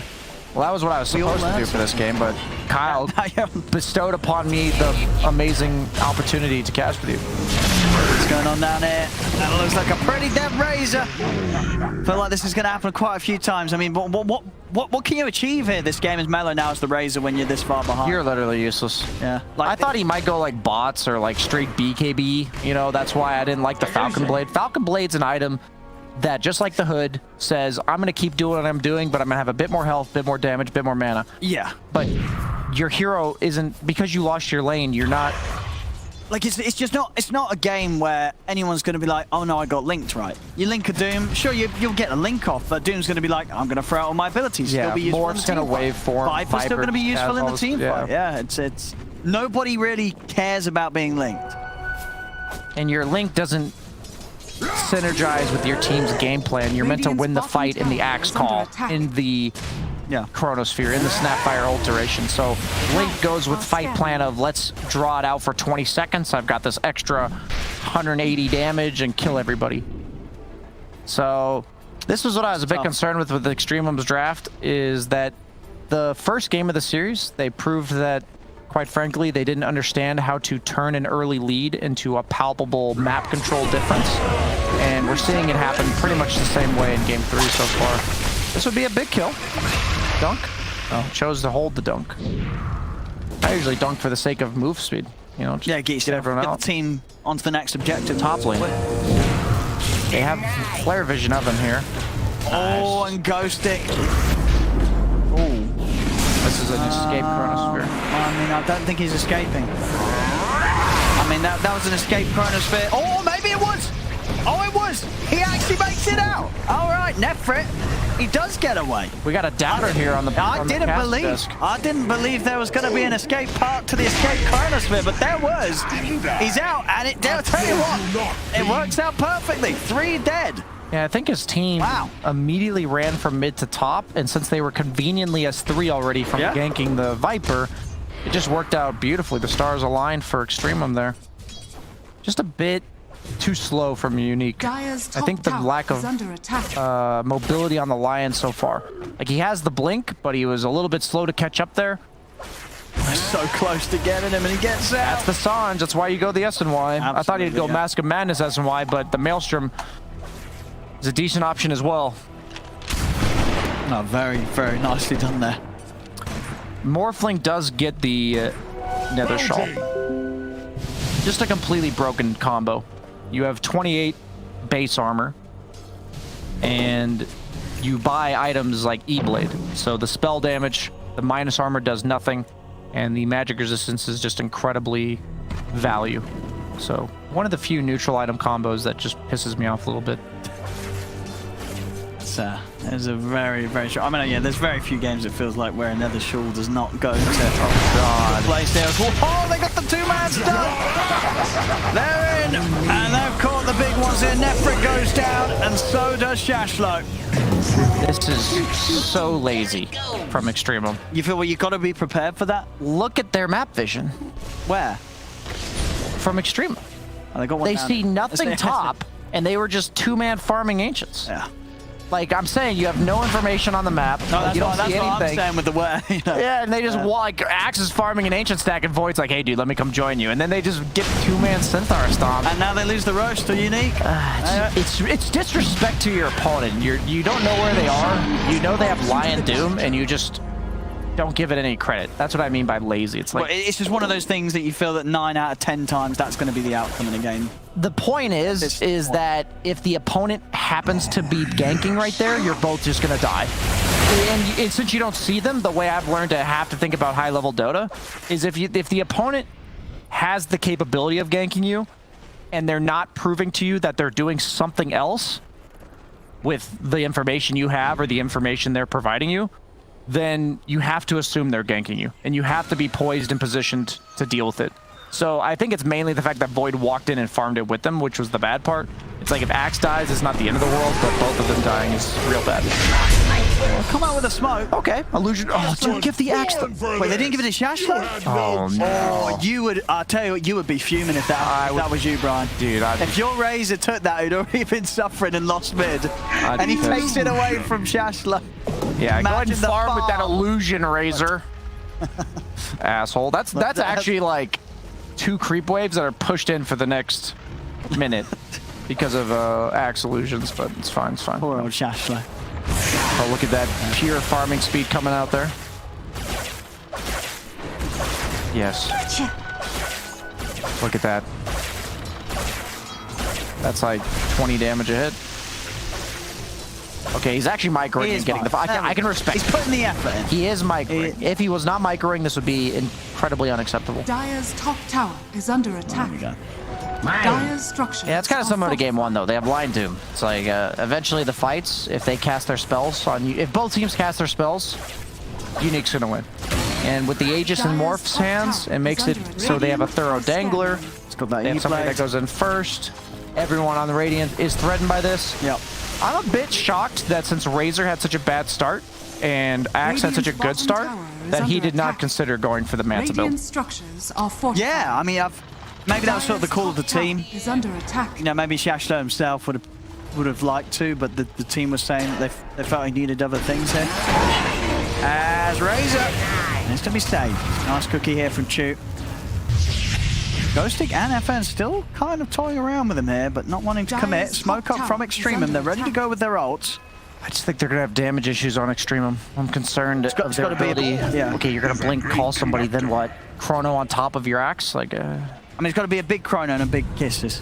They've got to get that combo. If they can call 2 or 3, and then Chrono with the Kisses all hitting all 3 targets. Oh, the buyback come out. Big numbers. Oh, it's the Chrono. Oh, no, but the Hex is there. The Doom's as well onto the Void. The Chrono is not going to achieve anything close to what they needed. As the Void goes down, they will lose big number. This should be a cleanup here for Unique as they chase down the Razor with the E-Blade. Razor's gone. Shashlo has no way out of this. So all 3 cores taken out. It needed to be perfect, and it wasn't anywhere close, unfortunately, there for Extremum. They could not find the jump.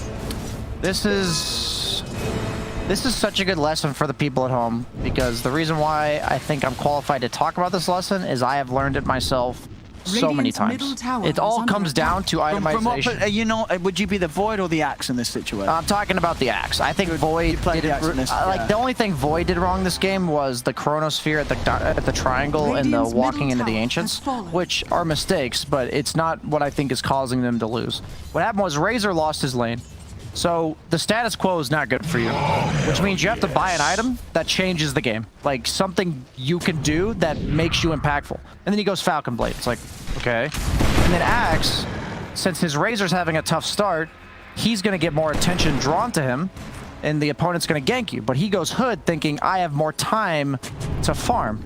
But also, you have damage issues because your Razor in the mid lane is struggling, and he goes Hood Vanguard Blink. So I think a combination of the Razor and Axe having what I would call just straight up poor itemization is really costing them here. We're going to get Slayer. Oh, a little off with the cookie combo there.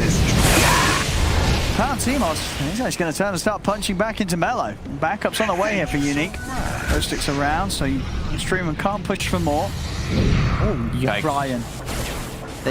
Dude, you knew he was having a tough time, like he was really frustrated when he took that illusion rune from Max. Because that's when you're just not thinking straight. That's the kind of stuff when you're thinking very vividly and clearly, you're not going to take that illusion rune from Max, right? But when you're a little bit flustered, randomly pop your BKB.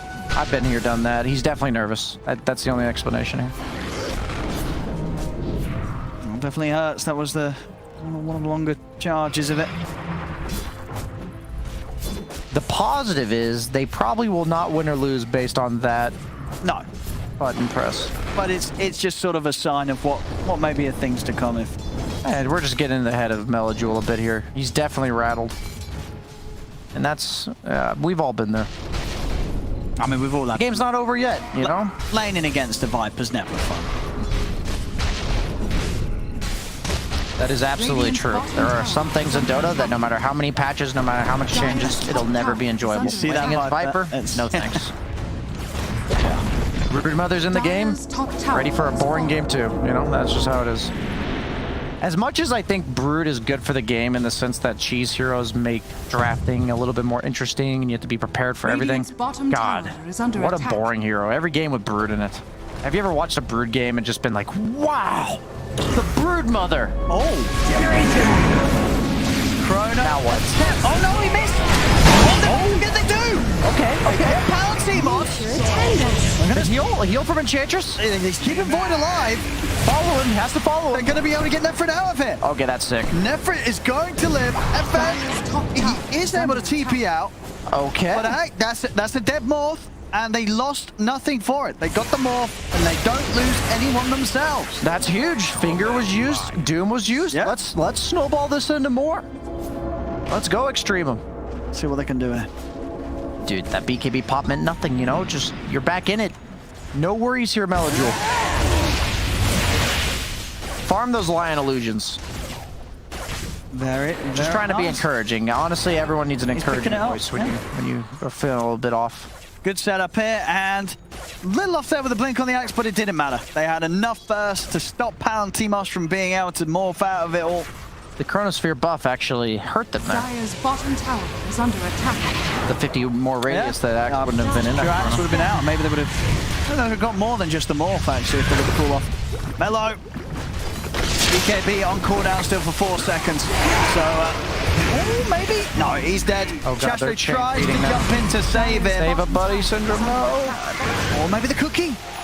Chew. He's got him out. But, oh no, now Chew's going to die as well. Oh no, it really was one after another there. Mellow goes down. Shashlo tries to save him. Shashlo's going down. Chew tries to save him. They all die. I just hate this Hood purchase, man. So... Oh, that hook shot though. Slayer. He's caught a fourth. Oh, nice cookie usage from Palantimos there. I love watching Morph players do some like cutesy stuff with the random heroes they morph into and like a gank. You're never gonna morph into a Snapfire in the middle of a team fight. No, it's like pretty underwhelming. Well, that was cool. Well, 4 heroes suddenly dead on the side of Extrema, as Unique are going to start banging at the tier 3. Is under attack. Radiant structures are fortified. BKB on Nefrit, so he'll have a much easier shot of getting in and holding that chrono for the prime opportunity. Yeah, he might just get doomed anyway. That's true, yeah. We're looking for a Lotus Orb on somebody. Yeah. Maybe Axe or Enchantress if he ever scrapes it together. I think if 4 Enchantress here is usually more valuable than 5 because you end up with a bit of farm anyways because of the creep going around the map. But I think I want him to have that extra 2,000 or 3,000 net worth that a 4 Enchantress would have. There we go. They've got the ults, they've got the chrono. Let's go. Incoming. You want Extreme can catch it. Oh, they break out of the ward. Oh. And now they're going to be the ones to be able to get the jump hit. Unique. Nefrit will put the BKB. He's going to drop the chrono down onto the Viper. See if they've got enough damage. The kisses are coming in. FN will fall. What happened there? Did he just like get double forced up? I think someone tried to force him in at the same time he was getting forced back out. That's 2 for 2 here. And try and turn towards Palantimos, but the stun's out. We've got the lockdown, the Hex to follow up as well. Void taking heavy damage, he's gone. It's another kill for Palantimos. Triple kill. This will be the Morph cleaning up this fight. There you go. Yeah, I think Unique's just the better team after watching this series. I think both teams came in with an idea of the strategies that would work for them. And Unique was a bit experimental in game 2, saying we lost to this yesterday. Maybe we can pull off, like maybe we figured out in the last day. But they clearly hadn't. But outside of that Broodmother cheese, Unique kind of just plays the map a bit better. I think their timings are more crisp. They're more aligned. You know, I didn't really see like some massive spike from Extremum. I think a few plays going their way, Extremum might have taken this game. But after Axe had such a good start, #1 net worth at 8 minutes into the game, suddenly just dies 3 times. Yeah, it was tough. Look at him now, you know, sixth on the net worth, barely higher than his Enchantress. I mean, this has got to be a point of the game still. You've got 3k gold. Don't invest in the... Oh, and he's going to invest in the BKB. Still, that temptation's got to be there to just get a Manta in. Just for like for shoving the waves out, keeping the game going right, having some sort of scaling. Like, it's never too late for a Manta, is it? If they win a fight off this BKB, okay, would be a good time. It's going to allow them to keep the lockdown off the clock, but they've lost Razor at the start of the fight immediately. Sky from just over to Shashlo, tears him apart. G goes down. Another triple kill here for Palantimos. DD hits for 857 damage. And Roche is up as well. Well, he morphs a lot, so it's hard to tell how much he hits for. But the idea is he hits for over 800 damage. Or 700 mats day long. Actually, today was short, but yesterday was long. Who took the shard in? Clockwork, jetpack? Hell yeah, let's go. Isn't that the worst shard on the team? You know, Cap's a hater, but I always just say, what is Cap now, you know? Yeah. Even though I think he is onto something. And he does play a lot of clock. He does. He does, yeah. He's got a lot of clock games. Well, let's be honest. Like, for the morale of the team, the Clockwork should get the shard. Sure. Do you know what I mean? Yeah, I know. It definitely is. You know, if you feel that you're winning and your clock, you see him with a shard flying about. You see him with a jetpack. You're gonna feel like, well, we're winning. You know, this guy has a jetpack. He's got a jetpack. Can literally reach any height. Exactly. We can do anything we want to do. I got the double doom now and Ghost Stick. Refresher done. He did the same build game 1. Seems like his go-to. What's better than dooming one guy? Dooming 2. Boom! There it or 4 if you have a Grimstroke. He gets him with the call, but he only catches the line. I thought he might actually have been able to reach more than that, Shash. That may still be quite nice for them, though. The jetpack! Is actually going to save him?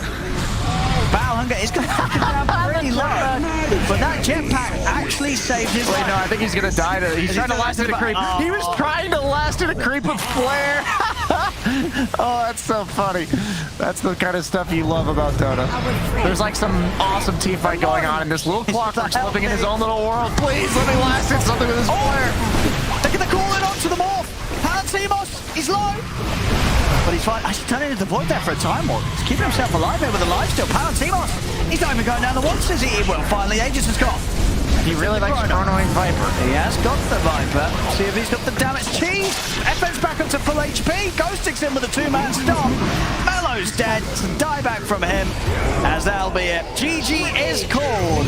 Another fight, another triple kill here for Palantimos. As it will be Unique taking the game, and with that, the series. And as we sort of saw earlier before this game started, in terms of overall Dota, definitely felt like Unique just bringing the better game today. Yeah, it's even as simple as I talked about all the items I had a problem with on Extreme, but the fact that Viper, not a hero that ganks, but we were talking about it, he has to bring down this Axe. This Axe was absolutely free farming, and FN ganked him, what, 3 times? Yeah, so that's just the kind of stuff where you know